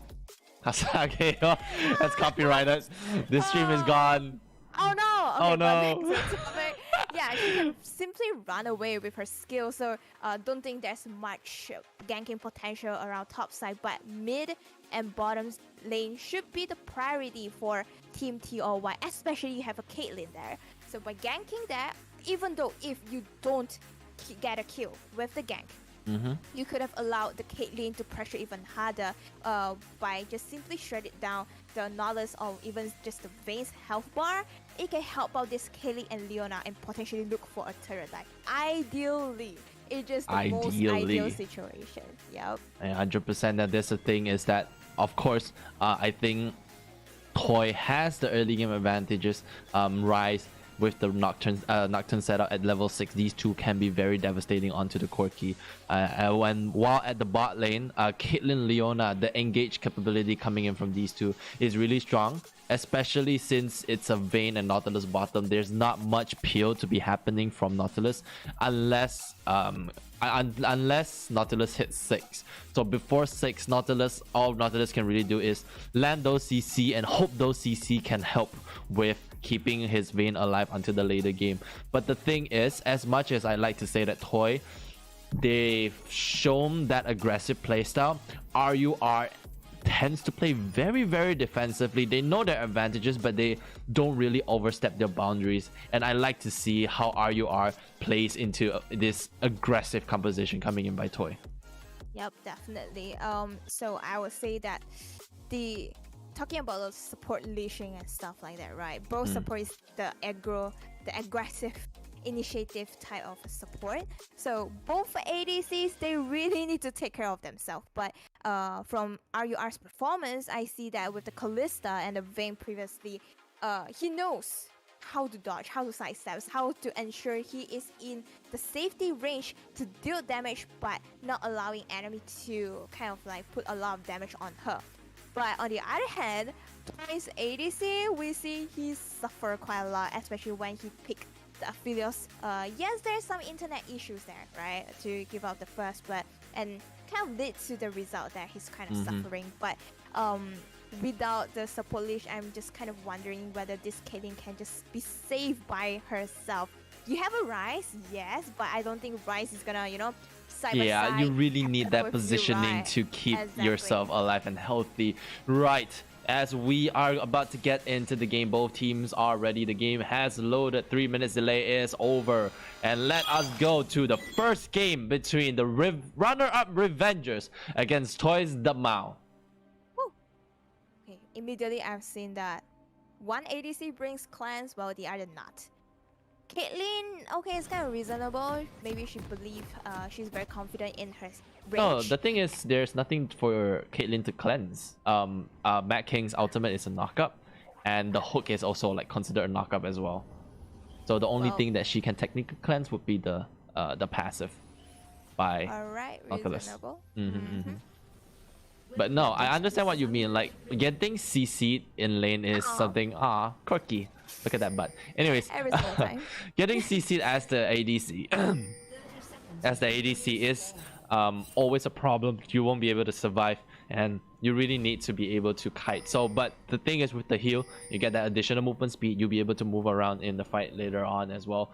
So again, we just really have to see how this team plays. Oh, look at Corgi just shaking his two toots at the Rise. Anyways, first word over to Camille. Extra 10 go, Kaching, and it will be provide some of the experience advantage for Camille, where she just need the first wave to reach level 2. So Tom Kench, you need to watch out for that.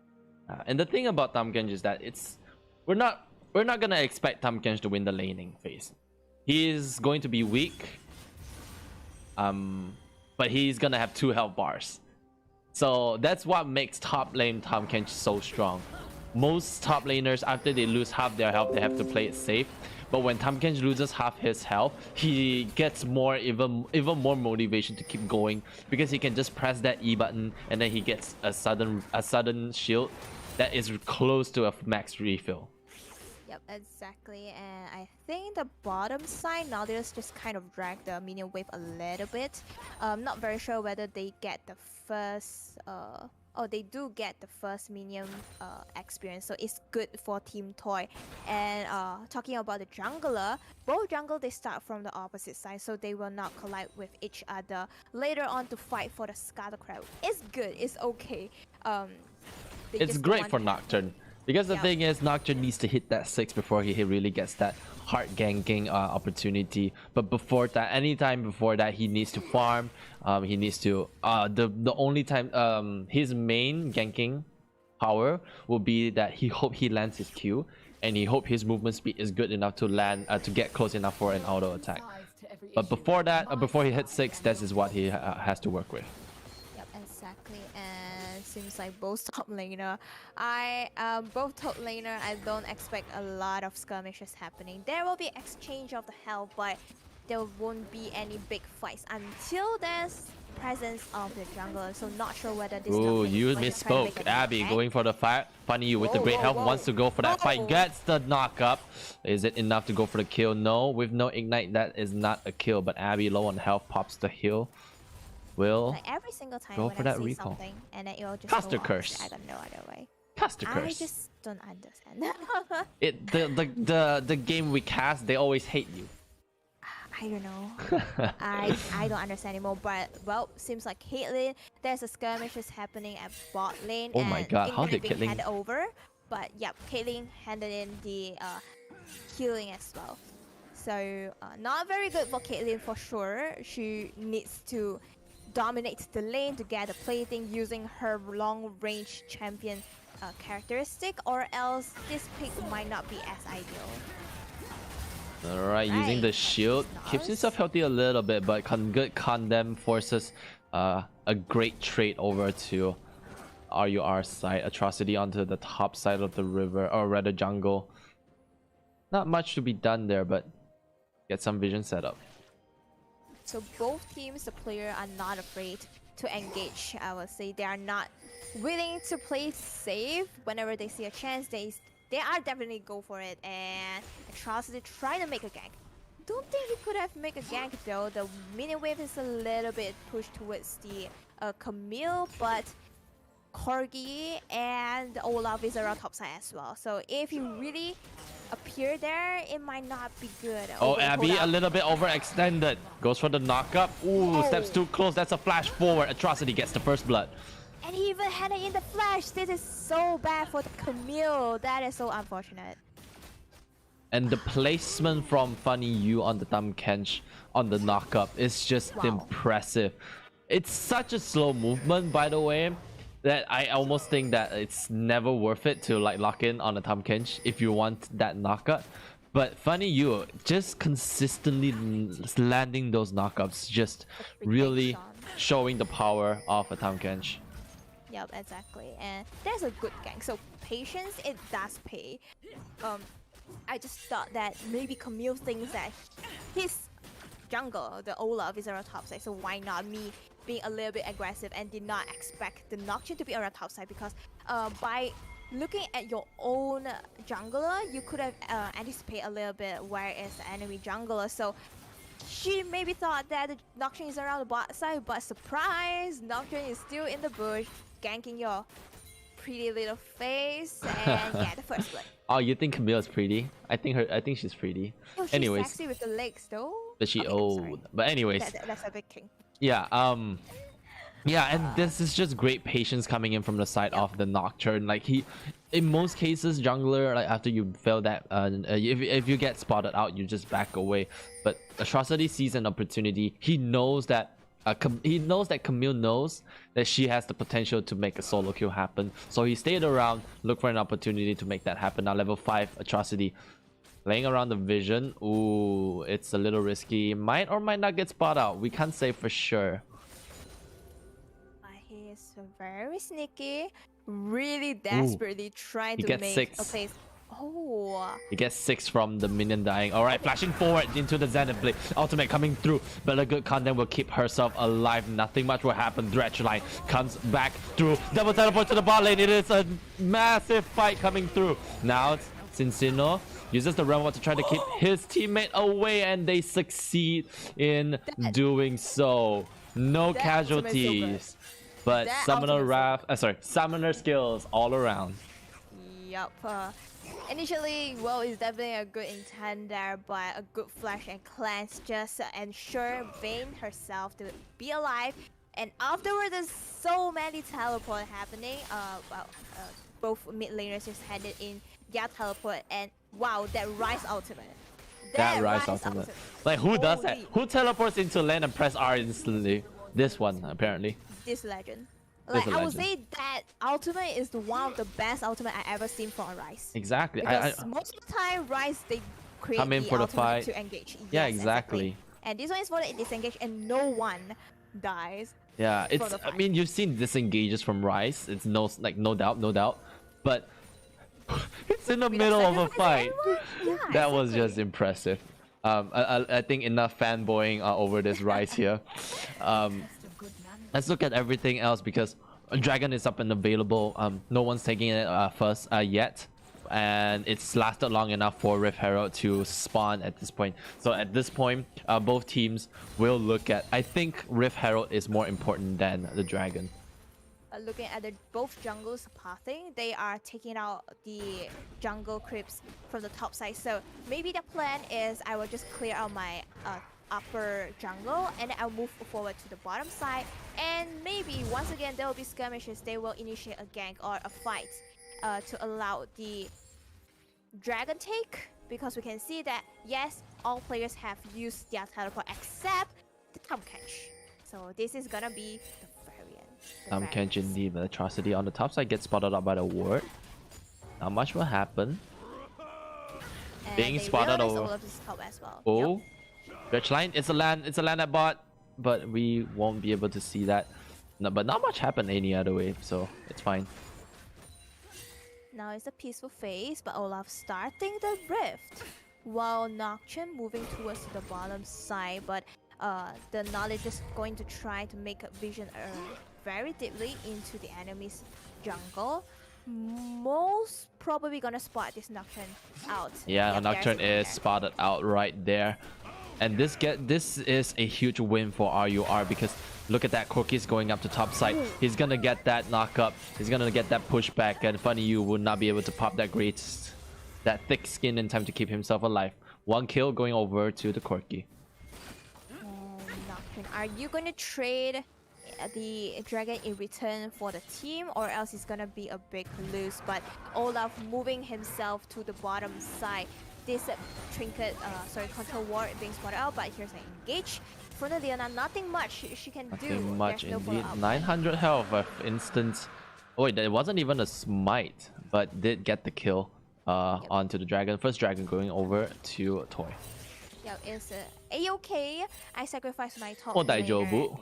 Yeah, It's just a and Tom the- Kench anyways. Yeah, it's just a Tom Kench. He can just eventually be a very good frontliner and tank for 1,000 years later on after getting his item.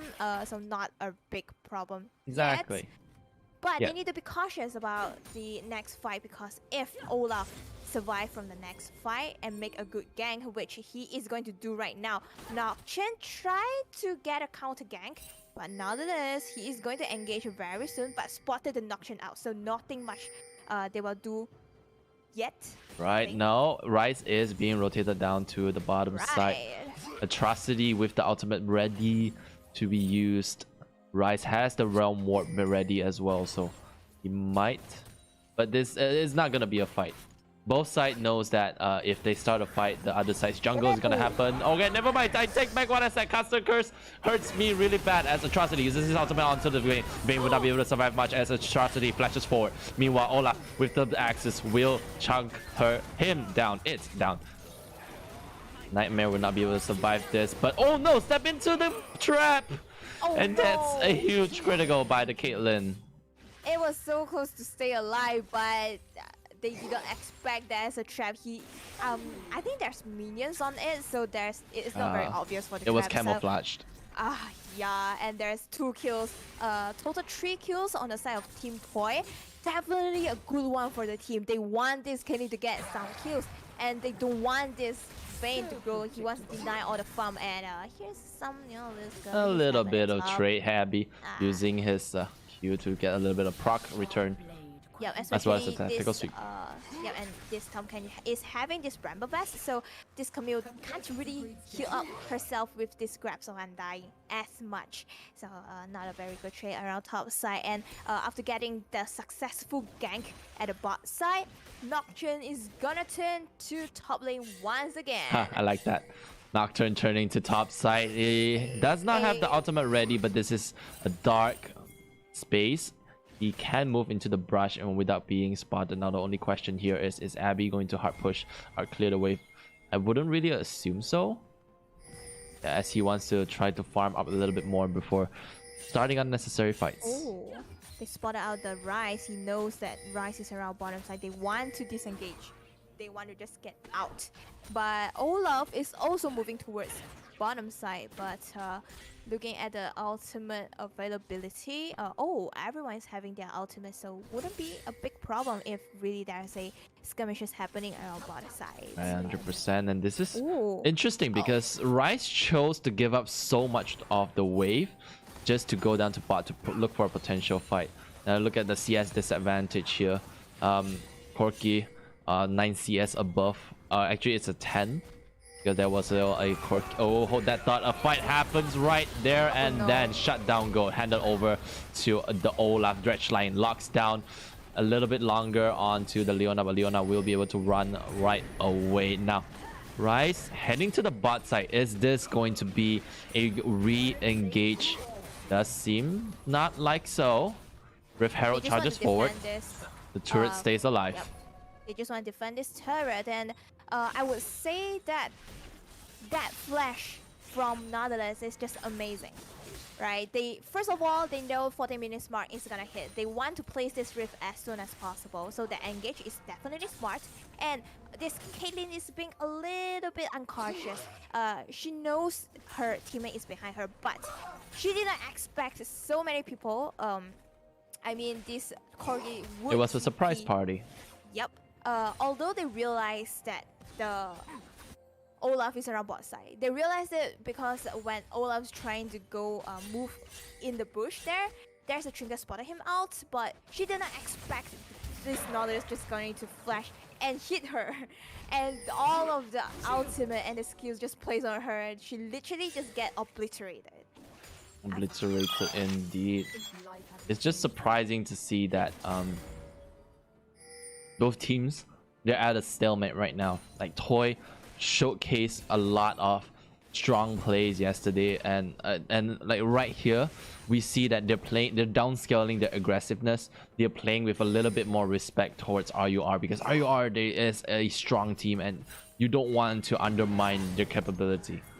Yeah, there's a lot of back and forth happening, so we can see that the total goal income. Oh, ultimate comes down onto the Corki. Corki with the package will be able to get away very smoothly. Still nearsighted by the Paranoia. Very interesting setup there, but no cigar over for Atrocity. Mr. Observer, if you would please restart your stream because it is getting a little bit blurry on our end. Oh, seems like the engage is gonna happen around. Okay, another fight happens in the river. Oh, Caitlyn uses the ultimate, but will not be able to secure the kill anyways. But Leona is pretty low. Yes, Olaf is absent, so there will be no smite fight. But the other players on the side of RUR is pretty healthy, but they will not make any further engagement there. they will just return to the lane and follow, and potentially going to push this mid turret or just the bottom turret. Is pretty low. First turret does not occur yet, I believe. Yeah, all the outer turret is still available, so this bottom outer turret on the side of Team Toy might be the first one after Corgi getting the red buff. Wow, that's a juicy one. That's a very early red buff for the Corgi, but he needs farm. He It's needs all 60 the minutes. income. It's okay though. It's okay, fine, but I would expect Vayne to be the one to get it. but Oh, hey, that thought FF8 whoa. gets caught out. Oh, the good combo coming through by the Caitlyn. That Gets was so another kill. clean. That was so clean. Oh my god. Move like butter as the team fight was well set up by. Oh, not the team fight, but the kill is well set up by Deep King. It's literally those kinds of Tupperware where you have oil on it, but you just spend so much soap on it, and eventually it just becomes the ink type of Tupperware. Yeah, it's as smooth as that. I mean, that takes a lot of aggressiveness in your wiping capability to get it that smooth, but I like that. I like that example. But well, they get the advantage. But Okay, look at I'll laugh onto the Tom Kench. A lot of hitting, a lot of stabbing, but Funny You with the great help will not be able to survive for long as protocol. Precision protocol will secure the kill. Yeah, but it's fine. It's just Tom Kench. It's fine. It's just a Tom Kench. Yeah, it's just a Tom Kench. It's a literally meal. just It's, like it's he's a catfish. It's a meal. A nice little meal. Catfish. Well, Actually, okay, kind of yeah. Do you think he's a catfish or is he a frog to you, or a toad? Wait, he has the. I think it's a catfish, right? Exactly. He has the whiskers. Yeah. So he's a catfish. But the size of a frog. Yeah, in But the shape of a frog. But anyways, Team Toy taking their first turret, but in return, RUR is gonna take down the bottom turret in return. So that's 1-for-1 turret. And looking overall, there's not much gold income difference yet. Yes, there's skirmishes here and there, there's fight, but it's just roughly about 100 gold difference. But wait, look at the mid gold income. I'm surprised. This Corgi has 1,000 more? Yeah, What? the Corki is the carry of the team right now. Oh, a little bit that's of a pause is coming through right now. We have to wait a little bit more to see what's happened. But for now, we can confirm that I would like to see the gold income again, Mr. Observer, because it's really interesting to see that they're equal in kills, and the Rise had a little bit more CSing, but Corki has a full 1,000 ahead in terms of gold. Why? He got the solo turret down in bottom. That's a huge boost, and that's gonna put him at least half an item above up against the Rise. But at the bottom lane, like, it's not going as badly as we hope for, as we think for the Vayne with 1,000 gold difference right now is actually doing very well into such a long range matchup against the Caitlyn. Yeah, I do agree on that. And Vayne is also that kind of champion that she will eventually come back to the game, and she don't really need a lot of item, I would say, because with the true damage, with the W passive, she can simply shut down any tanks, and with the ultimate as well. So I believe she can get back to the game in any time soon. So for the next dragon is the Mountain Dragon. Definitely going to be crucial on the side of Team RUR, because in my opinion, Team Toy, they have a tank already, like Tom Kench, but for RUR, they need this additional defensive percentage by this dragon. So I think they are going to fight for this. And not to mention that Team Toy, they already have 2 dragons. If they take down this Mountain Dragon, it is going to be the Dragon Soul after this dragon. So I am looking forward for the fight that is going to happen in this 2-minute time. Competing for soul point, our RUR has to start playing a little bit more proactively to look for an opportunity to turn this game around. It's really looking like Toy has the advantage right now, but RUR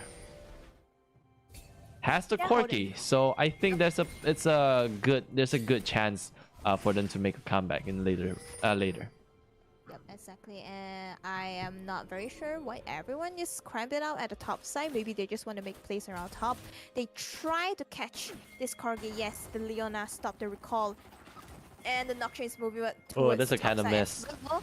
Okay, a good Oh. route into an ultimate paranoia use, but flashing away. Oh, that's not enough. Corki down, Dragon up in a minute still. Corki will be back alive for that fight, but that is a huge income into the pocket of Atrocity. Oh, never mind. They're setting up a Baron. RUR does not know this. Okay, they know this right now. So they are going to set it up. They're going to rotate there. They're going to try to get a fight going on. Meanwhile, With Abby into both the top bot lane fighting laners. against Funny You. Yep. Alright, full-on team fight happening into the jungle. Oh! A good secure by Atrocity, but Atrocity low on health. Just to stop what you keep himself alive. Teleport traded, but Abby in the middle of everything won't be able to survive for way too long. FF08! Last one left will not be able to survive as a close ace handed over to Toy. That is such a good ultimate from the Town Kench by taking this rise with him. Literally, there's no one died from the team fight. They get a shutdown from the Corgi. They get the Baron. Wait, hold on. I mean, Tom's gonna die, right? Sleep King getting onto a Funny You. Oh, No! dude! No! No! That's not how you play this game! Is that even reasonable? No! Like, you have HP, I am full HP, and you can take me down with the grabs of Undying and the shield. Like, is that even reasonable? I think Tom is definitely Alright. going to be on the ban seat in the next game. I gotta give credit where it's due. And it's the Anima's chain.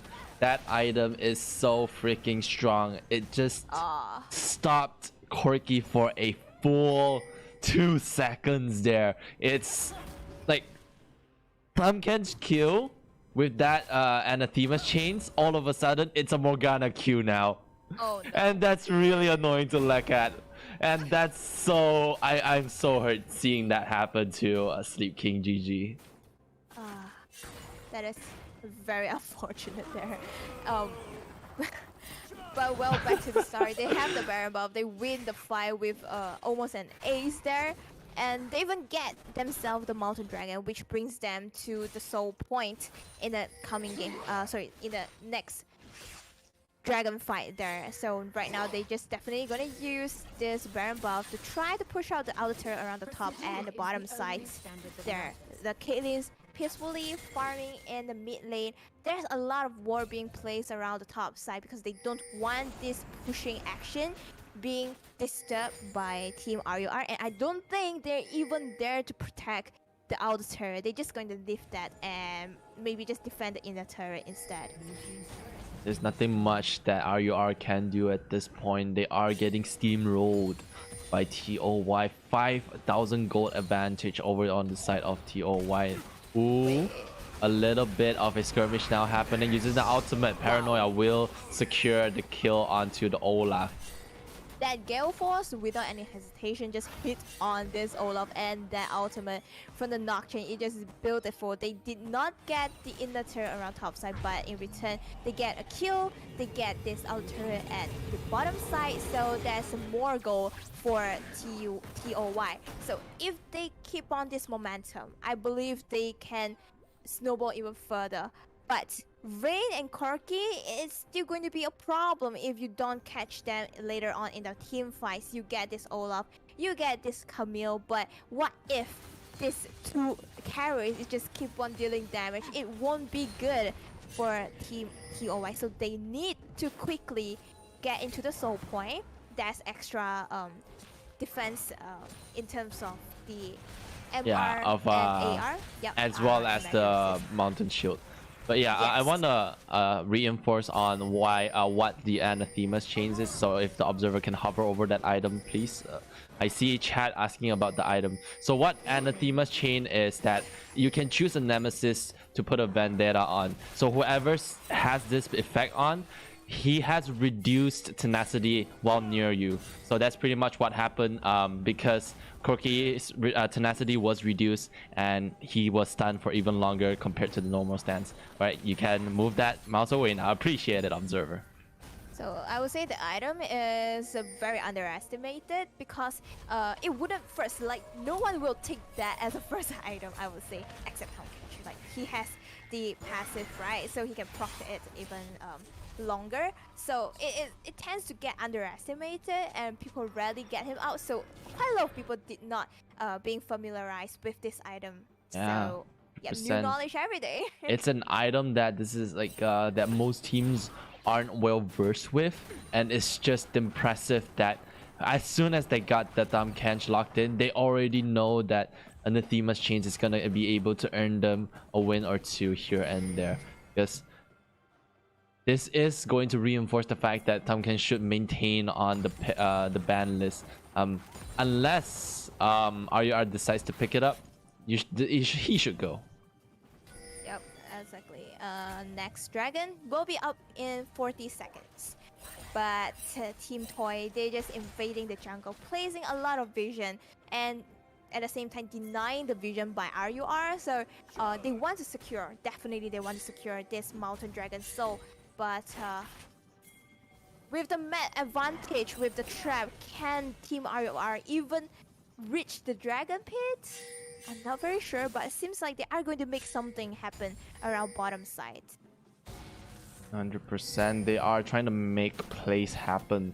Dragon is coming up, so okay, hold that thought. Paranoia being used, a good control, but Corki gets into the backline. There's the play, but Corki will not be able to survive for way too long. Olaf into the back and will secure the kill onto the Rise. Now all the carries are down on the side of Toy, but meanwhile Nocturne is still alive. The fight goes on. Camille with the ultimate will be able to lock him down. Mackin goes over the wall, low on health, but I don't care, my team is here. It will secure a double kill for the side of RUR. This is potentially the comeback play from RUR. And that's what I mentioned. Yes, you have your good front line there, but what if your carry is getting engaged, just like the Caitlyn? She literally just get obliterated immediately with the Corgi package there. Corgi sacrificed himself, but what? I get a 1000 gold shot down and I provide a good environment for my another carry, which is the Vayne, okay, to deal damage, and here comes the teleport. They will definitely secure this Baron. Alright, so. yes, no, maybe so. Teleportation comes through by the Rise. I can't see the Baron cell, but I assume it's pretty low right now. It is secured by the Corki. Blue team gets the Dragon as well as the Baron. Now, Solar Flare used. Mac King GG will not be able to survive for way too long. Cincino with the Realm Warp gets into the backline, uses his Zonias to keep himself alive. Camille with the teleportation, but it is in a bad position. Paranoia comes through. Everyone's down except for the Camille. Uses the hook shot to keep herself alive. That is a good comeback, but it wasn't long enough getting the Baron, but they are retreating a little bit too slow that the Rise just flanked them behind of it with the good Jonya's position there, like with the hand on top of him. They are going to take down this inhibitor and potentially looking to end this game. This is probably the game. Abby tries to defend for his team with the Baron buff. He locks down onto the Camille. Not the Camille, the Caitlyn rather. Caitlyn is shut down right now. Matt King up and alive, uses his ultimate to try to stop the fight, but everyone's looking at the turret. Everyone looking at the Nexus is not enough. They're gonna survive. RUR keeps the dream alive. Leona finally down. Ace secured by RUR. Well, they secured their Nexus, but never forget it is an open inhib at the top side. There's no objective, but remember that first there's a Rise. Rise can just use this ultimate to make a backdoor in any time soon. It's an open inhib, and not to mention that Nocturne ultimate, you never know where is the enemy is. So there will be someone, there must be someone that defending this Nexus. Slick King gets a little bit of a disconnection, but we will get back into the game in a bit. It's a little bit of a lag, but I assume that it was a pause, but it was just not shown for the viewers. Alright, it's fine, you know, let's get back into the game. There's a lot of actions happening, but look at the goal account. It wasn't as big gap compared to the previous semi-finals game, like 10,000 goal. It's just a very 1,000 to 2,000 gap actually. Yes, if you compare between the players, there's definitely differences between like top laners, the mid laners and stuff like that. But look at that. This open inhibitor is definitely huge for team TOY. They just need how many auto attacks there, but for Nocturne and Rise, it is potential for them to make a backdoor, but I'm not sure whether they are going to look for a catch, a team fight, or are they going to execute this backdoor action? Right, no objectives are available right now, so I will expect that both teams are going to play it defensively for a bit at least. I'm gonna for the side of RUR, they want to play defensive. They want to try to get that Corki back up to fighting state again. But on the side of Toyz, they want to continue the pressure so they can make plays to get the bottom turret at the same time. So here's the thing. As soon as Caitlyn and Rise is dropped, the fighting potential of RUR suddenly spikes. Because these two are the main damage carries. Else, sure, Nocturne has that amount of damage that he can output, but he is not a character that can sustain fights long enough to make 1 versus 5 plays. He can't kite, he only has his auto attacks to rely on. And I think RUR figured the winning strategy, which is to take down Rise and Caitlyn early, but is that enough for them to make that win? And also, this Vayne and Olaf, they get the third item, the GA. So it's definitely going to be crucial and buy some time for the next team fight. This Caitlyn doesn't have any defensive item except for the stopwatch. Dredge line is a miss. They're just going to pressure this bottom wave because they know that they need to handle the top minion wave. There's super minions engaging, pushing the wave is pushing, but the dragon is coming up in 30 seconds.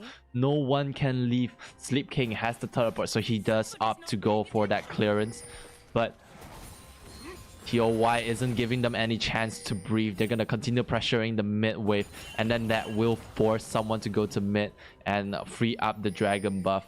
10 seconds on the clock for the dragon respawn. Yeah, and also there's no trinket being placed behind of the Dragon Pit, so there will be no flank from this Corgi unless you really find a perfect package available. Paranoia used to deny the vision. Oh, this is a backdoor! Deny and vision into the teleportation. They force Sleep King to use the teleport into the realm ward. The realm ward will move the minions into a position where they can turn it around a little bit more better, but Sleep King is there to catch the wave. They can't finish this up, but Tom Catch, impressive knock-up. Sleep King low on health, will be able to stay alive for a while, but Cincino will not be able to survive for any more longer than that. 2 kills secured onto the side of RUR, but Toy gets a kill onto the Olaf. Alright, I must say that teleport is... Where did Caitlyn die? Under Olaf. Olaf just taken down solo. Olaf ripped her apart. I believe it's this Caitlyn's trying to deny Olaf to go back, but Olaf with the ultimate and the GA, he's not afraid, alright? He's gonna stick to you. And this is the inspiration build that that I've talked about. Like, if you are a character, if you're a guy who understands the strength of an Olaf, you want to get that approach velocity, and when you land your first Q, your target will not be able to get away from you. Yep, exactly. And I would say that 2 teleport is a little bit troll, not gonna lie. The minion wave is not as deep as you expecting. A backdoor is gonna happen, and you already have the dragon, right? So why not just play a little bit safer and just leash for your Caitlyn? Unlike the Olaf soloing this Caitlyn and take this Caitlyn down, is not very healthy for your ADCs. Looking at the enemy carries, the Corki and also the Vayne, they have their own crucial item and the GA there. So if you're going to take down the enemy carries, it's going to be a problem. 100%, but I will honor the creativity coming in from TOY there. They use the paranoia into the double teleportation. That is something that, if well executed, could have been a game-ending play, but Sleep King was able to react quick enough. As soon as he saw the teleport effects going on the map, he instantly pressed that teleport button to go back home. And there's also a little bit of like a mistake, which is they used that teleport a little late. Initially, the paranoia was used to stop vision from the side of RUR, but they made the last minute decision to go for that double teleportation, the teleportation on top. If they're a little bit more unified, I feel like that would have been a very great play. Yep, I do agree on it, but here the Baron is Available. spawned. Team RUR, they have the net advantage and they will start it now. They shredding. Alright, 9,000 health, 6,000, 4,000. This is gonna be a quick secure for the side of RUR. RUR secures it. Hookshot goes over the wall, but a very opportunistic passive will keep her healthy as Rise can deal damage to her. For now, I would say Team Toy, they are facing this kind of situation where they are falling behind slowly. They have Dragon Soul, but they can't really reach the end of carry. Yes, you get a Corki, but there is Vayne available, and Olaf can just simply take down your ADCs and potentially the Rise as well. So it is going to be a problem, but here is a very sticky play. They know red buff is available, so here comes but the This is scary, they don't know! Olaf uses the ultimate Ragnarok to try to get away from the fight. Solar Flare used. The ultimatum gets a pick on to the Nocturne. Nocturne gets the GA proc. But meanwhile, a good dredge light into a Funny You. Funny You will not be able to survive for too long. 5 members up against 2. This is the chance RUR has been looking for. They will look for the opportunity to end the game. Look at the Camille going for the reset into the teleportation. Everyone's coming through. They're gonna try to help him. He's there in the middle of everyone, but Caitlyn with no peel will not be able to survive for long. Actually scratch that, flashes away. Low on health, however. Trades Cincino for her life. Never mind, screw her. Everyone's there on the side of Toy, and RUR will be rushing this. Can they finish this with one single caster minion left? We will go into a little bit of a lag, hype moment, and it's lagging, 55 seconds on the clock for Rise, 17 seconds on to the Nocturne, 6 seconds. 8 seconds on the Leona 25. This is not gonna look good for the side of TOY, because as soon as this game reconnects, as soon as this game recontinues, we will see. Oh wait, I just realized it was a pause. It's not a lag. They had a situation they had to pause. We're just not seeing the pause effect right now. Let's wait for a little bit. With the Baron buff, I don't think Team Toy, they have a potential to defend this this inhibitor. At least the Nexus turret, maybe, I cannot guarantee that, but you can see there's a Corki, there is a Vayne. They can just straight down this turret damage in a very rapid click. So to defend this, it is very hard, and with the Baron buff on the minions, it's even harder.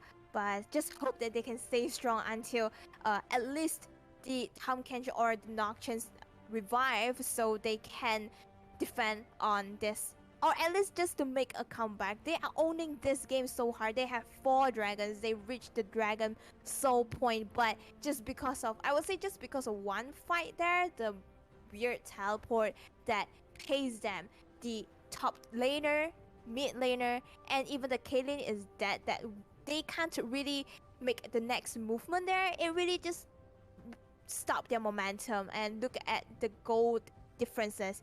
Camille is catching up. Olaf is catching up. Corki a little bit behind, but still okay. But it doesn't matter Vayne, at this point, because Vayne is catching up as well. This damage output is going to be humongous, because we saw just now, it doesn't matter if like their income isn't as high, because as soon as Corki gets on you, he can instantly just annihilate you. Like, money is just money at the end of the day. It doesn't give you armor, it doesn't give you health bars. We can see Rise just instantly got deleted by the amount of damage that Corki put through. And this is, like you mentioned, it was a huge misplay coming in from Toy, using that double teleportation to head to the top side. But it doesn't and it really stopped them to continue pressuring the map. So let's imagine in a world, in the parallel universe, that they never use the teleportation onto topside. They clear the Dragon Soul and then they put a 1-3-1 pressure, and then it's just going to stop RUR forever from ever doing anything. But with that double teleportation down, it slowed down the game for RUR, and RUR was able to just make that comeback from farming and farming. Yes, exactly. And I need to mention that that sneaky play that they engage into the enemy red buff area is definitely smart, but the problem is there's a scanner, spot them out, and Caitlyn, I would say she did not even do any single damage and she just get deleted. Not very sure whether it's a Camille or Olaf, but either of them just take down the Caitlyn, proc the GA that forces the Tahm Kench to use the ultimate on the Caitlyn to ensure her to run away, but still we see the result. Eventually the team catch up with that, take down the Ryze and Caitlyn as well. So that's what I'm talking about initially before the game starts. With their team composition, the Nocturne, Caitlyn, they need to end this game faster, because once Corki and Vayne catch up in the game, not to mention about Camille once she get the item as well, she could have just simply split push on the side lanes. We did not see in this game, but it is also one of the potential plays that Camille can make. But well, Corki and Vayne catching up the game, there's very little possibility for Team Toy to turn this over back to their side. And we have a little bit of a technical issue happening right now. Like we're not too sure on whether it is our site's problem or if it's our. Okay, never mind. I thought the game is back. Yeah, we're not sure if this is our issue or is this the game's issue. I have my moderator teams checking on what's happening, and we'll get back to you guys very soon. But yeah, hammer's on us, Lynn. What do you have to say? First of all, wow, it's definitely a lot of back and forth happening. I do expect a lot of skirmishes, but in this kind of level, that is something new to me, because both teams, they do have the kind of skills and ability and even the knowledge about what they need to do at that particular moment. The decision making is just perfect. Like the support play by the teleport there to ensure that your ally is alive, and other than that, the dragon secure, because all of us, I mean, typically we would think that, oh my god, enemy gets into the dragon soul point, they get the dragon soul, that's the end of us. But look at this, they literally come back to the game. Team RUR, like, how good are they? They did not give up. Because I mean, like, as for me, whenever there's a game, I was like, oh, never mind, that enemy just reached my nexus, I think that's it for the game. But RUR, they don't give up, but they just run to the enemy, take down the enemy, secure that one little, not very last, but half HP of the nexus, and literally turn this game to their favor. All right, Like, I just received an update on this game here. Unfortunately, we won't be able to see how they won, but RUR did complete the game and they were able to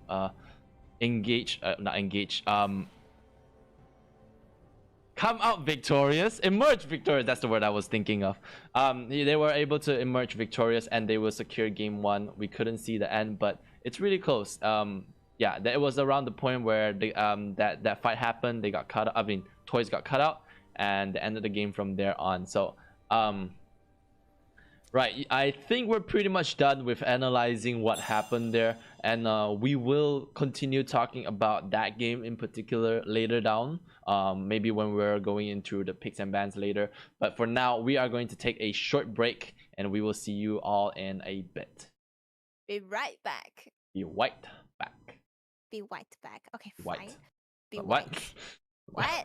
I mean, we Why? are white today, right? Like, kind of. Like, you are white. Like, okay, I put this. White and red. I love your kimono, by the way. I still don't know what it's called. Yukata kimono. Yukata oh my God. kimono jacket. Later, jacket the audience yukata getting kimono. triggered. I'm so sorry in advance, alright? But yeah. We'll just go to the break. See you in a bit. Yep.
And we are back, ladies and gentlemen. Welcome back to the Seoul Community Tournament. Game 1 between RUR and Toyz has just ended, and it was a banger of an episode and banger of a game. And although Toyz wasn't able to secure that win, we do see potential, seeing that Toy may be able to pick up a game in this series. You're muted. Oops, sorry. There you go. But yep, we see a wonderful comeback. I can see the potential for Toy to really take down this the first game, but unfortunately I think they are a little bit too nervous because they know they are reaching the limit, and that's why there's a lot of mistake being made throughout the late game, not very late, but like 20-ish to 30-minute marks. So it's very unfortunate, but I believe they will definitely catch up in the second game. So what is the point that you are looking for in this second game? Do you think any changes or any improvement they need to make? Yeah, 100%. And like the thing that you mentioned, like the early game, they should have pressured more, so the game would have ended early. We clearly see two different playstyles between the two teams. Toyz has that strong aggressive game that like their control over the early game was substantial. RUR wasn't able to do too much, but the problem here is that they delayed the game a little bit too late, and RUR was able to take opportunity based off the singular mistake that they overexpanded the teleportation to the top side. RUR strong in late game, and Toyz strong in the early game. We'll see how both teams adapt, because even though RUR won, they shouldn't relax just yet. They need to revisit why they were put into such a awkward position in the early game, and they need to improve on that if they want to actually make a stance for themselves in this tournament. Exactly. I think for Team RUR, they are a little bit overconfident in themselves, making plays in the early game, or else I think they could have performed even better. We know that they are very particular in the vision in their own position, that they will kind of anticipate where is the enemy jungle, where is the enemy, whoever, maybe support on the mid. Whenever there's someone missing, they will ping and they will inform, they will share this information. So pretty unfortunate that Team RUR did not perform as careful as they was in the semifinals, but I believe they will definitely improve that with maybe the different team composition. So I would not expect Tom Kench to be appear again. Yes, Team RUR wins the game, but this Tom Kench it's gonna be a ban. I agree, but the thing here is that it's gonna be a little bit of a not lane swap, side swapped right now. So Toy will be on the blue side and RUR will be on the red. So this says two things. There's two ways that RUR can play this. First one is they roll the dice, they let Tom Kench through, because they know a Tom Kench is gonna happen again. If they do see it, they might be more well prepared for it. Or number two, just take it away. Don't be bothered with it. Play with a character that you're more comfortable playing against. But this doesn't mean that Toyz not gonna lock in on whatever wanky or wonky characters that they might want. They could do Karma top, Lulu top, anything that they want. This is pro play after all. Those things will be even more efficient in these kind of games, and we'll really see how RUR can plan in this tournament as we go into the picks and bans. Once again, I remind all the audience to show your support in the comment section. But once again, Trash and Vehicle will be placed in the ban list, so two ruined champions will not being allowed to join this game. I just realized that. Wait, Thresh isn't ruined. He's just part of the Shadow Owls. But kind of ruined. I don't know. Like He there's got- a skill in it. He got corrupted by the Black Mist, but he was already corrupted already. But the Black Mist wasn't done by Viego. It was just coincidentally his spell. Alright. Okay, Right. there's something new for me. Thanks for the information. Yeah, lore. I love the lore of League of Legends, by the way. Maybe like the more we cast together, the more I can tell you these stories. Oh But my god, for sure. yeah, sounds lovely. Story Yep. time. Anyways, so standard picks and bans. We see the Viego, the Thresh, the Ziggs, and the Aatrox being taken away. But interestingly enough, Toy takes away the Trundle once more And this is prompting me that they want that Tahm Kench again. And are you going to give it to them? Well, that's the thing that they need to worry about, because in their previous ban, they banned away Diana, Viego, and Aatrox. So are they going to let go this Diana and ban away Tahm Kench? I'm not very sure. We will know this in split seconds. Nocturne. Wait. They wow. deem Nocturne as a more threat than the Tahm Kench. Alright, okay, so here we go. They don't see the Tahm Kench as a threat. So if Toy wants it, go for it. Because I agree with them. The Nocturne was so much of a problem in most of the fights. Every single time Camille was fighting the Tahm Kench, Nocturne appears because he has that out, he has that gap closure. It's just such a huge range. And yeah, RUR already has an answer for the Tahm Kench. The answer is Camille, so they're gonna go with it again. Yes, I do agree on that, and I just remember that this Nocturne did really create quite a lot of mess in the early mid game, not to mention about the fights and also the paranoia during the Dragon Pit. But hey, instead of the Camille, they are going to first pick Blitzcrank. Interesting. Kalista? No. Kalista, Blitzcrank is not that good. Raven? No. It's not that good as well. Raven is a potential pick though. I can think of something better. Tristana. Oh. Alright. There you go. Alright, okay. Tristana potential lock in. If a Tristana does happen, this is prompting that a lot of outplay can happen against that Tahm Kench. So we'll have to see how it goes. But Blitzcrank being locked in onto Matt King as well as the Olaf. Alright, and also that the Olaf pick there has been locked in. They did not ban away the the Diana, and that's why Team Toy just gonna happily accept that Diana is available and locked it in. And we see Senna being locked in, so potential Tahm Kench will not be in the top side. They might place the Tahm Kench as a support, I think, or there is going to be a set support for Senna. That is an interesting idea.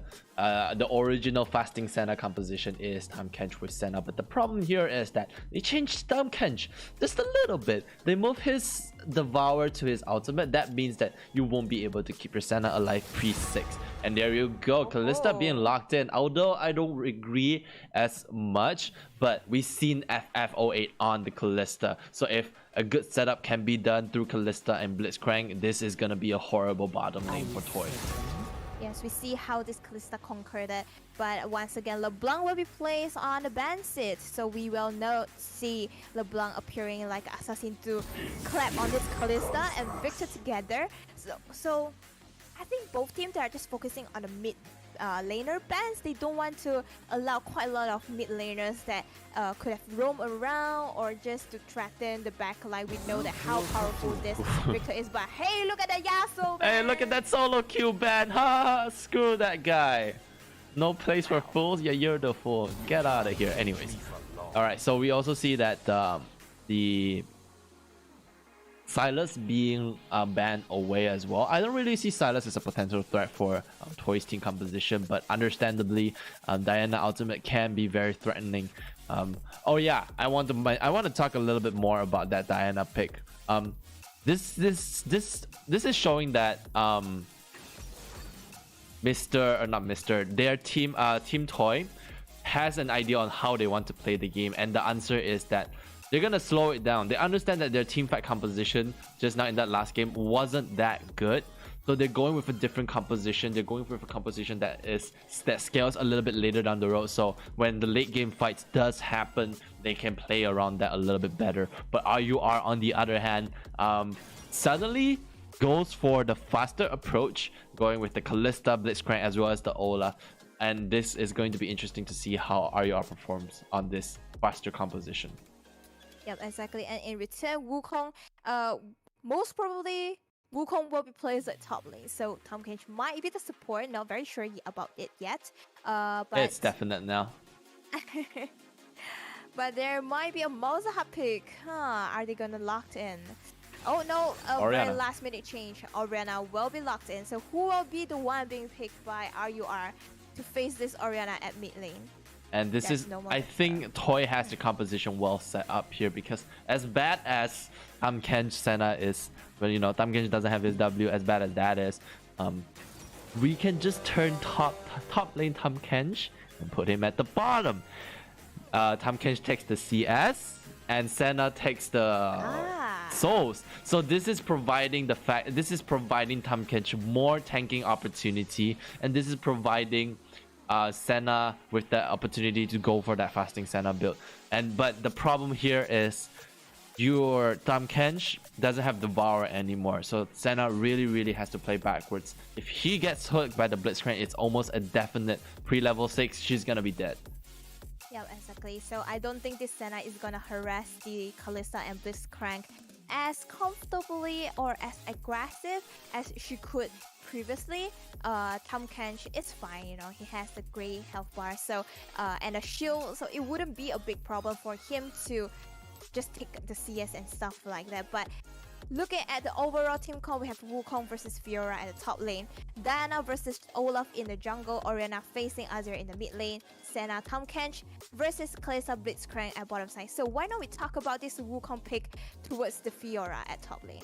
Wukong is a character that wants to fight. He wants to. His early lane advantage is really strong. His pressure can be very intimidating, and with a single good setup, Fiora is going to lose at least 80% of her health, and she's not gonna be able to sustain in lane. That's why Wukong is locked in here. Fiora wants to play late, but Wukong wants to fight.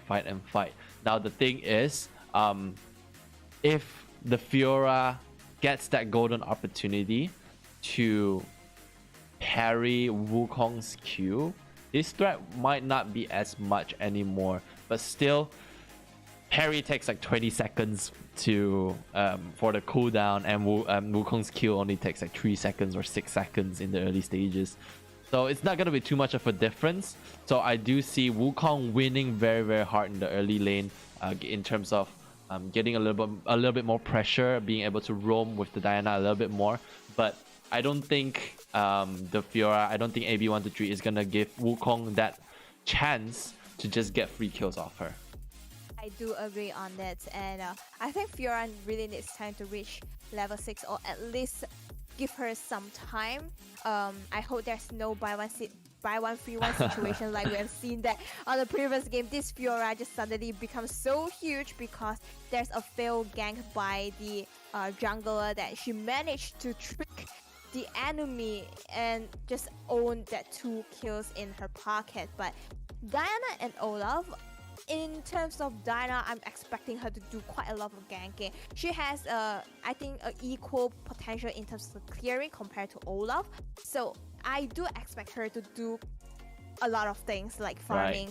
Right. She can do a pretty good clear, so I do expect her to do quite a lot of ganks around the map. In terms of clear speeds and statistics on that clear speed, Olaf will still win, but it's only by a few seconds at most, and that's on the top tier jungling level. If you're putting a platinum Diana against the Olaf Diana, their clear speed is gonna be relatively same. But the thing is, I totally agree with you. Diana has a better setup compared to the Olaf. And what Olaf really can do in this entire game is just to lock down on that Orianna and lock down on that Senna. But there's just such a good peeler for them, for Toy. They have that Tamkench there. They have that Wukong if the Wukong needs to ever stay back. So the chances of Olaf being able to get that range difference is not that high. But alternatively, Blitzcrank. If Blitzcrank can hook someone from TOI, everyone except the Tamkench would be a great target. Yep, and after I see the overall, we haven't talked about the Orianna versus Azir at mid lane. So Azir, he is having a longer range with his Sand soldiers, but Orianna is not as bad because she can just move around the ball, just kind of put some little tiny bit of damage on this Azir in the early stage to annoy this Azir a little bit. But overall, I think Team Toy is having a better teamfight composition. Diana or either Wukong can just simply carry the Orianna's ball and just dive into the enemy, create a good environment and even a potential wombo combo. That's what I'm looking from Team Toy. But on the side of Team RUR, they have a better pick catching skill. Like once they get someone, especially during the early game, with the Blitzcrank, I am sure the enemy will be eliminated in split second. 100%, and both teams has their own game plan. They have their own style to play, and we are experiencing a little bit of a issue. The games has been paused for now, but let's talk a little bit more about that ball carrying system that you mentioned.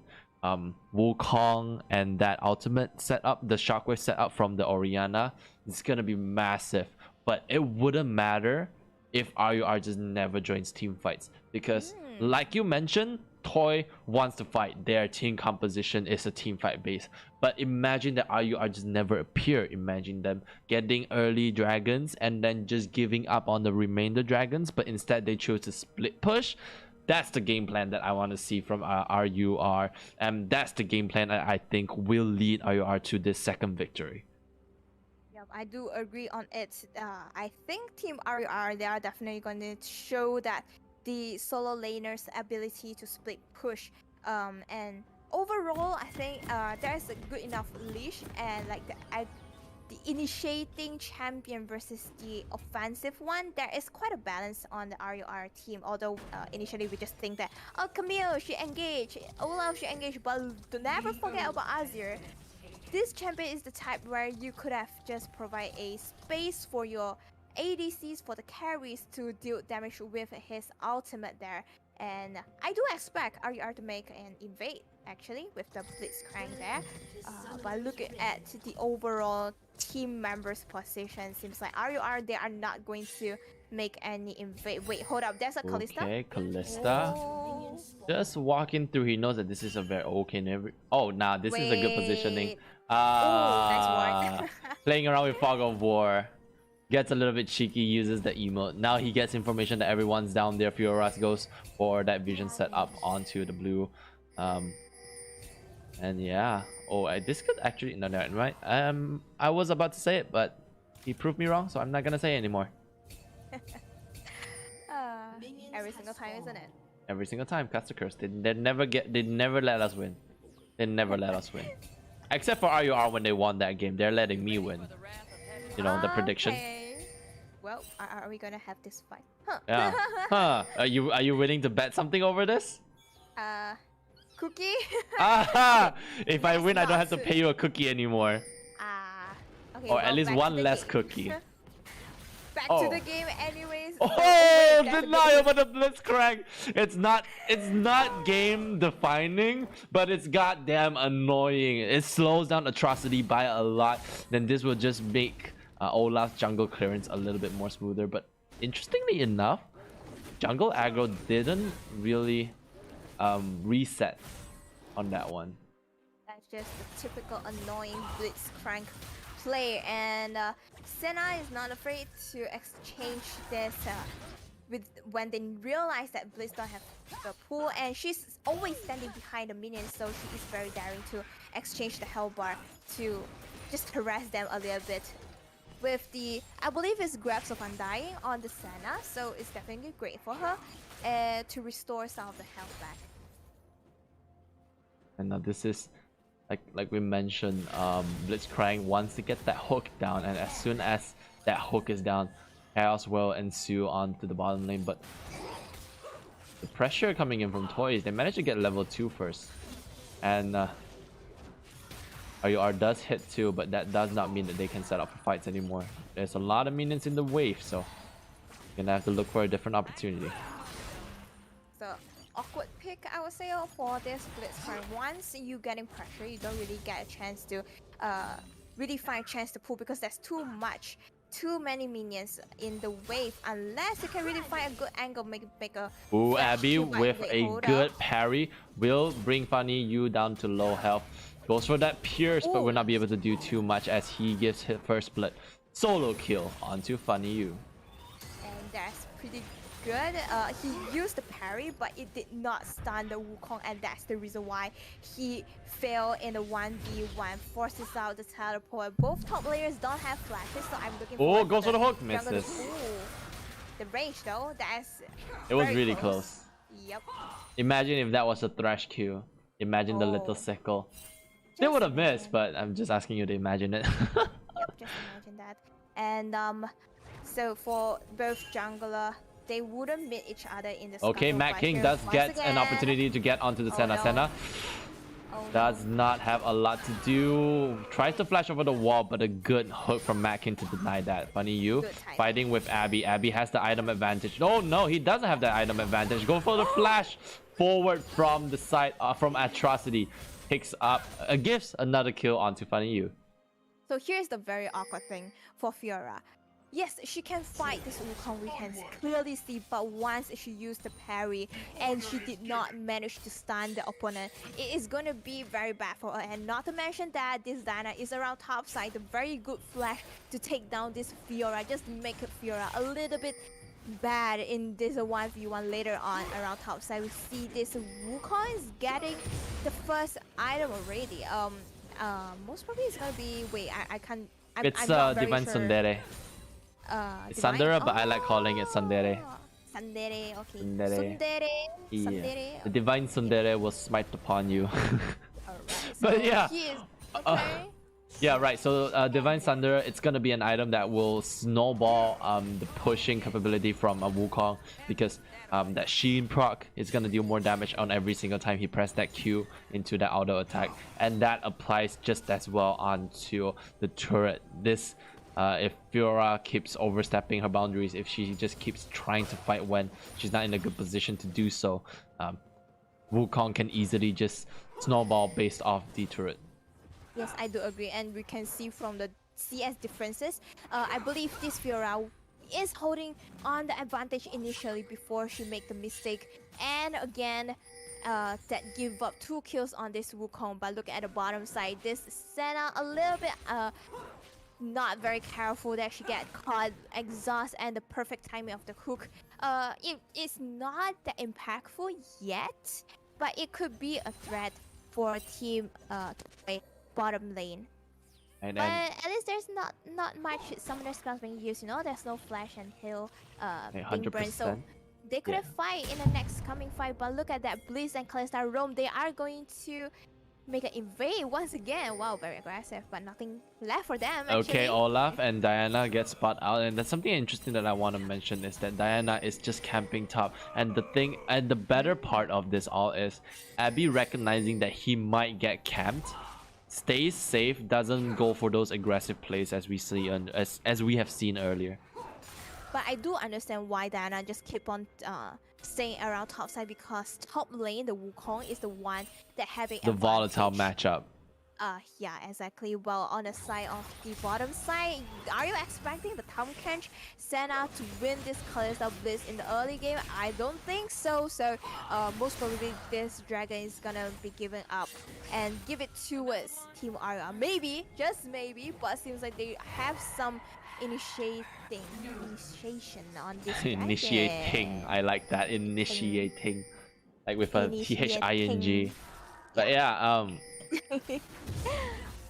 Blitzcrank tried to thread the needle to lock down onto the Senna, but no such luck.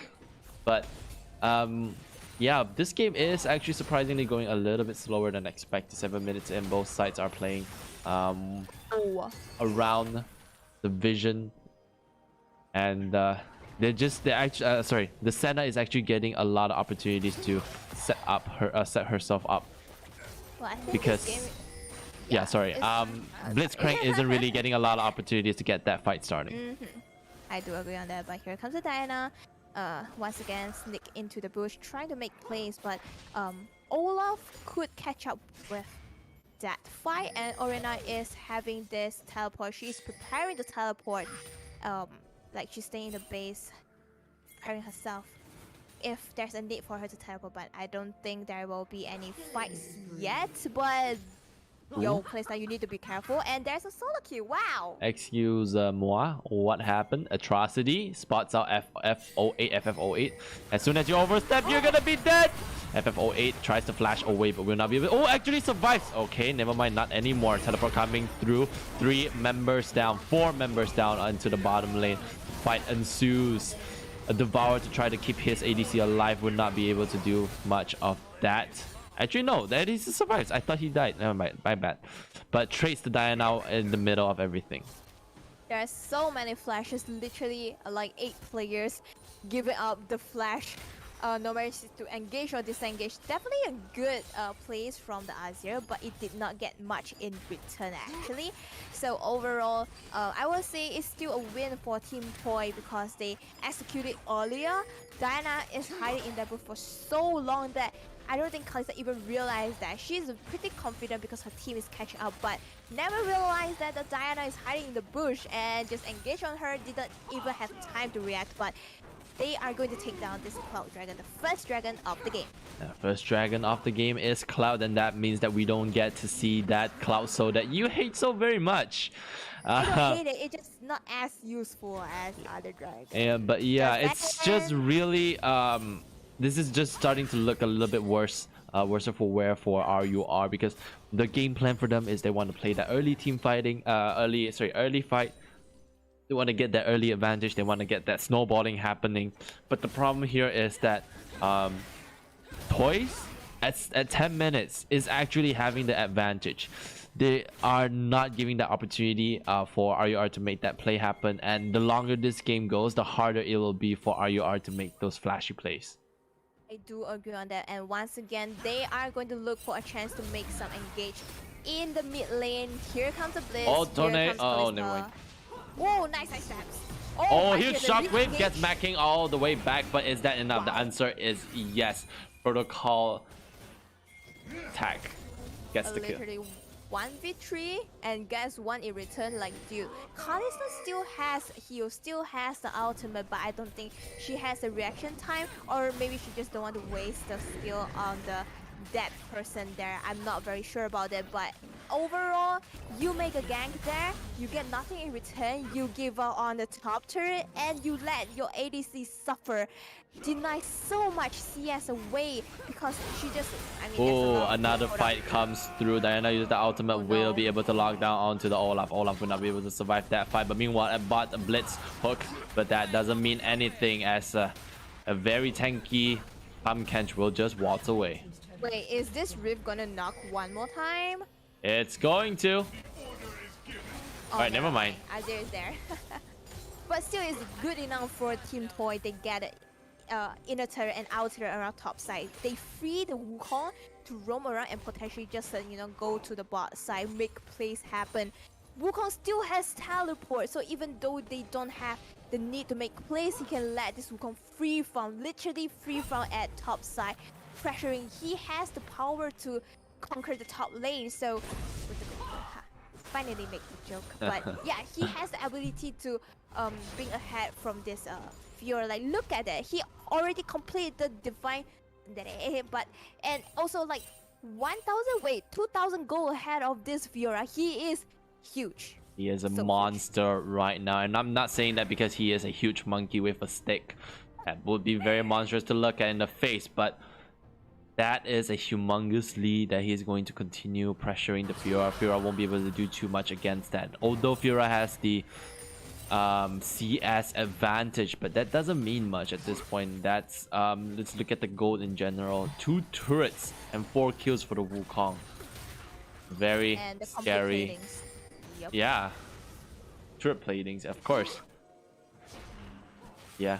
Now RUR is starting to look very worrisome for RUR. So this is kind of similar to the last game where initially Toy, they are definitely in charge of the game, but I just hope that they won't just give up on the game and making mistake again and again to just let Team RUR back into the game. Oh, But hold here that comes thought. another engage. FF08 gets locked down by the Pumpkinch, gets devoured. Om nom nom, and a free kill for the Senna. Delivered and delivered. Now Matt King walks away to survive. Olaf with the ultimate. Ragnarok running Orianna down, but will he get the kill? The answer is no.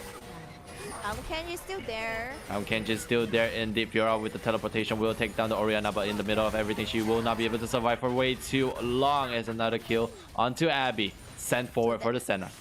So there's one thing about Fiora where if you're not ahead, if you're not having the advantage, it's very hard for you to have to face a 1v many situation. We see this Fiora being a good takedown that's a triple kill previously in the semi-finals, but in a similar kind of scenario, she's literally just teleport to die. Literally teleport to die. Teleported for free kills. Like grab food, you know, like just send to your house and hey, there's a food. Do you want to get this? But I think they're sending materials like groceries, so I feel like it's more like FedEx. Okay, fine. Oh, Yeah. Okay. that's a nice one. Command attack into the command dissonance. That's a huge damage, huge amount of damage onto the Mad King, and this is I'm gonna say it right now. Please let this be a caster curse, but IUR is gonna lose this. Unlike the last game, they had a lot of late game characters, but in this game, the only character that can really carry later down the road will be the Azir. But with so much pressure coming in from the Wukong as well as the Diana, I don't really see Azir being able to make that outplay working. Also, they did get the second dragon, the Ocean Dragon, but yo, that is the Inferno Dragon coming up next. They destroyed the mid outer turret, which means that they are definitely going to focus more on the bottom side. But hey, that's an engage and the Wukong. Fiora, are you going to stay alive? Not staying alive. Not staying alive. As Funny you press that Q and takes her down. Alright, so definitely we can see how powerful is this Wukong, but Azir tries to defend this bottom outer turret, but because the map repositioning. Everyone's at mid, a huge shockwave, but is that a huge kill? Not really. Oh, never mind. I take back what I said as atrocity. Flashes forward. Nice save. Oh, great save coming in from the Kalista. Will keep his Blitzcrank alive. Nice save, definitely. But yeah, once again, look at the map reposition due to the Inferno Dragon. It allows Team Toy to just roam around here and there even quicker, because there's no more wall that's stopping them to roam around. So the catching up is definitely faster. And now I think their only mission is just to take down the next objective, the Rift that is going to spawn in 10 seconds time. And also just to take down this outer turret at the bottom side. That's going to be extra goal for sure. And it allows them to roam and also push the minion wave a little bit deeper so they can do other things, while let the enemy being worried about, oh my god, who is gonna be the one to deal with the minion wave while Team IUR they're starting this rift. And this is, and I don't know if you noticed that, but Senna gave the Kalista a free word, dropped the far sight alteration, and then a zombie word is exchanged for it. But yeah, it's just a little fun little fact that I just noticed. But anyways, Rift Herald restarted by Toyz here, but I don't think it will be completed. Okay, Thumbkins does get hooked. Is that a kill? Wait. It's an instant kill. It popped like a pimple. Someone's in the middle of that brush. No? No one's in the middle. What's the Rift Herald hitting? It doesn't matter, but with Senna, Curse of the Black Mist brings the entire team to try to help that kill. Rift will be secured on the side of the red team. Blitzcrank taken down, ultimate used by the Senna. Everyone is on top of RUR trying to survive. FF08 goes for the nimble footwork, will not be able to survive for too long. Abby with with the parry, with the riposte, keeps herself unstunned enough to get that Rift Herald. Yes, they get the Rift Herald, they get the Tom Content Senna, but what do you get in return? You get an ace. So do you think it's a worth? I don't And a think kill. so. Senna's down. Really think so. Okay, fine, Senna is down, but I don't think so it's a worth, because most of the goal and the kills is on the Wukong and this Orianna. You take this Look previously at a 2-1-8 that. Senna, but hey, the carries are not dead. You didn't get the shutdown, so you're still very far to go back to the game. You can see that there's also a huge total income gap there. And like, just look at the Wukong versus Fiora income, dude. Like 3k gold, really? 3k gold? It's literally one complete item there. It's Are you- one. It's one full mythic item. Thank you for Exactly. saying that because I never thought of it that way. Like 3,000 gold, one full mythic item ahead of Abby there.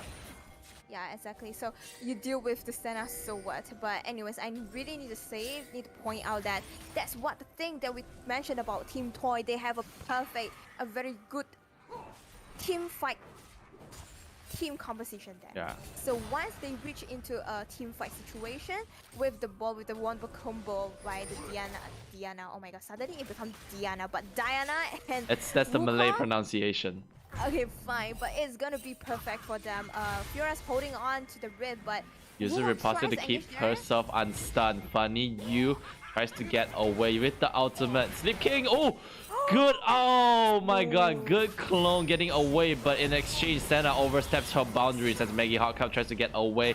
Pops the berry to stay alive, but Olaf is right over the wall and oh, gets the flash to keep herself alive. Diana comes through with the ultimate, picks up two. Ragnarok pop, but that does not mean anything if he can get into range. Funny you tries to chase down onto Abby. Abby low on health. Will be slowed and will get that escape. A good save by the Olaf. And a Toy trades 1 for 2. Alright, so I'm not sure whether this, because on the semi-finals, the ADC on the Team Toy tends to just disconnect once in a while. So I'm not sure whether is it because of she's not being cautious enough or it just Wi-Fi issue. I don't think it's necessary for her to even go even further around top side. Like your Wukong is safe, so just retreat. You know there is a dragon coming out. Yes, the result is a-okay, but if they make more mistakes like this, I can guarantee that whether they are going to win this game as easy as what they are having right now. So there's a pause. Maybe they are going to let the Senna to check on the Wi-Fi. But back to that fight, Wukong definitely a great escape there. Wasted Azir's ultimate.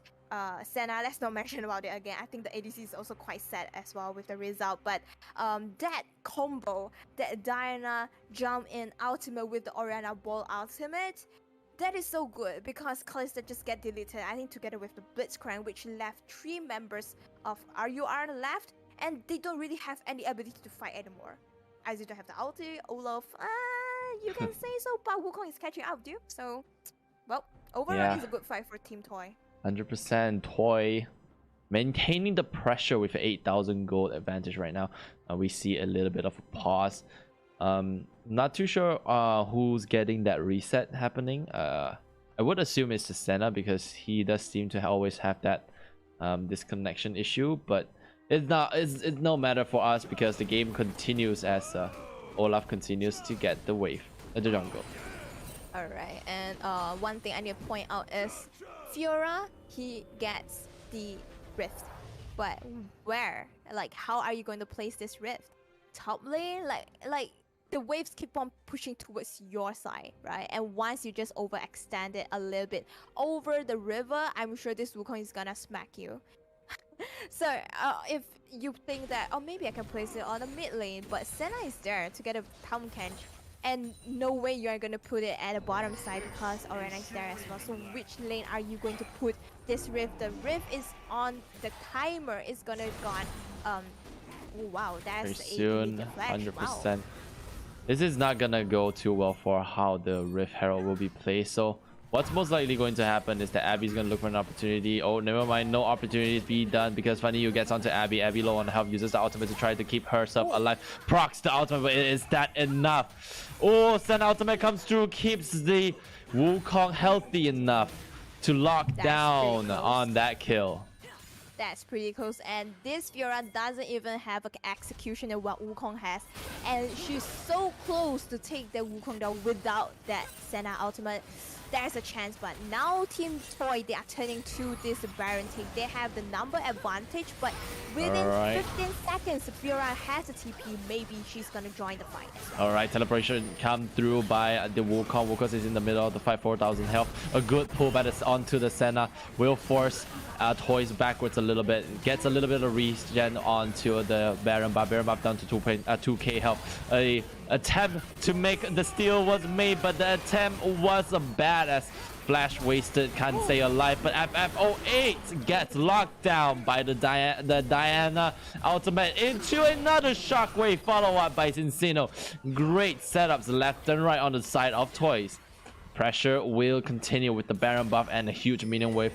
They will get this turret very easily. Now the question is the second one. Funny Yu goes over the wall. Does not do too much to Abby, but Abby takes a couple of hits. Funny Yu flashes forward for that knockup.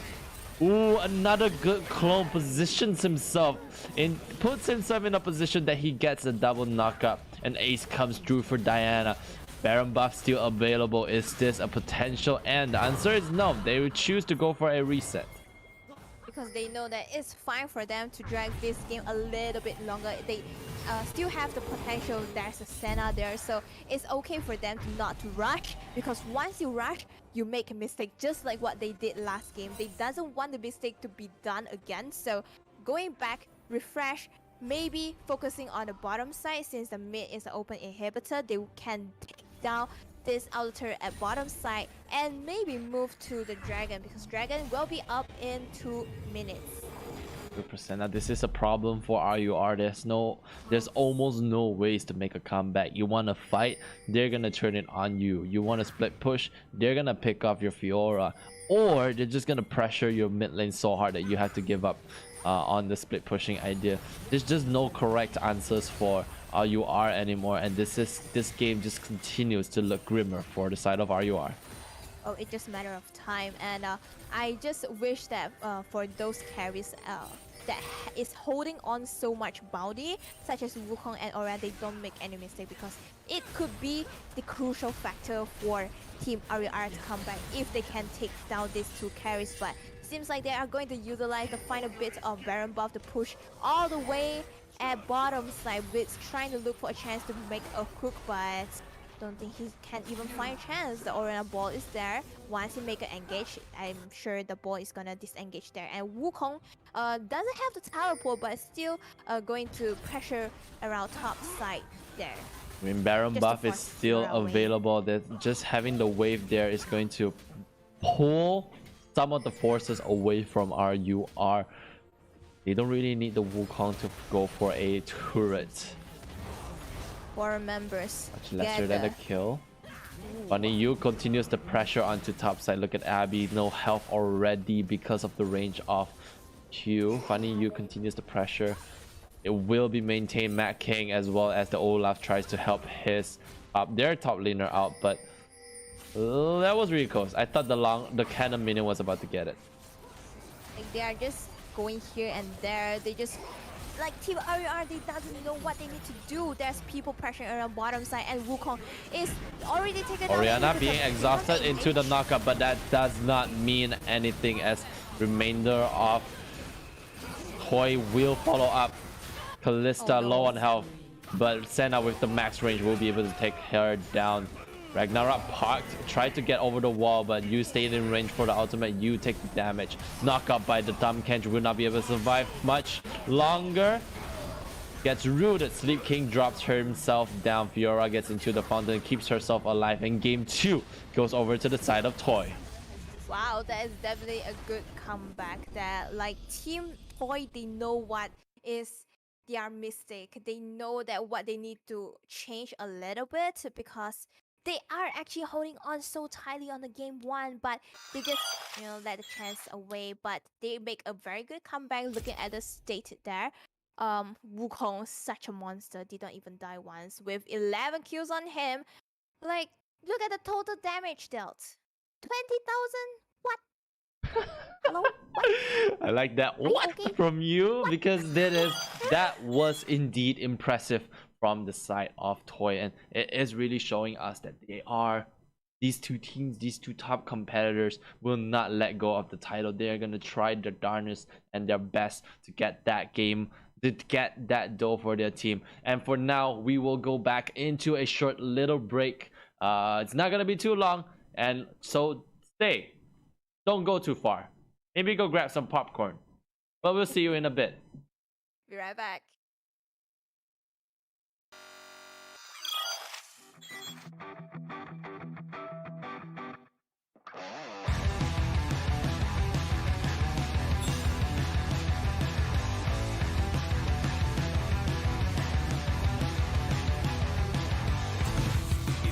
Got my number figured out. A motive born in drought and brevity.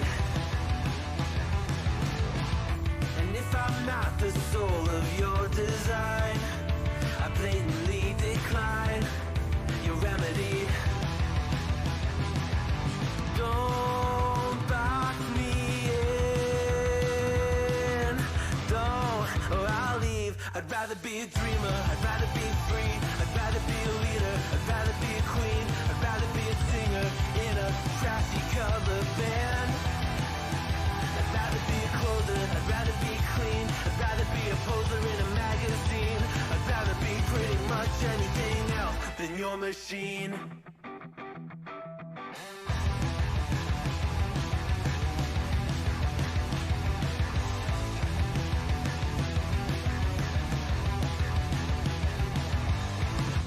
Wasn't always just a single shade, a palette full of gray in reverie. And I can burn it brighter than the sun. I have a golden gun inside of me. Don't box me in. Don't, or I'll leave. I'd rather be a dreamer. I'd rather be free. I'd rather be a leader. I'd rather be a queen. I'd rather be a singer in a trashy cover band. I'd rather be a closer. I'd rather be clean. I'd rather be a poser in a magazine. I'd rather be pretty much anything else. And if I fall behind, ignoring all the signs. If I lose the fight, I still rage against the night.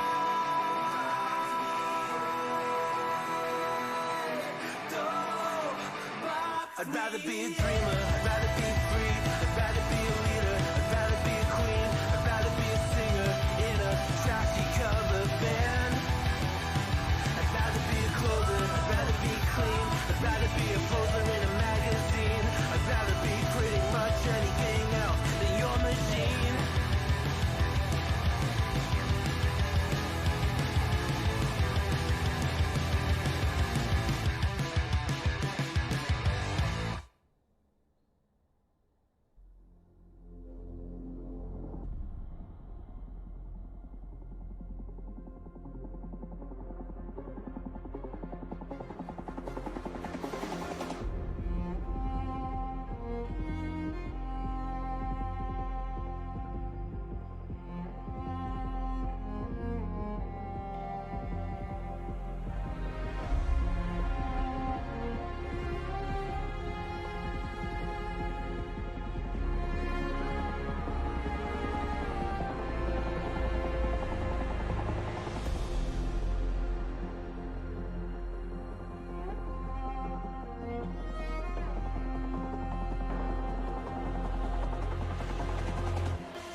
We are back, ladies and gentlemen, for the Seoul Community Tournament Game 3 between RUR and Toyz.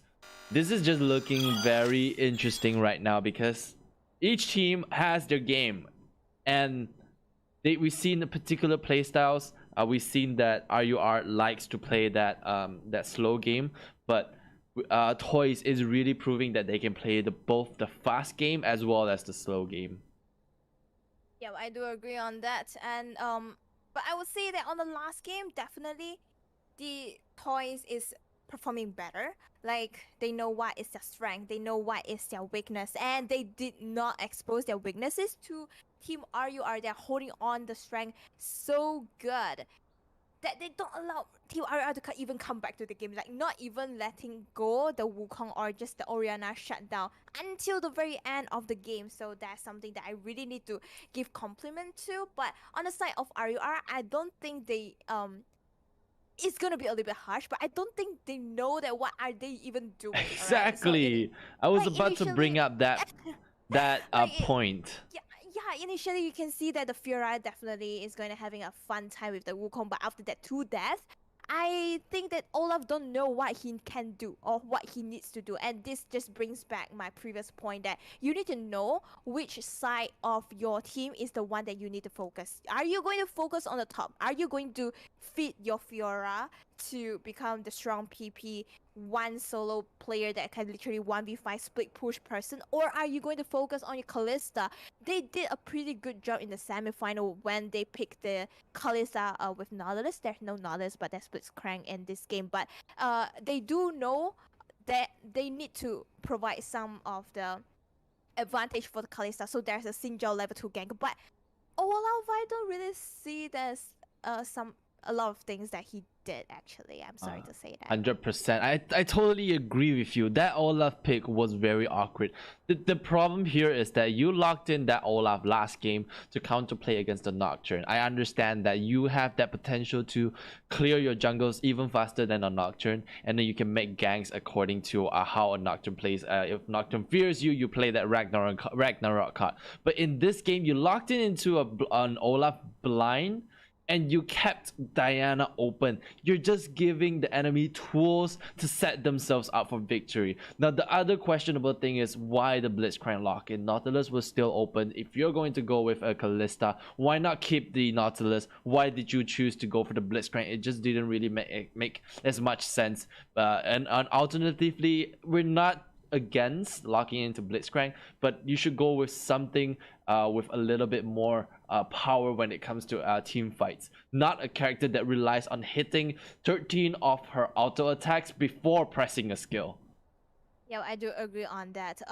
Like, or maybe you can just have the other side of the ADC to pair it with this bit. But well, who will actually make a new team composition just to fit a support? Like, no one do that. So that Blitzcrank also one of the thing that I just wonder, why do we even first pick Blitzcrank? Like, if you want to pick other stuff, you could have just picked, but maybe they just want to pick a support. I'm not very sure about it, but I would applaud that town catch. Maybe what they're thinking is, oh, there's gonna be a town catch top, so why not me picking a Blitzcrank that can roam around? Or like, we see that Blitzcrank managed to pick on this town catch around the Baron pit there, if not mistaken. So it's definitely good against the town catch, but not very good when he is facing like those Diana Orianna combo with the Wukong. Like, it's just a little bit bad for Team RUR, and I just wonder how are they going to change their team composition. I just hope they have something similar like the first game. It's a little bit late game-ish team composition because they have the Corki and the Vayne, but at least they know that they need to drag the game to the Vayne and to the optimal time for the Vayne to get out from the mountain after 2 weeks of practice. Yeah. But yeah, I totally agree. I think like RUR should go with that slower composition. It's not that slow. You need some balance to your composition. A little bit of a Lee Sin or something like a Fiora top is fine. So something to keep the other lane stable until your true carries come online. But right now, we are going into game number 3. You are with 1 win as well as Toy right now. We might get a best of 5 tonight, but I'm not gonna pin it on that for now. We're just gonna look at the next game because I really do hope that RUR show us something better than what they show us in the second game. Alright, I must say I'm still on the side of Toy. Alright, they did the mistake of the game on the first game, but they do show that they have the potential on the second game to really hold on their advantage there. So once again, I'm still on the side of Team Toys. Definitely. I mean, I'm not gonna say no to you. I mean, we already made our prediction. It's fine. Go for it. Anyways, but yeah. Okay. Game 2 will be starting very soon. One last thing. I just love him so much that I want to keep bringing him up. What? Can we see a set? I think Set would have been such a good pick into the Wukong, but they chose to go with the Fiora instead. Actually, Fiora picked it first, and Wukong is kind of the counter. So yeah. Right. But blind picking Fiora though, it's like blind picking Aurelia. But I'm not gonna get into that. We're done with that. Okay. Something's wrong? A client bug, but it's see. fine. We'll Yeah, be back but- soon. Since you mentioned about the set, so I really need to bring out, yes, set is definitely one of the good pick in the top lane, but it's also kind of like the champion similar to Fiora. You need the at least some like 50-50. You doesn't really need to get a big advantage, but you need the 50-50 situation, or else once you are falling behind, I can't see any potential for you to make things happening in the game. Like, you are not a so-called very tanky like Tom Kench or Dr. Mundo kind of top laners, the tank players. You're a fighter, so if you can't deal damage, literally what's the purpose of you in the game? I'm sorry. We will I go won't into get- the game. Sorry for cutting you off there, but It's alright. game continues. But client is kind of fixed. It's one of those technician fixes. Have you tried turning it off and on again? And we are back.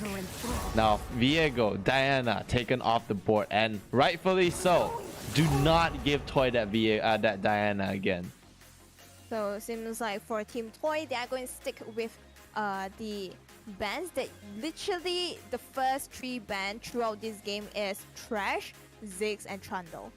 Just 3 things. So Trash and Ziggs being banned away, but on the side of Team RUR, they ban away Diana and Viego. Are they going to focus on the Aatrox or the Nocturne? They doesn't want to see Nocturne, so instead Aatrox of is the taken Nocturne- away. Yep. But I Aatrox actually will be banned wanted away. to like mention, because I thought that Tom Kench would have been a decent ban here, because you've seen the flexibility of the Tom Kench. It can go up to top and he can go down to bottom.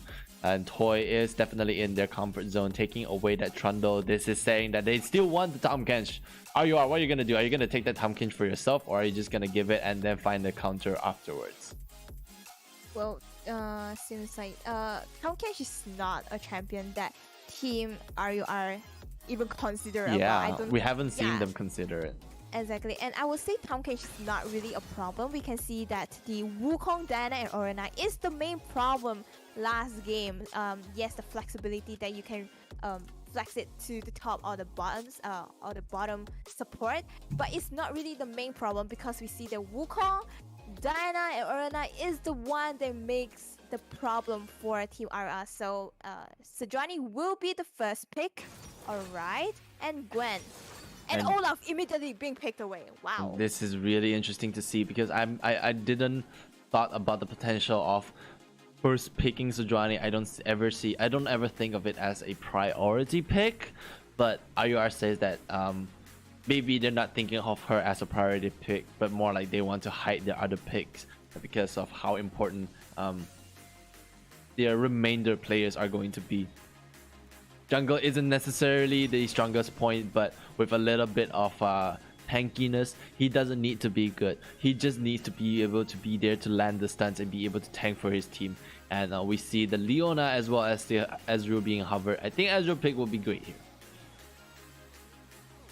Right. Are they going to lock it down? I do believe that I do agree with you that Ezreal is pretty a good pick. We see that the Caitlyn and Leona pick, the combo, it doesn't work as what we expected, because once Leona go in, literally no one can protect you. So Ezreal with the flexibility of just dodging the skill with the E, so it's a good pick, and the long range poke as well. Braum, Seraphine, which one will you pick? Not very sure yet, but I can confirm that Leona and Ezreal is definitely going to face Braum. Braum could be a good one actually. It can dodge. Yeah, playing. Prevent some of the poke away from the Ezreal. Yeah, 100% that Braum is going to be able to just deny Ezreal's ultimate, a very natural counter pick into the Ezreal. But it doesn't mean as much if the Ezreal is going to constantly throw his mystic shots on you. So we really need to see FF08 really step up on this Ezreal as we continue through with the bans here. And I think that we should really look more into thinking what the mid laners are, because in both games it's either top lane performing very well or mid lane performing very well, and I think mid lane is the next best lane that RUR can look for. Yep, I do agree on that. Just like the previous matchup, they literally put Victor, Silas, LeBlanc, and Yasuo, the 4 mid laners in the ban seat. So I do believe that it's gonna be the focus. So once again, LeBlanc will not appear in this game. Wow, they just don't want the LeBlanc. They are just don't want to even face this LeBlanc. They are not allowing Team Toy to take the chance to take this LeBlanc.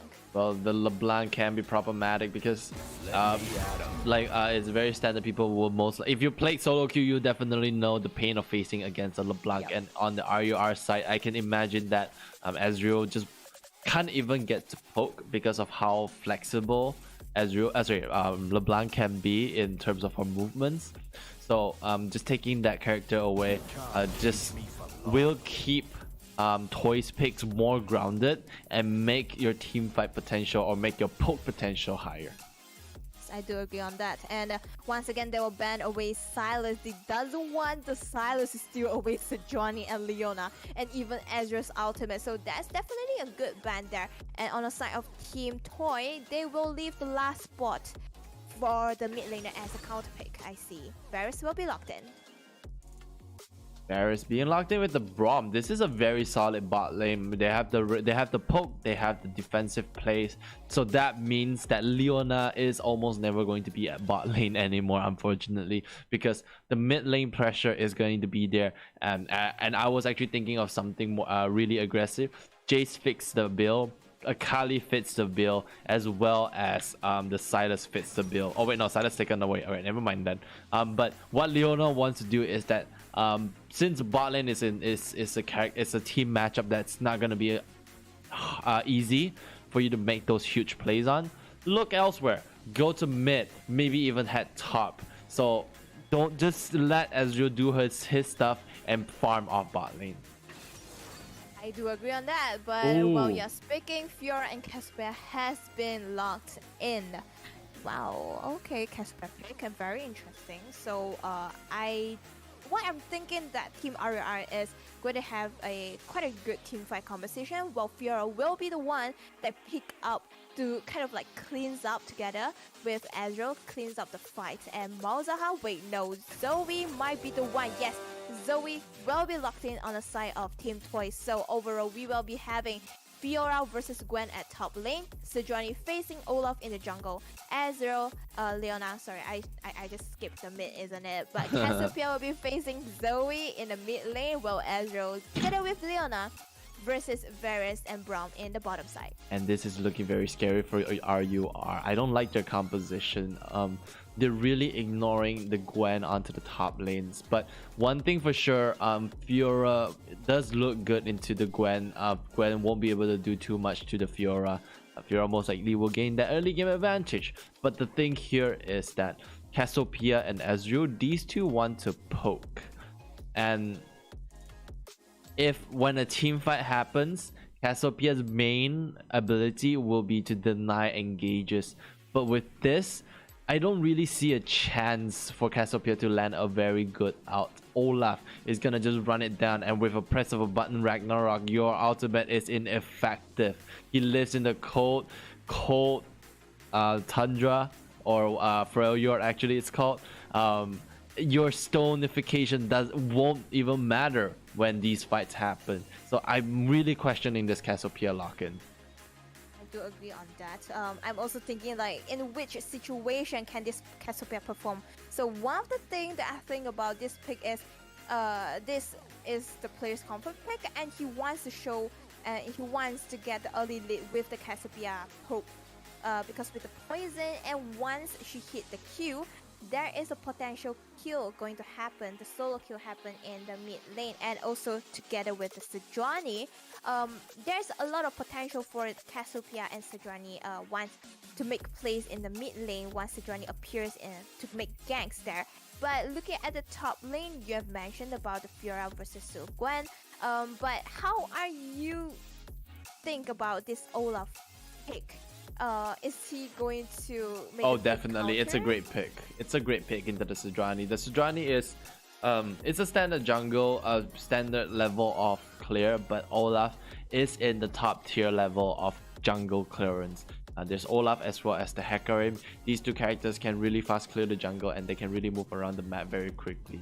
So the only thing that Sejuani can really hope to do and look to do is to make those early ganks to deny the Zoe from doing too much, and especially snowball at the top lane of a Gwen, of a Fiora rather. Yeah, I do agree on that. Like, I also thinking that Sejuani really needs to act fast in the early game, 100%. or else once Olaf catching up, there's not much of the place for Sejuani to perform unless you really hit the ultimate on the crucial persons such as Zoe and Varus. But I don't think these two persons is gonna stand even too close to the fight, because both of them is the poking kind of champion. Like Varus nowadays is very popular with the armor penetration built there. He just stand way far and just charge his Sends Q. sends the arrow forward. Yep, and straight into your heart. Wink, wink. And Only if he's Heartseeker Varus. I'll accept that only if he's Heartseeker. well, okay, we haven't get into the loading screen, so I'm not sure about which skin is he taking. But talking about the poke, Ezreal can compete the poke to the Varus. I mean that both champions is poking, but I think Varus with the one straight line poke is going to be sustainable. Has a longer reach, is what you're trying to go for, right? Yes, So yeah.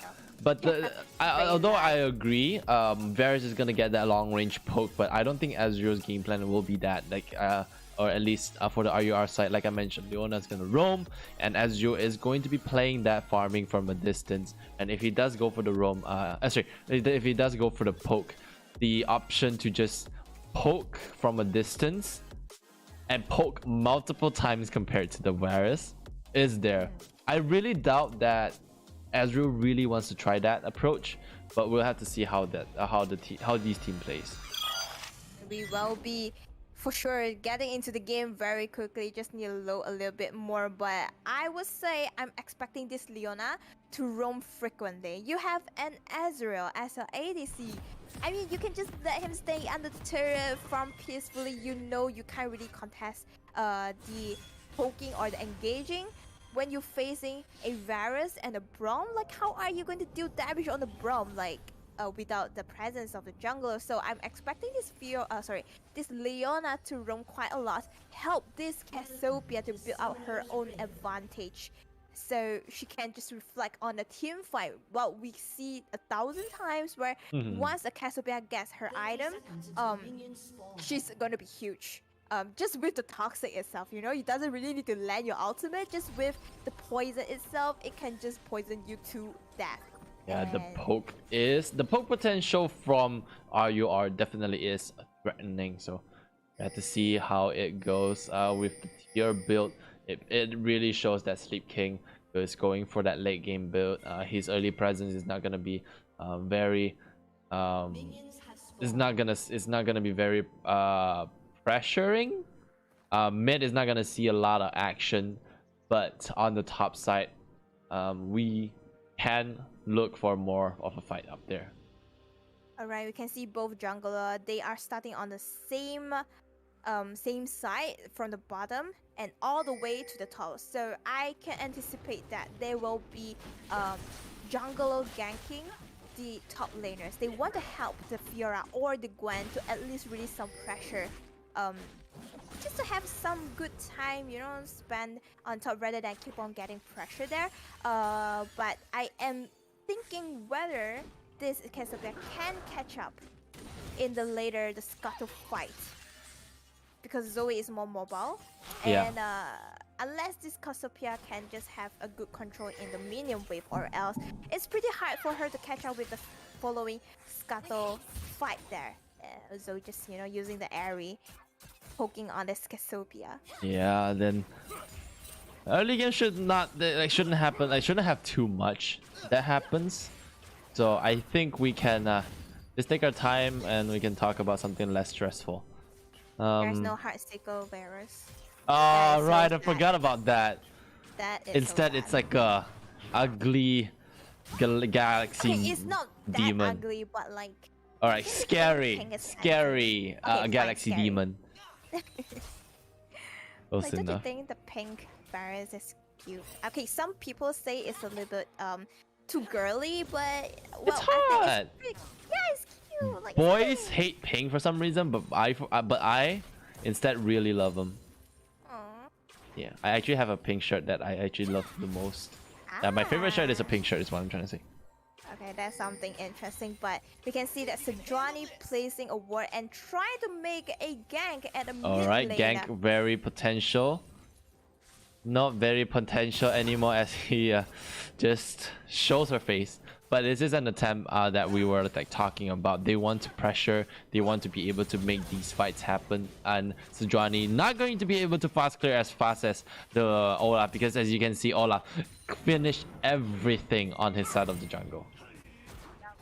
24 jungle CS versus 12, like he's so ahead. He's already level 4.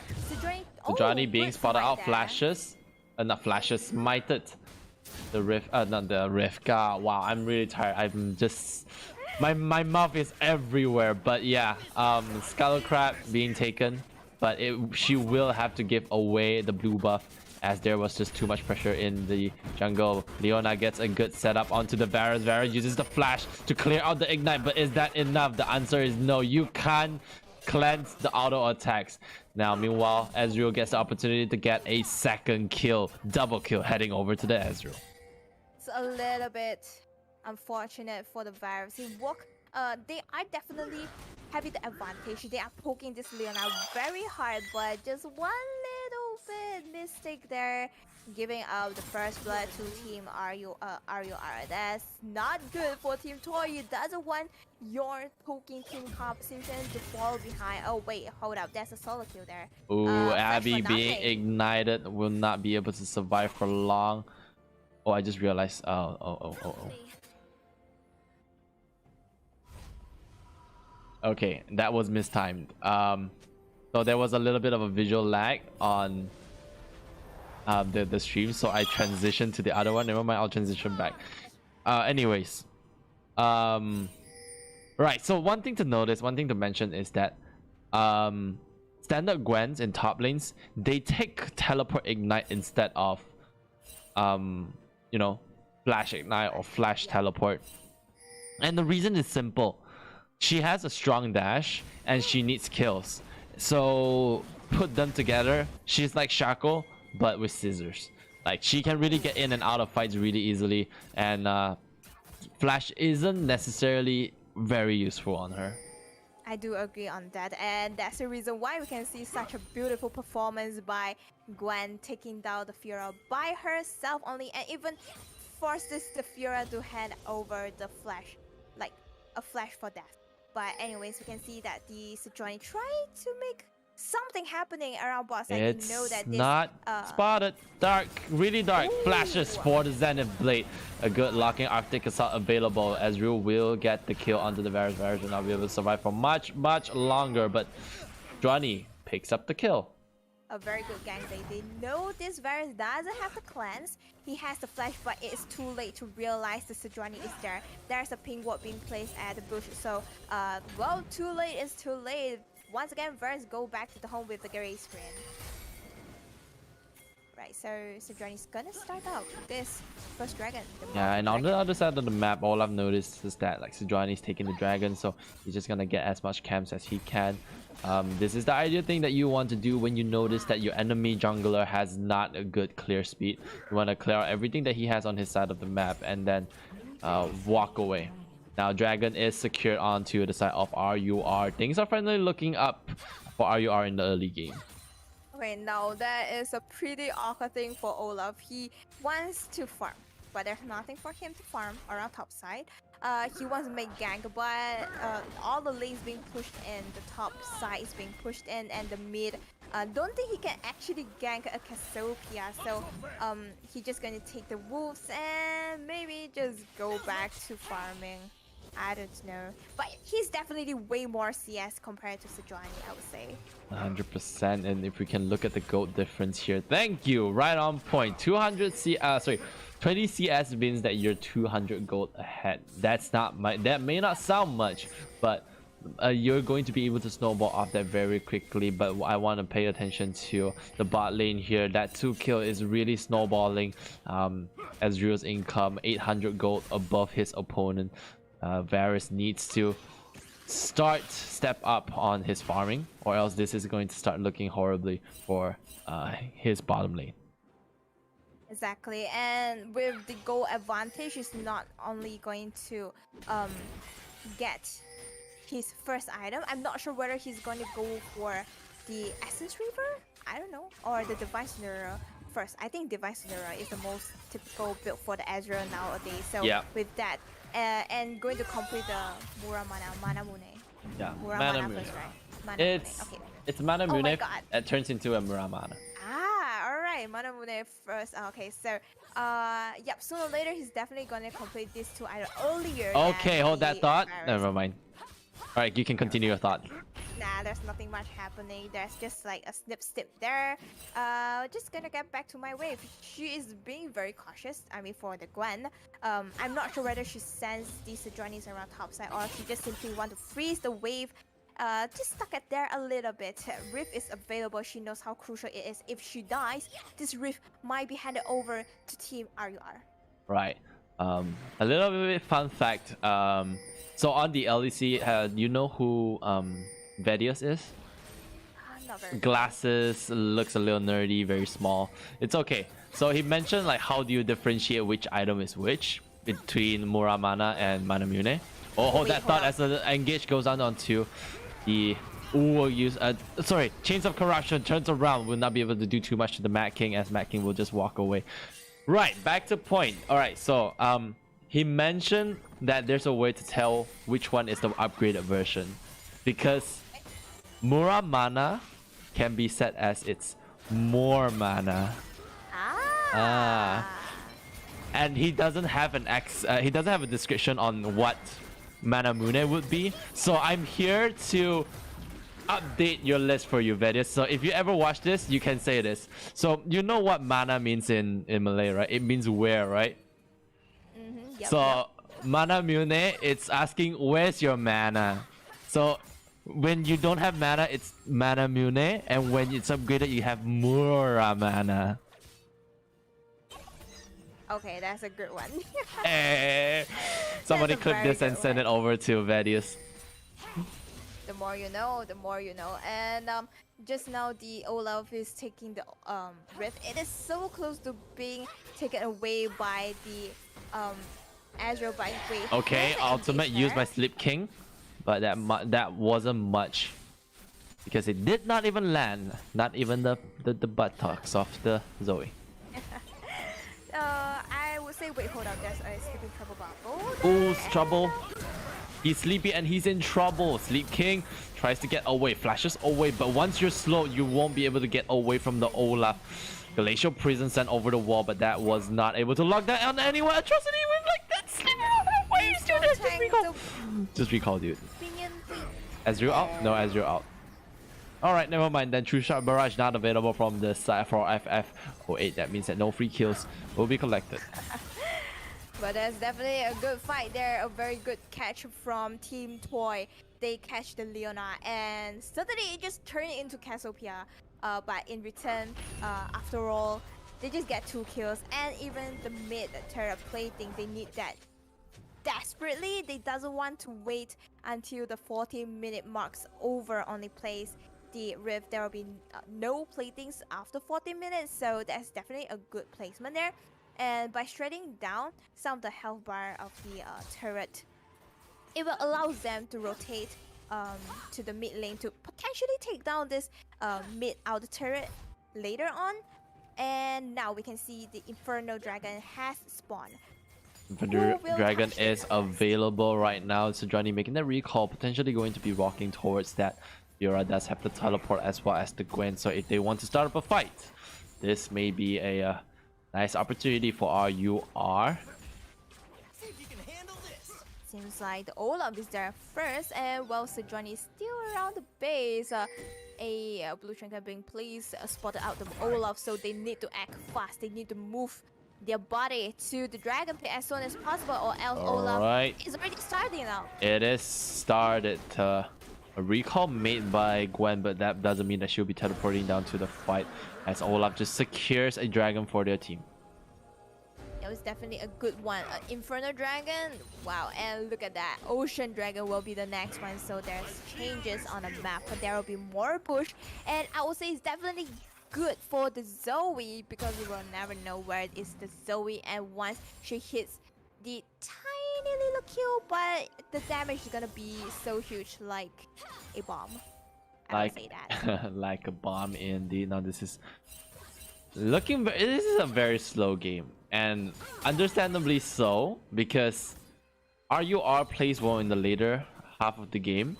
So Toy had to adapt to locking in on the team composition that plays better later down in the game as well, right? But Yep, they doesn't want. here's the like problem. the first game. Yep. It's so boring for us. Yeah, kind of. But at least they are catching up with the objective. So whenever there's an objective, like the next rift is gonna spawn in 2 minutes. So I think there will be fights, or think at least they're so. going to contest for the rift, right? Maybe, but I don't think so. It's the second rift. It doesn't matter as much. But we'll see how the team plays. Of course, we're just on a broken record that I kept saying that we'll just have to see how the team plays because it is what it is. Because every single time we say one thing, they decide to do the other. So I don't even know how to say this anymore. But ideally, what RUR wants to do is that they want to set up for a potential lane swap because this is getting nowhere. Abby is in a position where she's even with the Gwen. Instead, I think you should just send the Fiora down to bottom. Hold that thought. Chains of Corruption send forward, but misses.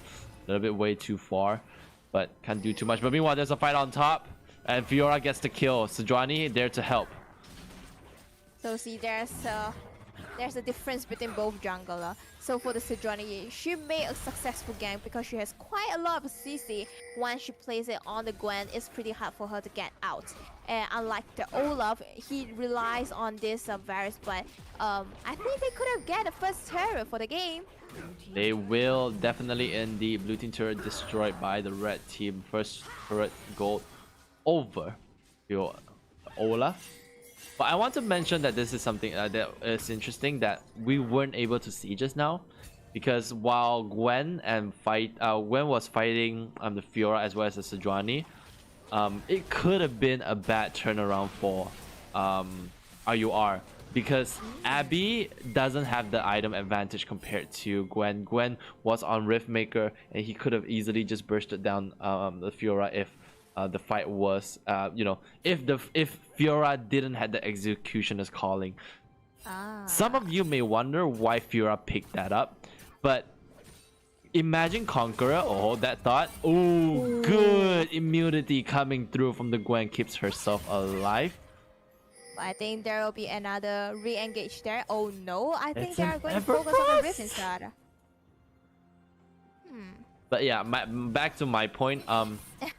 Yeah, so that Conqueror can really stack up very quickly when Gwen presses that Q with max stacks, and that Q happens every single time she hits like 3 stacks or 4, and if there's more people in the AOE of the Q, that means there's just going to be more damage, more heals coming through with the Conqueror. I see, but on the other hand, Team Toy, they're starting up the rift. They are going to take this rift as well after pushing this bottom turret. And look at this mid outer turret with such a low health bar. I believe that Olaf might make plays around top, and maybe he is going to place this rift around top lane as well. So 3 outer turrets is going to be down, and it will allow Team Toy to move and focus on the next dragon that is going to come out in 40 seconds. So, with Herald is pop, this is definitely going to drop. Olaf drops it and makes the recall. Alright, Olaf is gone, and that means this is time for the re-engage. Funny you uses the AoE to try to survive, but look at that. That was what I was talking about. If the Executioners wasn't there, Sejuani might have just died. RUR picks up one kill off the Gwen. Well played there. They wait until the Olaf to go back because he knows that this Olaf is desperately looking for the upcoming dragon. So it is a perfect chance for Sejuani to catch this Gwen. Although Gwen has a teleport, but at least there's some of the advantage provided to this Fiora, and you can see that this Cassiopeia is hiding in the bush. Sneaky. Olaf, I think he's this sending can it out, be. but... Oh, this is great. They don't know she's there. They don't know the sleep. Oh, it's a miss! Petrifying Grace! It's gone! Selnia's being used. Teleport comes through, flashes away. Will not be able to do too much as he will drop. But a beast in the middle of everything. A good attempt off the riposte there, but no stun sent on her, which means that she will not stun anyone. A bad petrifying gaze by the Cassiopeia screws up the entire setup by RUR. Sejuani wants to try to make a steal happen. Over the wall does have the assault to go through, but Funny You goes over the wall to just stop the attempt. A dragon handed over to... Oh my god, like my Toy. brain hurts the moment when the Cassiopeia just put her ulti like that, literally. I mean, it's a good try, but just, oh my god, the execution Would have is been just big. so bad. Would Oh my have been god. big. Yes, it's definitely a good chance. Like, she's hiding there for so long. I wish that she could have asked her teammate, for example, the Leona or the... Okay, Sejuani is on the way, so there's no way. But maybe just ask the Leona to go with her, so she's not alone. Oh, good dodge away from the Sejuani ultimate. Anyway, back to what I'm mentioning about... Like, it's definitely a good spot for Cassiopeia, but you either ask your... maybe like Leona to stay with you in the bush, or just wait a little bit longer. Just wait for a teammate, and like they're just starting out the dragon and they can't just take it down in split second. Olaf doesn't have such damage like the Varus as well, so why not you just be a little bit more patient? I'm so mad right now. And I can sense your rage with how much you just exploited a mistake and then just expanded on it. But I definitely agree. Yeah, it was a great positioning, but I think the problem was that he was staying in there for like a long time. He's starting to feel the pressure. It's a Cassiopeia. It's not a character that's supposed to be in the backline. And a little bit of panic makes mistake, and Leap King screws it up for his team. But they still have the potential to make a late game play later down the road. So they will have to rely on that and hope for that, or hope for the best. Alright, and now so now for Team Toy, they are just having an RR position where... Wait, hold up, there's an engage there. Alright, Mad King gets spotted out, uses a solar flare to try to lock someone down, but the answer is no one's locked down. Mad King flashes away, tries to walk away, will stay alive for a little bit longer, but Cincino with the long range skill will be able to take him down. Funny You picks up the Sejuani, goes over the wall into the snip. Will not be able to secure a kill, but that was a lot of damage dealt indeed. And now they're going to turn towards this early Baron take, but there's an Ezreal. They spot him out. I'm not sure whether this Ezreal is going to even fight for that. He has he doesn't have the ultimate, so I don't think there's any potential for them to contest this Baron. They still have the Olaf there to secure with the smite. So are you really 3K, sure you're going to... 2K, 1K, and it's gone. Yep, it is gone, and they are trying their best. FF08 gets ignited. Everyone's in the middle of the Baron pit. Does this mean that this is Cassiopeia's time to shine? It was for a little while, gets 1 kill. But in the middle of everything, there's not much that she can do following up from there. True Shot Barrage picks up a double kill. Funny You is still in there. FF08 goes for the continue fight. Does not spot out. Oh, good Q into the E. Will follow up. True shot barrage. Not true shot barrage. Mystic shot. Gets himself a kill. But another ignite onto Ezreal. Will keep himself alive. Wait. Hold on. Oh my god, he's so Oh close my god, to he's the drunk. FF08, you're drunk. I know it's late. We're tired. You're tired. But come on, man. That was But almost anyway. an end.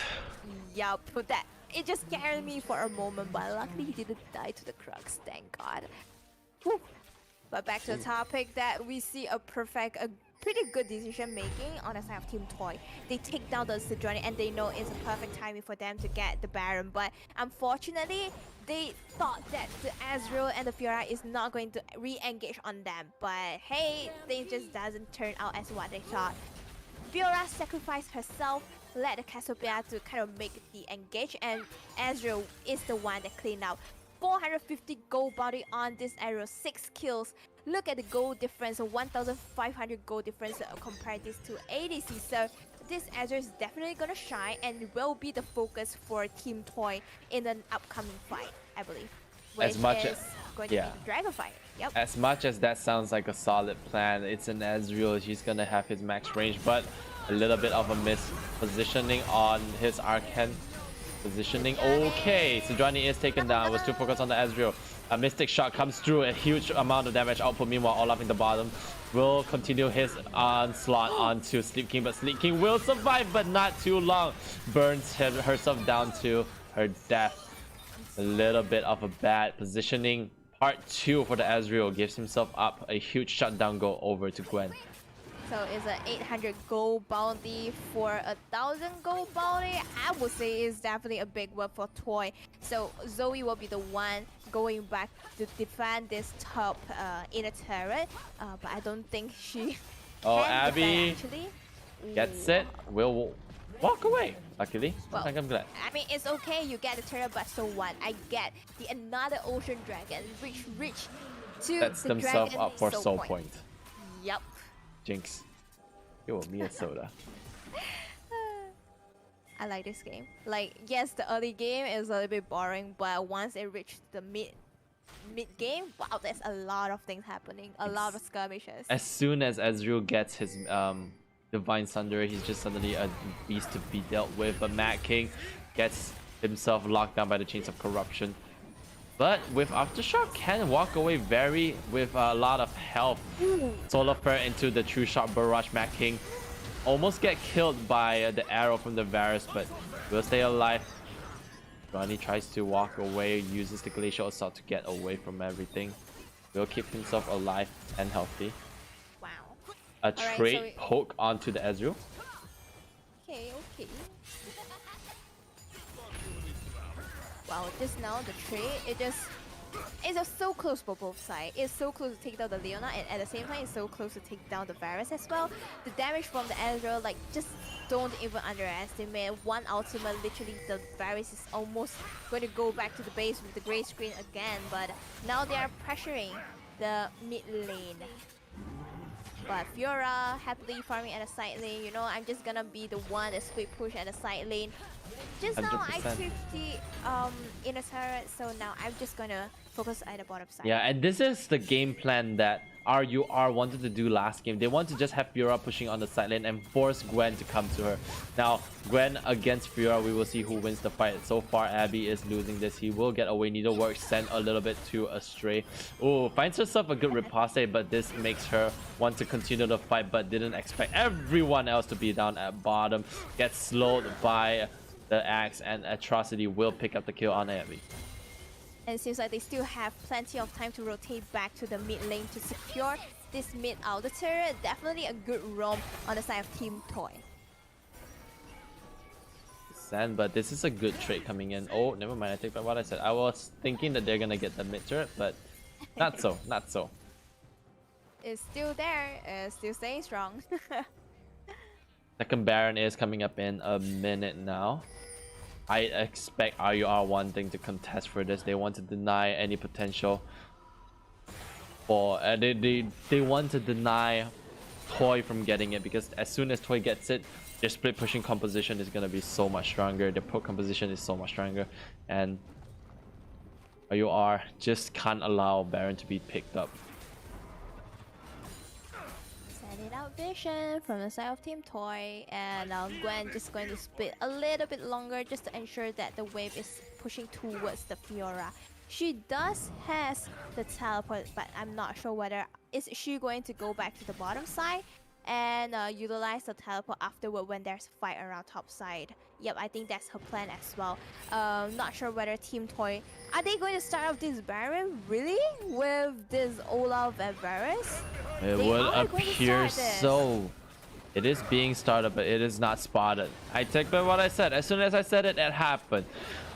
Far side altercation dropped, and it is seen. Gwen with the teleport will come into the fight. 6.5k onto the Baron right now. Fiora in the middle of the lane. It does look like it is going to be an attempt to steal, but never mind that. Oh! Leona gets the steal! A miss smite coming in from Atrocity. Meanwhile, the fight continues onward. Zoe will be taken down. The hollow mist will keep Gwen healthy for only a little while. FF08 flashes forward to get that ace. And a triple and a quadra kill. Handed over to RUR. Okay, right. So now once again, it's just a questionable decision made by Team Toy. Like, there's okay. See, the Baron buff is fun, right? But the problem is your ADC is not the consistent damage type ADC. You are the poking type Varus. And with the map disadvantage, you can't retreat once you get the Baron buff, and I think it might be the game for Team RUR. Very potential. Braum flashes forward to get a kill. He's trying to turn it around. RUR gives no damn. Everyone's looking at the Nexus, and RUR will secure game 2 with a 28-minute mark.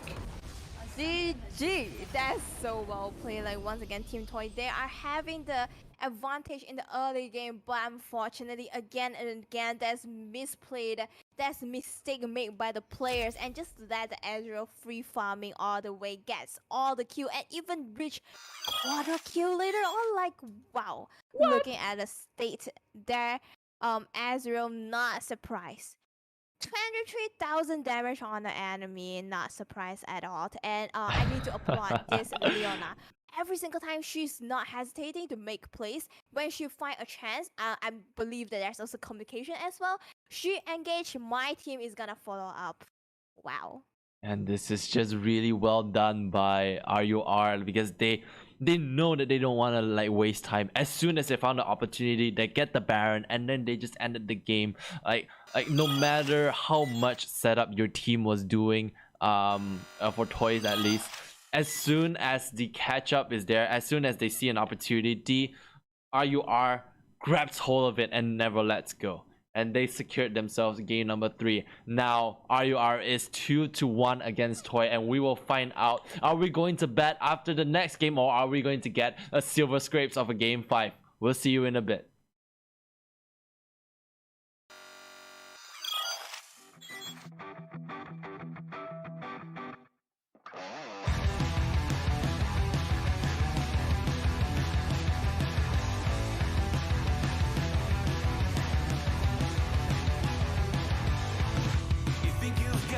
Number figured out, a motive born in drought and brevity.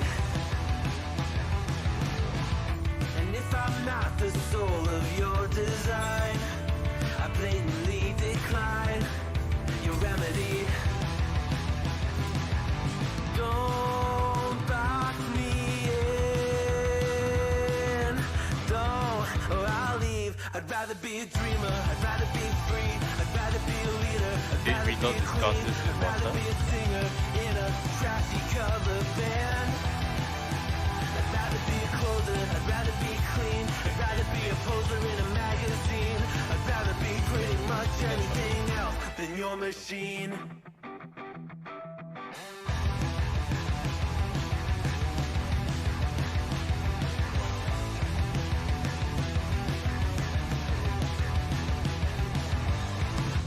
Wasn't always just a single shade. I don't want to go crazy. Living every day in your head for free. You can tap away, but I will not hear you scream. You can break the keys,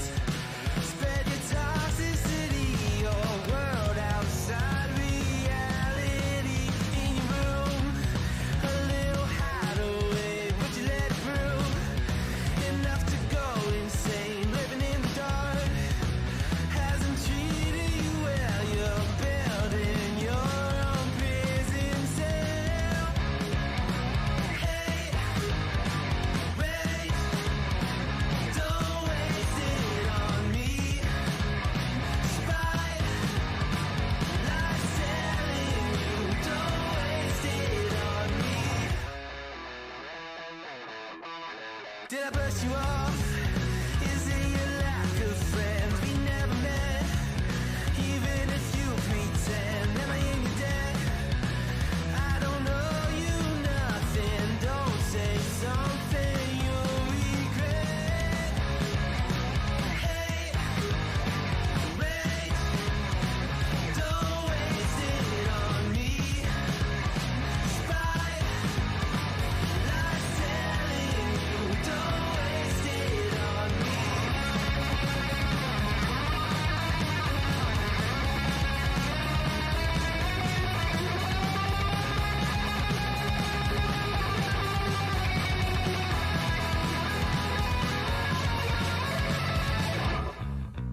Hate, rage, don't waste it on me.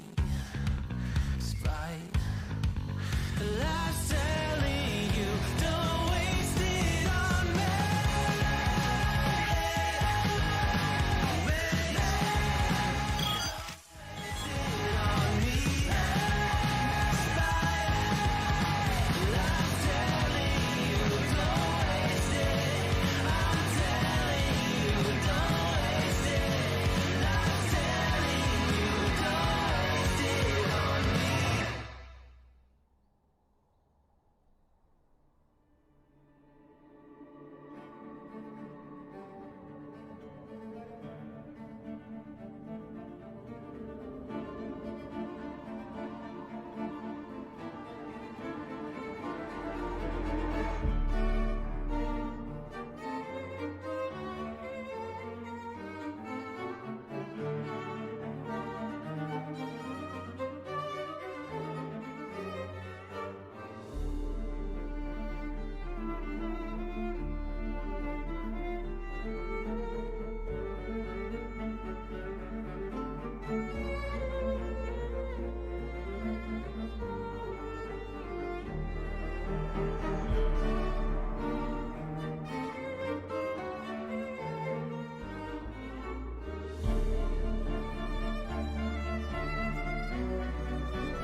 ice and flames call my name.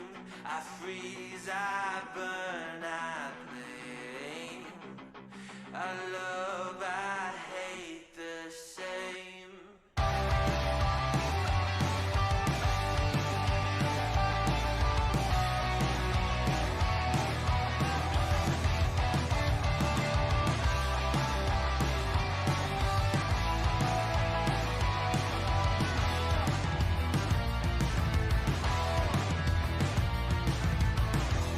It's on my face, I cannot hide from the mistake my parents made. I'm never moving on. Not made from love, a remnant of a selfish motive. Was I needed? Do I need it to go wrong? Polarized.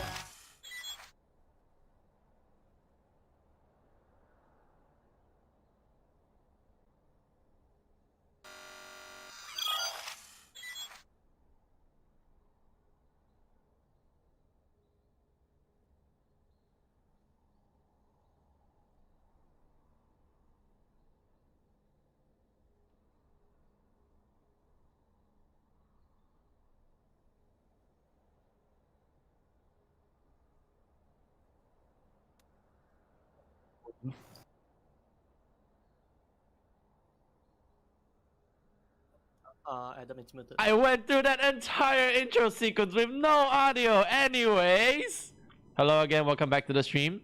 Long story short, really appreciate you guys for being around, and we will be casting for game number 4 between runner-up Revengers against Toyz the Mau. So the game will be happening in a minute. It's gonna happen very soon. So stay seated and stay warm there. Lynn, you have anything to say regarding the compositions that happened just now, and what do you expect on this coming game 4? Well, so I can see what RUR is trying to do. They just trying to you know, like I do think that RUR is that kind of team that they can find chances for them to come back to the game.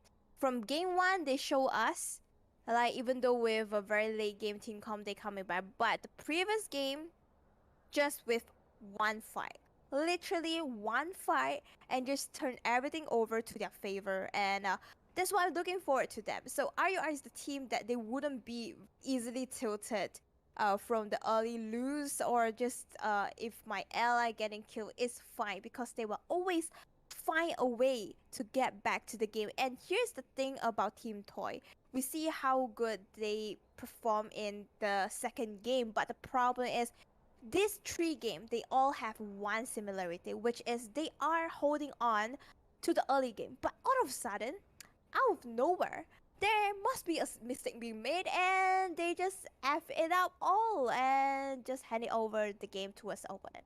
Yeah, and I think points go to RUR for being able to capitalize on those tiny mistakes that Toy sometimes make. And both of the times is just after a main objective. The first game that you mentioned was Toy over utilizing their teleportation, although like we debated, it might have been a great idea, it would have been a great play, but just Sleep King GG was able to just turn that around. Very well done. And then there's the second game that they lost just now. They've just finished up Baron, but RUR was able to just pow, they're right back in. They got the kills, and then they got the ace, and then they instantly got the win within that grace period.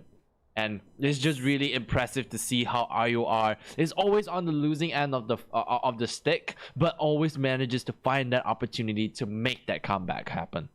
Yes, exactly. And I am actually thinking that is it a blue side buff, because throughout these 3 games, when the team is on the blue side, they are winning this, but I'm not sure about this coming game, whether RUR is going to break this, because whether they are going to finish this series in the 4th game, or maybe there will be a final game later on, since it's a BO5. I don't know, but just depends on how the players are gonna perform. But I do believe that Team Toy, I think they are not really the type that is suitable for the Long bottom hours? focus I see. team fight. Yeah, if you get what I mean, because from the first game and the third game, which is the previous game, I can see the ADC perform as what I expected. When you have the resource, it's fine. But the problem is, even though if the ADC is getting the resource, she can't really prove it, like just like for example Ezreal, all right? When Right. there's a comparison there, the Ezreal, he is kind of a little bit, just a little bit behind. A right, little bit initially. behind Yeah, initially. but after that, he just find the way with the support, get the first 2 kills, get the slight advantage, and he's holding on to himself because he knows that he is a carry for the team.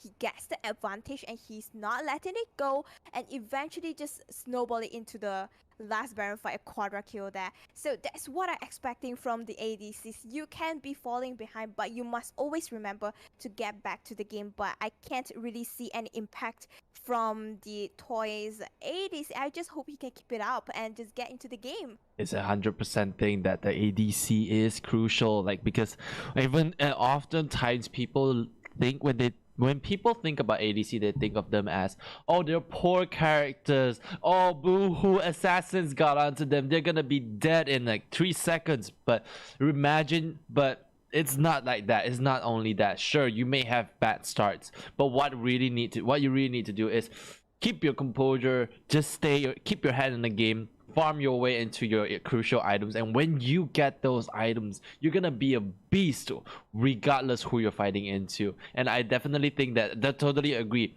Ezreal on the RUR lineup, that worked really well because they were able to just give him enough space to just set up for those farms going on and on for him, and they were able to make that play that huge Baron play happen. Now this could be the last game of the night. 2-1 right now. RUR in favor, and we really need to see Toyz step up in the bottom lane if Toyz wants to make this comeback. Exactly, and not only that, I really hope that Team Toyz, they can hold the momentum just like what they did in the second game. Like throughout these 3 games, like again and again, I repeated it so many times, they have the advantage in the early game, but out of sudden they just started to make mistakes. I'm not sure whether they are overconfident or they just are being a little bit too aggressive. Could be late. Yeah, and they just started to make a mistake and just handed it over slightly. It just from a very small percentage of the advantage, and slowly, when Team RUR received that advantage, he just holding on so tightly. Like I would say, the thing just started out like from the previous game, right? The thing just started from the first Baron. Not sure whether you still remember about it.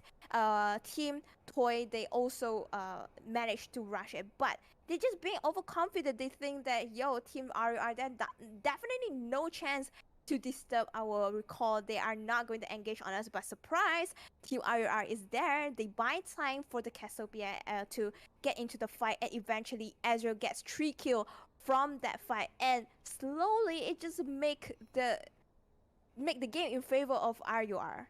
And yep, and it just leads to the last Baron fight there and leads to the victory. So I just hope that they will be a little bit more careful and just not make any more mistake. Finger crossed. Mistakes are going to mistakes has been killing Toyz game plan, but I wanna just we are getting into game right now. Congratulations, you've done your job. You were able to stretch that as long as you can. I'm really impressed with your ability to drag it out, and rightfully so, because every single thing you mentioned there is definitely correct. Toy hasn't made a lot of mistakes in the early games, but when it's crucial, when it's time to step up on the game, they always throw it. They just can't seem to hold on to making the right play at the crucial moment. And now we see both teams are going with the same bans.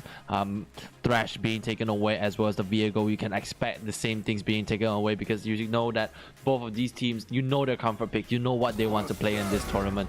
Now, we can really look at as much as we can highlight all the bad plays that Toy made, there's one game that they excelled in. The second game, that was the game that they were given the Diana. Diana has been taken away now, however, but it's not the worst case scenario because Toy had a composition there that worked for them. They had a late game composition, a composition that can actually fight when those miracle plays that RUR is looking for happens. So I think what Toys can do is definitely puff towards that side of a composition, give yourself a little bit of a space to farm out your lanes and make those plays happen. Yeah, I do agree on you, and I just realized something that I think Team Toy, they are more suitable for the 5v5 team competition, because from the first game they are playing that kind of catching champion, but it doesn't suit their team comp. And also for the third game, the previous game, they're playing the poke, but it also doesn't perform as what they expected. So I think that if they change it back to the second game, the team fight composition, it could have been good one. And just need to mention that Team Toy, they continuously ban Trash, Ziggs, and Trundle straight for 3 games, and now they're releasing the Ziggs out, and they will pick it as the first pick for the team. This is interesting because Ziggs isn't really what we would say that is a team fight character. Sure, he has the AoE damage, he has the damage output that you can see, you can expect in a team fight. But what a Ziggs really excels at is be on the side lane, is be on the pushing lane, and is be on his own, making those huge split pushing plays happen. So Toy locking onto the Ziggs, it's either A, comfort pick, or B, they have a new game plan and the answer is split pushing. And on their side of Team RUR, Sinjao being locked in is definitely gonna be a trouble for Ziggs to face the Sinjao.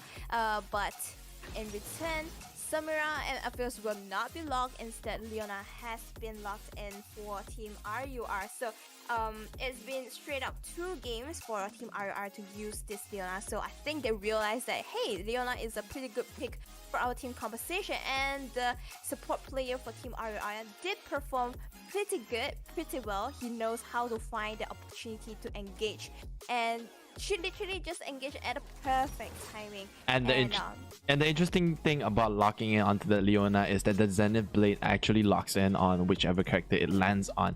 But there's and this works very well into the Ziggs. Why? The satchel charge is the main way Ziggs wants to get out of the fight with, and it takes a little bit of travel time for it to drop from your character onto the ground, and that is always not quick enough for Leona's not quick enough for you to get away before Leona's Zenith Blade touches you at least. And this Leona pick, number 1, there's that, but number 2, they are going to have the Sinzao paired with Leona. Very, very aggressive team fighting composition. They're gonna fight early, they're gonna try to win as early as they can. And Sinzao is a character that we mentioned at the start of the stream, mentioned that it's a strong character. He can fight and he can really make those big plays happen. And RUR finalizes their composition with a Tristana against TOY's Ziggs, Rel, and Jarvan for locked in. And I would say Sinjao might be the pocket pick for Team RUR. I have seen that the player is trying to pick Sinjao several times, although they finally locked in different champions such as Sejuani and Olaf. But Sinjao might be the comfort pick. They want to take this game point as soon as possible. They want a quick tempo. They doesn't want Ziggs to even grow and take the potential to take down the turrets away. So Wukong will be banned away because both teams know the role left will most probably be the top laner and mid laner. So Wukong, Camille will be banned away. I'm not sure whether the LeBlanc will be banned away or not, because for Team RUR, he did continuously ban, did not continuously, but at least 2 out of 3 games they did ban away LeBlanc. I think the LeBlanc can be left open in this case and scenario, and there we go. And because the main reason why is that I love picks and bans, and the why I love picks and bans is the potential to outplay just in picks alone. They have last pick here. So that means that they can just blind pick top, get a character that's relatively safe on top that you don't have to worry about too much. And then if Toy does decide to lock in onto the LeBlanc, be that guy to ruin their day. But ignore everything that I said because RUR is taking LeBlanc for their own. Well, it seems like now RUR is gonna put their best. They are definitely going to pick out the pocket pick, the comfort pick for them, the Sinjao, the LeBlanc, but in return, Lissandra has been locked. It's definitely a great counter to face LeBlanc. All the stuns, all the CCs that could apply on the LeBlanc is definitely great for Lissandra. It all depends on how the players gonna execute it later on in the fights, and not to mention that Lissandra, Rel, Jarvan is pretty good for team fights actually. And for the final pick for the team Toy, it will be Clad at the top side. And that's interesting. We haven't seen the Clad at all, not even hovered. And this is a game plan that Toy wants to go for, which is to play that early fight as well. They have a good CC control to keep their Ziggs alive, so they can really play around the Ziggs later down the road. But this sparks a question. They don't have the ADC anymore, so all the AD damage is going to be reliant on hoping that J4 gets enough damage to make those bursts happen, and hope that Kled wins that top lane into the Renekton, which was last locked in by RUR. Alright, so overall in this current game, Kled will be facing Renekton at top lane, Jarvan in the jungle together with the Sinjao, Lissandra facing LeBlanc at mid lane, Ziggs together with Rel will be facing Tristana and Leona, such an aggressive duo at the bottom side. This is going to be an interesting game, definitely, because I really like to see what's going to happen in bot lane. Tristana and that Leona, these two characters are going to be so hardcore. They're going to jump in on the Ziggs and they're going to catch the Ziggs and they're going to kill him as much as they can. And while we're at it, mid and jungle synergy, this is top level of synergy here. The Sinjao is going to free up LeBlanc to make those rotation plays to make that bot play happen. And on the top side, it's so volatile at top for RUR as well. Renekton with that lockdown. If he stuns Kled at the right time, Sinjao and LeBlanc will be able to make that gank happen, and Renekton can really just make the dream possible. It can end this game, this series, in a 3-1 fashion. So I do agree on what we mentioned about that. RUR, they want a quick, fast-paced game. And on the side of Toy, they could have just contested. But now I look at the Ziggs pick, I'm not very sure about it. And the Ziggs and Rel, well, you can't expect the Ziggs to catch up with Rel's engage. So I think the Ziggs is gonna left alone at the bottom side. But at the other hand, you can't leave Ziggs at bottom side with his alone by itself, because it's not like the Ezreal is very mobile that you can eat away with all the CCs and engage that. Ziggs is a squishy mage with a little bomb that can't even release him away. I mean, he has tiny legs, isn't it? So it's pretty hard for him to get away from any engage by Tristana or Leona. So it's gonna be awkward for the Rel to roam around, or even just to stay in the lane. It might be troublesome for her because she can't really do anything in the early stage until Ziggs, or even just the presence of the Jarvan to make ganks. But would you even expect Jarvan to focus at the bottom side, or do you think he's gonna focus more on the mid-top area? I mean, ideally Jarvan will want to lock down onto the Renekton as well as the LeBlanc, since there's CC on both of these lanes. But the problem here is that both of these lanes have a dash which can get out of the Cataclysm if they get locked in. So it's not as easy as it would sound. So the other best lane for Jarvan to gank is that mid lane. Even if LeBlanc has the opportunity to just dash away, if Lissandra gets a good ultimate, she can just walk up and then lands that snare, and then Jarvan would have been able to just snag up the kill from there. So like we mentioned just now, TOY doesn't really have that ADC, so I expect Jarvan to be going for that gold drinker, and yeah, most likely the gold drinker, and then build damage off that you'll be able to be the consistent damage that TOY needs right now. Yep. And also talking about the Kled versus Renekton at top side. Kled do have the true damage, or I would say it's more of the reduced healing with the Q once it landed on the Renekton. So I wouldn't think Kled is gonna have a hard time versus the Renekton. So now the thing is how both jungler is gonna react. How both jungler is going to move or just to make ganks, whether they are going to face each other later on in terms of the counter gank versus ganking situation, or are they going to just on the opposite side. But to be honest, I really wish Sinjao can face this Jarvan for, because I think Sinjao is definitely stronger than the Jarvan in the jungle if there's a 1v1 situation there. And very quickly we will be getting into the game. Wow, game 4, guys. Applaud for all of us for getting this far, man. Right, 100%. Like we've casted for how long now? Like we started at 1 p.m. It's already 11 here. It's a 10-hour stream. Wow. Oh, sure, we had breaks in between everything, but we have come such a long way. And let us end this game off with a bang. Chat, if you're watching, make sure you drop your supportive text, !RUR win or !TOY win, and pray that your team that you're supporting will win.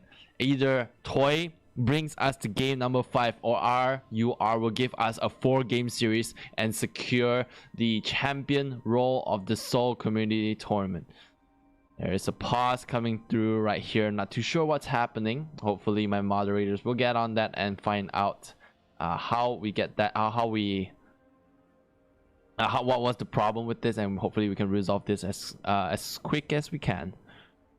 And looking at the summoner's spell, that for Lysandra, surprise not surprise, she's taking Aftershock. So nowadays Lysandra with Aftershock is not really a hot pick. Like, I wouldn't say it's a priority pick there, because there's a lot more mid mage that's better ranking than the Lysandra, but in terms of the team composition, they need Lysandra to act as initiator for the fight. So Aftershock is definitely good for Lysandra, but on the other side we have Ziggs taking the teleport there. So on the previous week, I cast for another tournament, but there's also a Ziggs pick there, but it doesn't turn out good. So I'm not sure whether how this Ziggs gonna perform, but he's taking a teleport, so farming wouldn't be a big problem for Ziggs to catch. Oh, look at the skin, so cute. I mean, for the Ziggs, like, look at the tiny hand. Wait, I wasn't looking. Oh, it's the snow day. Yeah, like all the snow day skins are just lovely. Aww. Like, look at the little small snow bomb behind him. But well, Team RUR, they are securing most of the entrance there, and the ward being placed there. I don't think you want a 1v1 the Tristana, you just get out. I mean, Tristana this already doesn't have the jump, so I don't think much would have happened if we went for the trade. But still, yeah, Ziggs just walk back, throw your Q, walk back, and look to play this game slow. And also, I need to mention that the Tri-Bush is being warded by the Tristana. So this Ziggs need to be really careful later on when he walks back to the lane. He must not walk through the Tri-Bush, or else I think Leona and Tristana might make an ambush in the Tri-Bush there. Need to be really careful. 100%. That thing is warded, and with a Leona, the threat just erased. And they know that it's warded. They know it's warded, but they do not care. Ziggs going to the Tri-Brush will get spotted out, but that does not mean that fight will happen. Oracle Sweeper will clean up the ward, and that's 10 gold towards the Ziggs. See, there's a gang from the Sinjao. Sinjao level 2 gank happens second time in a row. Has the W. No, never mind. Goes for the Q first. Flashes forward. Wait. Okay, that's a first blood. A trade, a kill for a kill. But Atrocity manages to get there in time. It's a 2-for-1 in the end. Alright, it's definitely a good initiation there, but the problem is they did not get the Claire as soon as possible, and they did not realize that the Claire is taking an ignite. So in return, there's a 1-for-1, but a very good catch up from the Jarvan. Oh, hold that thought. clean Jarvan out is on fight. top again. He's gonna make a play. Clad goes forward, scares off the Renekton, and that means that Atrocity just wasted his time. Is that a bad thing? Probably. But Xin Zhao isn't really a good jungle clearing character, so it's not all that bad. Yeah, it's still fine. It's a-okay for the team. They just want to put more pressure on this Renekton, scare him away, deny some of the CS away from him.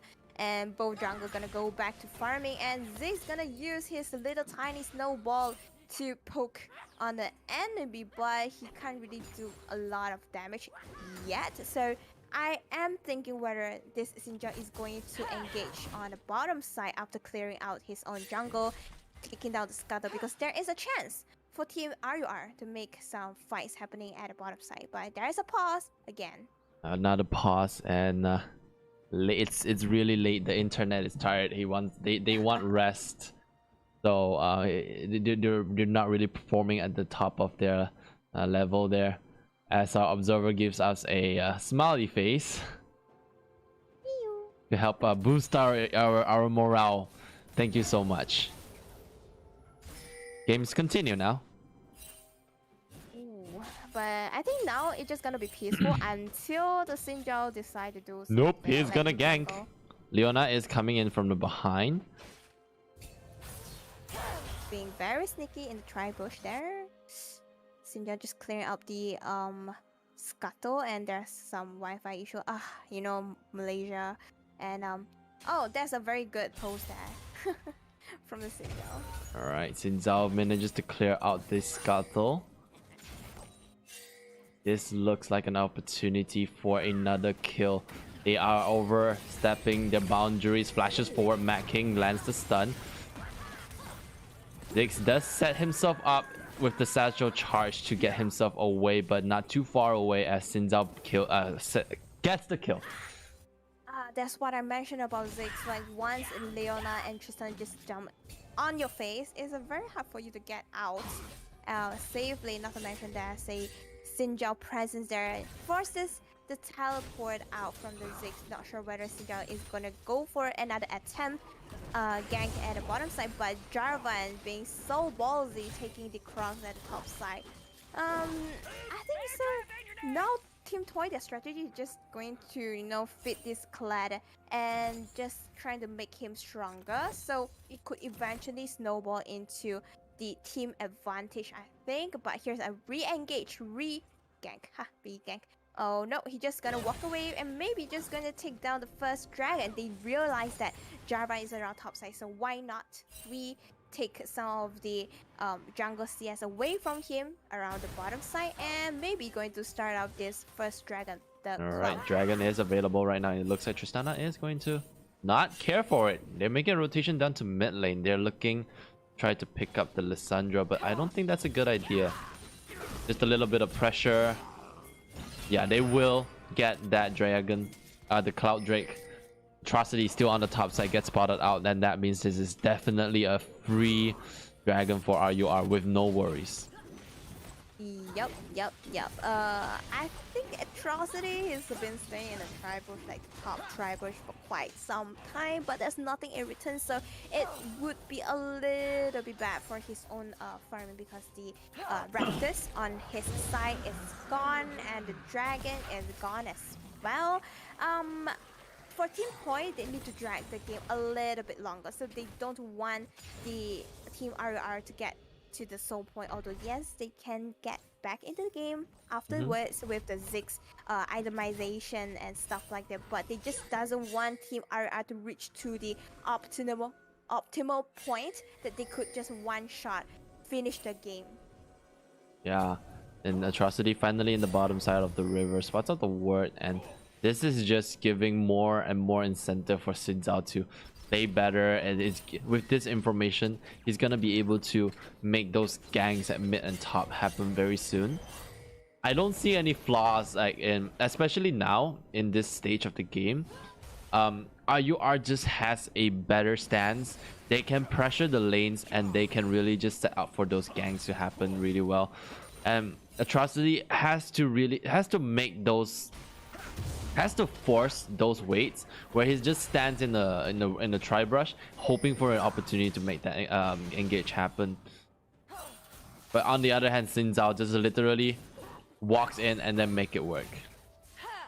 Yep, so now into the peaceful phase. So both teams gonna just take their sweet time to farm out a little bit more, trying to get themselves into the level 6. But no, here comes another waiting at a mid lane together with the rail, but nothing they can get in return because the middle wave is pushing towards the LeBlanc.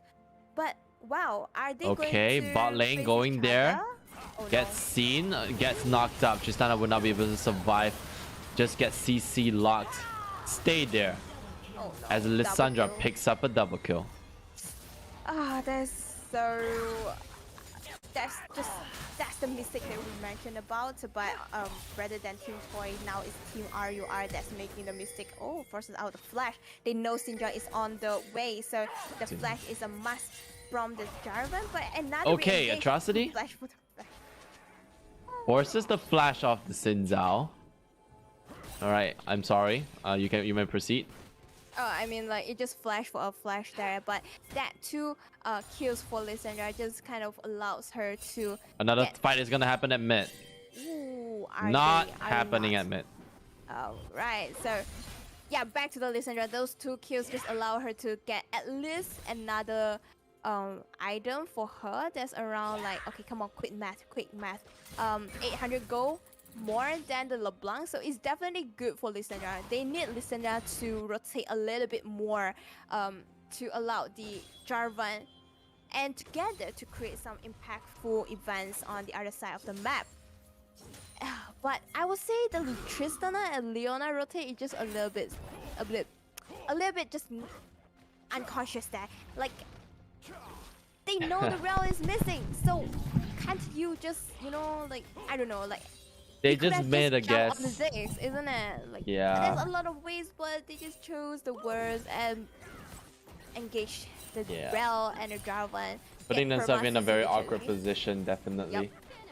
But what's going to happen now is that Toy did manage to capitalize on the mistake RUR made, getting themselves a Rift Herald there. Metro Charge sent forward. Gonna get a little bit of a hook onto FF08. Now what's interesting here is that even though you'd say that Toy wants to play late game, right? But I really don't see that really working out way too well, because Toy is playing based off the Lissandra setup as well as the Ziggs pokes happening. So even when they're at an advantage, they need to rely on Ziggs landing those Qs to make those fights happen. But on the other hand, RUR, they have engage after engage after engage in the Renekton, Xin Zhao, and the Leona. And when these 3 engages, LeBlanc and Tristana can make those huge plays. It just seems like RUR have a clearer objectives in terms of team fighting, and they can really play out what it's more clear what they want to do in a team fight. I do agree on it. But in terms of the team fight wise, because there's not even one single proper 5v5 team fight happened yet, so I can't really say much about it. But at least on the side of Lissandra, he is definitely... Wait, hold up. Oh, ultimate onto Sleep King. Sleep King gets charged by Bunny Yu. Oh, the ultimate gets the kill! Ultimate after ultimate after ultimate. Toying with RUR there gets a kill for themselves. Really well played there. Fire in the hole, and with that kill, they're definitely gonna get this Infernal Dragon on Team Toy. So, will this be the blue team winning? I'm not sure about that because there's still a long way to go. They only get into the second dragon of the game, and there's still plenty of time for Team RUR to really think about what they need to do to make themselves back to the game. Ocean Dragon will be the next dragon. So, well, I mean, for both teams, Ocean Dragon is definitely great. And for Team RUR, they really need to step out back to the game for themselves to earn this dragon, or else imagine Ocean Dragon Yeah, this is on Team Toy. It's gonna be annoying, like the it's 6. 100%, and like you get those additional mana to sustain, and as well as those health when you land your skill shots. I think it's really showing that RUR isn't really comfortable with playing these aggressive play styles. Oh, Sure, they're making their moves, but they're not always succeeding as well as Toy makes it look so, right? So instead of I advise that, like, instead of over engaging on those early team fights, just set yourself up with the vision and play around with that, and stop making plays like this where you give yourself up for a kill. Flash for the flash, but seems like Jarvan is in a very awkward position there. Tristana, sorry, the LeBlanc gets the kill, but here comes Oh, Lissandra misses the snare, lands it on no one. Teleportation coming through by Abby. Abby comes in, will land the stun. Lysan dies getting ready. That flash kill didn't land on Another anyone. Another teleportation coming through. Funny you goes over the wall, but you are in a bad position. FF08 in another bad positioning after bad positioning. Everyone just messed it up, and RUR did it again. They were in such a contending position to make plays happen, but they were just always so over aggressive, and they overstayed for the fight, and when they turned a triple kill into a quadra for Toy. Wow, that listener passive is just perfect for the fight with the ultimate on herself. She buys a lot of time and help. We'll hold that thought. Zig's getting caught out. Oh no. That'll try to get himself out alive, but LeBlanc just has enough damage to instantly clear him out. Maggie, Hot Cup, does have the W to get away, and he will definitely do so. Goes over the wall and gets that word. Well, the Zig's death is a little bit not what Team Toy, but overall Team Toy definitely performed better. On the previous team fight, the Lissandra plays, there's a little bit weird flash Q that didn't land on anyone, but overall it's definitely great with this Kled catching up with the fight, constantly dealing damage, and also the Zig's ultimate there. Wow, it denies anyone to put more damage on the Lissandra there. So overall, it's definitely great for Team Toy, but RUR, it's still fine for them. There's some give and take happening there. Their member dying in the fight, but they also get something in return. But here comes the problem. Whenever the LeBlanc try to engage, try to W on someone, if Lissandra is there, there's no way she can W back to where she was. So it's gonna be a problem. A lot of LeBlanc players tend to be overconfident with the W because they believe that I have time to go back to where I was. But Kled goes in for a very aggressive play here. 3 members up on top of Abby. Oh, and also Goes for the fight. Solar Flare comes through, but that does not mean that it's a stun. oh no. Atrocity with the Cataclysm will lock down Matt King in the middle of everything, but it will not be able to do more for RUR as the re-engage coming through from Toy gets the kills on the board. They are trying to look for more, such as this outer turret at top lane, and maybe they're going to rotate to take down the Rift. Rift is available, so why not? The RUR don't even have a chance to contest this Rift, so it will be free for Team Toy to further extend the advantage. Alright, Funny You has the passive ready, wants to go for that remount, but Xin Zhao denies it with the Crescent Guard. Rift Herald will be handed over to Toy. Wow, it's quite an intense game, but currently Team Toy, they are still holding strong. They are still taking the lead.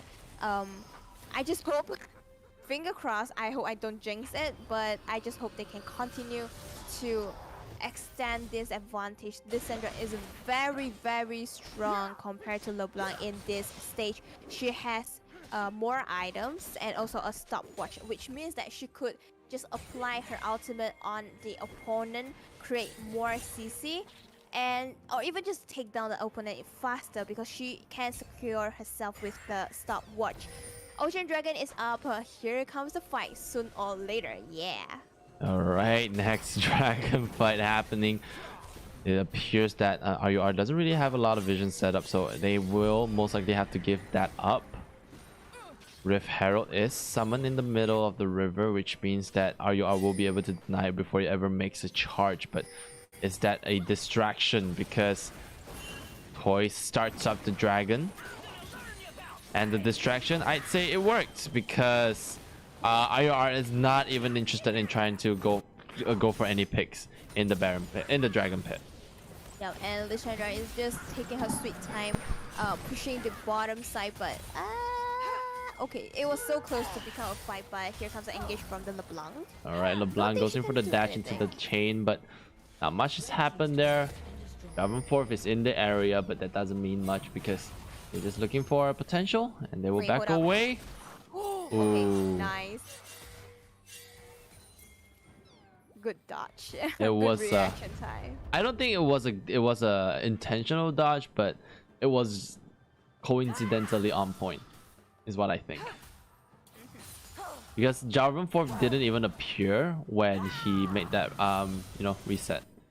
So yeah. But well, now getting back to the peaceful timeline where. Okay, wait, hold LeBlanc, up. nothing. Never Alright. mind. Every time when I talk about something, they will do the opposite. And back to what am I talking? Now it's become getting into the peaceful phase because there's no objective available. So both teams are just gonna be peaceful. They're just gonna farm out a little bit more and prepare themselves, trying to get more items for the upcoming fights. The next objective, it will be Baron. Not sure whether there will be an early 20 minutes Baron take, or are they going to drag this game a little bit longer for Team Toy? It's certainly going to be looking very interesting because another turret, first turret for RUR actually, will be taken down at bot. Nope, scratch that. We can't say anything. We should just shut up and let them play the damn game because every single time we say something, they do the opposite. No turrets being secured for RUR, but LeBlanc continues to pressure down there. Well, they just need to be a little bit careful. They can't afford to pay for another mistake. So being safe for Team RUR is a-okay. For Triss to farm out a little bit more. LeBlanc, she can make plays, but not really against this 503 Lissandra. Look at the goal advantage. Oh my lord. Wow. 1k advantage on the Lissandra right now. It may not mean much to most of you guys, but that is a item more quickly secured. It's quicker and it's quickly secured by the Lissandra. We can see here that Morello is on the way, and I think Morello will be a excruciating item to deny RUR's heal potential, and it's gonna make that those fights a little bit harder for RUR to sustain. Yep, definitely. And for Tristana, I just thinking how is she going to perform in the next coming fight. She can't really go like jump into the enemy fight. That's a rel that disengage you. The Lissandra and also the the Ziggs that is gonna he's just gonna stay far away and throw you the snowball. There's no way for you. Oh, that thought. Rel goes for the engage. Tristana will flash away, but will not be able to stay up for too long. Crescent guard is used, but that does not stop CC. Will get combo done as he will not be able to survive for long. Stopwatch procced by the Jarvan. Meanwhile, the bot lane, LeBlanc really enjoying his time, taking as much farm as he can. Small victory handed over to Toy. Yeah, that's just what I'm talking about. Like Tristana, she can't even stand up closer to the enemy because what makes Tristana weak perfect? Oh, charge all the way to miss out on the LeBlanc. Tries to go for the chase, but that does. Sleep King will be able to get away from that. It's gonna be harder and harder for Team RUR to get back to the game. Like the double kill for Ziggs is gonna be huge because it allows the Ziggs to complete his second item as soon as possible, and this Lissandra getting a complete John Yar for her. It's gonna let Team Toy to perform better in fights. There's a lot of engage, disengage, and buying time items like the John Yar and like the Lissandra, her ulti itself, so it doesn't seem good for RUR. They really need to pick up someone, make plays, catch someone, or else with this kind of momentum, Toy, they are going to take down this game as, you know, as time passes. Right, 100%. 5,000, 6,000 gold advantage right now. Dragon is available in 11 seconds. RUR does not want to give this away. They've given so much soul point dragons away, and if they give away this one, it is going to continue snowballing for the side of TOY as they get more heals during the fights. Dragon is available. LeBlanc goes in for the engage, gets locked down, but will not be able to do too much with that lockdown as she dashes backwards. Atrocity Alright, the scuttle will loses the belong scuttle. to Oh wait, no, he gets it. Team Toy. Yep. But the Oh, map he uses advantage- smite. Wait, hold up. Oh, goes for the engage. Cataclysm being used there. Flashes away. LeBlanc will stay alive, but how long? Charge goes right in to the middle of everything. Will pick up the kill onto the Sinzao. Mackin in the middle of everything. Abby from behind locks down. Gets that stun onto Sentinel. But that means nothing as Ziggs just throws the bombs around. Snowballs all around. You get a snowball. They get a snowball as RUR gets snowballed in that fight. Yeah, that is looking good initially for Team RUR, but suddenly everything just turned over, and that is the importance of Zonya for Lissandra. With the Zonya, she literally buys time for her team to catch out. Allowed the Ziggs to have more time, plenty of time to throw that little snowball, but Tristana, I don't think you can recall on time. Here comes the snowball, didn't hit anyone, but here is the splat. Oh no. It's just unfortunate. Dominating for the Ziggs. Ziggs is slowly in charge of the game. Look at the goal advantage. All of a sudden, 1,000 gold at least for each carry. The Clad. Wait, the Clad actually reached 2,000 teleportation gold onto the Baron. This is going to be a little bit hectic for the side of RUR. They just That's lost the quick. dragon. That doesn't mean that, but that means as well that TOY wants to make this play that are one more dragon stronger, and they have front lines to tank the Baron. 5,000 health. Sleep King goes in to try to pick off. Ziggs is gone. 4 versus 5. What can RUR do? 3,000 health onto the Sinzao. Not the Sinzao, rather the Baron. Solar Flare locks down onto Funny You. Funny You with no health. Actually has decent amount of health, but will not be staying for the fight any longer. Wasn't a devastating loss, but TOY did lose their Ziggs in the middle of that fight. Oh, that is definitely gonna buy some time for Team RUR because Team Toy Sleep can't King really wait. Hold up. locks And down I onto engage the there. Rel that uses his W to get away, but will another flash over the wall, but Sleep King is able to pick up on that kill. Lissandra on the top side, 2 members strong there, and that means that this isn't good enough for RUR to start the Baron, but they want to continue making the pressure. Look at that Atrocity using his umbrella to check if anyone's there. Definitely a good try there. But at least there's something for RUR. They are slowly, gradually getting back to the game with the LeBlanc, and that is what okay, that's pretty awkward. But that's what I'm expecting from RUR. They need to make picks, or else if they're facing a real 5v5, it's gonna be hard for them because LeBlanc can't really engage like in front of the face. Yes, she can flank, she can go from the behind, but really you want a LeBlanc face-to-face fight with the Lissandra. 5v5 is gonna be hard for Team RUR there. 100%. But now, still hard for Team RUR. Yeah, it's the target will always be Ziggs, because going on to the Lissandra with the Zonias as well as the ultimate, you're doing a death wish.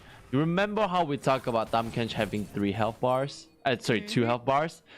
Well, Lissandra has 3 golden health bars. He's just going to be staying up and even potentially up the 3rd time if she picks up a stopwatch. I don't think she used the stopwatch when it was in the stopwatch form, so that means that she still has the option to make that stopwatch / Zonya play. Yup. And now both teams, they are, especially Team RUR, they know they need to front run a little bit more. They have lost so many things in the early game, so they need to rely on the CSing to get themselves back to the game. But for Team Toy, they are trying to make engage, but Oh, charge coming through. Xin Zhao will not get locked in, but Matt King is in an awkward position. Will give himself up after shot. Will not be able to keep her up for that long. Another Baron is started up. LeBlanc all the way down into the bottom lane. Uses the teleport to get into to try to help out with the fight. Abby is in a flank position. Everyone is ready on the side of RUR. Atrocity goes over the wall into the Cataclysm. It's an impressive lockdown. But meanwhile, Abby as well as FF08 tries to make a fight happen, but they're looking at the wrong target. Everyone's too tanky on that end for them to make a huge play. And TOY secures an ace. Leona is up and available right now. Maybe you can steal it with the Zenith Blade. No promises, but good luck, mate. I just hope she can do what she done like last game. She did a very good Baron still there. Just put your ulti down. Okay, never mind. Forget about that. And she gets herself up. Yep. It's just a matter of the time for Leona to die, but there is a blast console. She'll stay alive. Surprisingly, she will. The next dragon is coming up in 4 seconds, and RUR will not be able to contest it, but they definitely will have to. Don't think they have the ability to even reach the dragon pit faster than Team Toy. They're already moving towards it, and mentioned about Ziggs itemization. He's getting Banshee, so it allows him to stay alive a little bit longer. If the LeBlanc tries to reach this Ziggs and also other CC, it will not land on him with the Banshee shield. % goes for the knockout, but Maggie Hotcut will not land anything. Thins out a little caught out, uses the ultimate to get himself back to safety, but that means that he doesn't have an engage tool anymore. He doesn't have a tool to spread out the fight. Dragon is started by Toy, and I don't see how RUR can stop this. Like, it is close to 10,000 gold lead on the side of Team Toy. So I can't really see a point that can stood up for Team RUR that could lead the team to victory. Like the Renekton, not really, with the 151 score and with the lack of itemization. And also the Sinjao, he did not perform as good as Jarvan in the early stages. So in the current stage, he's literally just a Alright, charging all the way to bot lane with no one there. Renekton gets away. It's okay, he's just gonna reach the minion way faster, so he can push the minion faster with the Baron buff, because all his teammate has rotated down to the bottom side. They are grouping together, family together strong. So they are gonna push. Oh, okay, fine, the Uga. But they're for sure going to secure this inner turret as well, and maybe look to take down the inhibitor. They have a Ziggs. Alright, so never forget how Ziggs works towards the turret. It might be an easy one. Satchel charge when? TOI. There we go. And Clad goes in for an engage. Having the second bar, it's not too scared. Cataclysm locked down on 3. Everyone in the pit will fall. As Sinzao flashes away to try to keep himself alive, but it doesn't matter because TOY will secure game number 4, and we will play Silver Scrapes. Actually, we will play Silver Scrapes because it's copyrighted, as we will go into game 5 as Toy secures game number 4. So I would say it is a blue side buff. Blue side buff. Yeah, the teams on the blue side, they literally managed to get into the game and secure the game so good. And looking at the state for now, wow, the goal income on LeBlanc and Tristana is actually pretty decent, but just they can't perform in fights.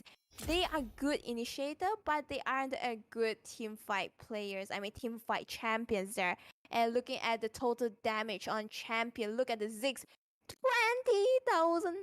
Really? I mean, I expect the listener to do more damage, but Yeah, surprisingly, actually, Ziggs now that you do mention even it, more damage. but I think it's just because of the main range that the max range that Ziggs has, and he was able to just consistently throw out his skills. So actually having Lissandra going all the way to 17,000 damage is just really impressive. And I think RUR set themselves up into a bad gameplay here. Like if they hadn't locked in on the LeBlanc, I think something else would have been better.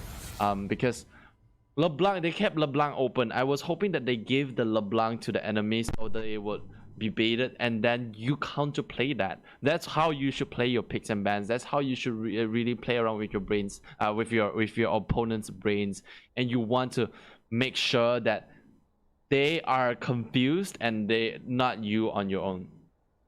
I do agree on that, and also I need to really mention that what they planned did not go with what they execute. Xinjiang don't really do a lot of things, and yes, there is a good level 2 or level 3 gank. Oh, sorry, a level 2 at top, and afterwards there's a level 3, level 4 gank at bottom. But other than that, I don't see him do anything else. He just keep on farming to reach level 6, and after that, the moment where he realized Jarvan 4 did quite a lot of things, and all of a sudden, all the tempo is on the side of Team Toy, which is what they want. You don't do things, I will be the one that happily farming. My Ziggs is happy, you know, staying peacefully at bottom side and even catch the opportunity to take down Tristana and Leona. That's just unfortunate for Team RUR. And it works way too well for Toyz. But we will find out what's going to happen in tonight's the Seoul Community Tournament. It has been a long one, and we will go for one final game between the top two teams, Toyz the Mau versus runner-up Revengers. We'll see you Right in a back. bit. Yep. You tried to no, good attempt, but it was close. But no, see you in a bit. Living every day in your head for free. You can tap away, but I will not hear you scream. You can break the keys, spread your toxicity, your world outside reality. In your room, a little hideaway, but you let it through. Enough to go insane, living in the dark hasn't treated you well. You're building your own prison cell. Hey, wait, don't waste it on me. Spy, lies telling you, don't waste it on me. Did I brush you off? Is it your lack of friends? We never met, even if you pretend. Am I in your debt? I don't owe you nothing. Don't say something you'll regret. Hey, wait, don't waste it on me. Spy, lies telling you, don't waste it on me.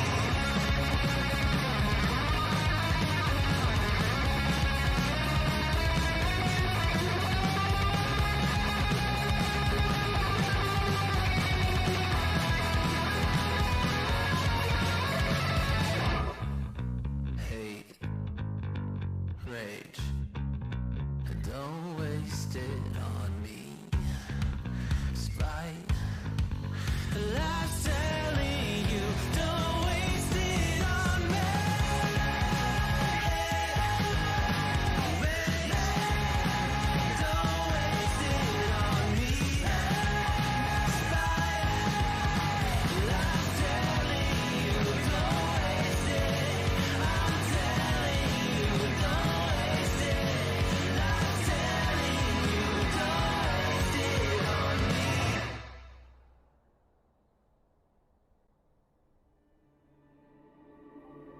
Wasn't the score 2-2? Wasn't the score 2-2 so that whoever wins the next one will be the winner? No.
We are back, ladies and gentlemen, for the last game of the night, where the runner-up Revengers were playing up against Toyz, and both teams have secured themselves 2 wins each. And we will go into the final game of the night, reminding all of you guys, both me and Lin here, we're hardworking people. We're still casting for you, for those people who still stay up late at night, and really hope you give us a little bit of your support. Check our links in the description below. Really, seriously, go check out her link, because I feel really bad for keeping her up until 12 p.m. It's gonna be 12 a.m. I mean. And please show her some support. And how are you holding up, Lynn? Oh wow! It's like my brain is very excited but tired at the same time. Like, I'm excited for the final games because I can't wait to see who will be the champion for this tournament. But at the same time, well, it's 11:49, so why not we get into the game real quick? But before that, I have something to say about, like, I wish, you know, the blue team bow will just not occur, because or else it's just gonna be a little bit meh. I wish someone in the red team can win once. Like, come on, just do it, guys. Like, don't troll with when you're in the red team. You have the advantage to get the dragon soul and stuff like that. So why not you just utilize it properly and just bring yourself a victory? Yeah, That's what I'm 100%. Now here's the thing is that the interesting thing here is that, like you mentioned, why aren't red teams winning? But we did see some red teams winning, because both the games on the afternoon games, they're all 2-0s, which means that team got the opportunity to just straight up win it all. And here we go, last game of the day. RUR on the left side of the map, and sorry, on the blue side, and TOY on the right side, on the red side. God damn. Well, it seems like Virgo once again together with Thresh. So, well, it just straight up 5 games without Virgo and Thresh there. And Diana, they are not gonna risk it. They let her off once, and it just create an impactful gameplay to the team. So no Diana as well. Trundle will be the next. So it seems like both teams are getting familiarized with the opponent's team composition. They know what they need to ban. At least for the first 3 ban, they know what they need to put on the ban seat. So I would expecting the Olaf will be the next. Yep. So there we go. Not surprised. Wow, really called that one there. Now RUR has the first pick. Now priority, what will it be? Now the interesting thing here is that, you know, Trundle is still banned and Tamkenchi is still left open. Now is Toy going to look back on that and think that that's gonna be a good pick to play, or RUR is gonna get a chance to lock in on that Tamkenchi as well? But I don't think Tamkenchi really has that sense of priority. It's like a sure, it's a must lock in for a win. But Toy really showed us how good a Tamkench can be. But they definitely showed how good a rail can be, as RUR just takes the rail away from them. Alright, so I think now they realize that, alright, you know, first pick a top laner, a mid laner. I mean, there's no first pick mid laners, but first pick jungler may not be a good choice. So why not? We just pick a competitive, a strong support, a rail that could initiate in team fights, just like what we saw in the previous game. Rel, once you get into it with the ultimate that literally pulls everyone into her area, it just creates quite an impactful team fight restriction there. But on the other hand, Nautilus and Jin is locked in on the side of Team Toy. And this is really good for the side of Toy. They play around with a little bit of engage and a little bit of range. Jin will be playing that long range damage poke onto the Rel. Rel will not be able to freely walk around in the front lines to set up for those kills and set up for those engages. But at the same time, if the Jin gets caught out, it can be devastating, as RUR locks in on the Zac. Almost thought it's gonna be a Udyr, and I just finger crossed I won't see a Udyr jungle here, because it doesn't really suit a Rel. But after looking at the Zac locked in, I am very happy with that. They know that this is gonna be a team fight game, right? And Right. Zax has a very good potential in ganking. We have mentioned it multiple times. Zac ganking people is just like from 10,000 miles away jumping into your face and you will never realize it. So Kai'Sa will be locked in as the ADC for RUR. And this is really interesting because RUR, I don't think Rel will be setting up those huge AoE knockups, but instead we'll go for that horsey knockback, and because that will that can instantly just lock down on Jhin, and that can easily just follow up with Zac elastic slingshot into the Kai'Sa ultimate. There's just so much potential to lock down on the Jhin, but Toy has a response, and their answer, Poppy. Well, we have seen that during this afternoon, during the semi-finals, Poppy has been picked as the jungler with Dark Harvest. I'm not very sure about whether it is just kind of going back to the comfort pick, but from what she performed this afternoon, Poppy did not really perform as impactful as other junglers such as the... Okay, there's no Diana, but like for example the Nocturne and stuff like that. So Poppy pick is still questionable, but looking at the banding, Fiora, Komodo's split pushing champion will be banned away. There will be no solo laners that has the big strong ability to destroy the enemy. Who questions my ability? Being available together with Wukong and Set. Wow, 4 top laners being banned away. I mean, top lane has been a power struggle. Mid is very equally matched, but top lane has always been that counter picking advantage. We see the Fiora getting locked in on 3rd game, and then he was able to counterplay the enemy. And then the 4th game we saw, sorry, I take back what I said. The 2nd game we saw the Fiora being locked in, was played into a bad matchup, and then on the 3rd game, Fiora was picked as a counter pick, and it became really well set up for RUR. So we see top lane is very pick oriented. So we'll see here that Sylas being locked in, RUR left with a few questions now.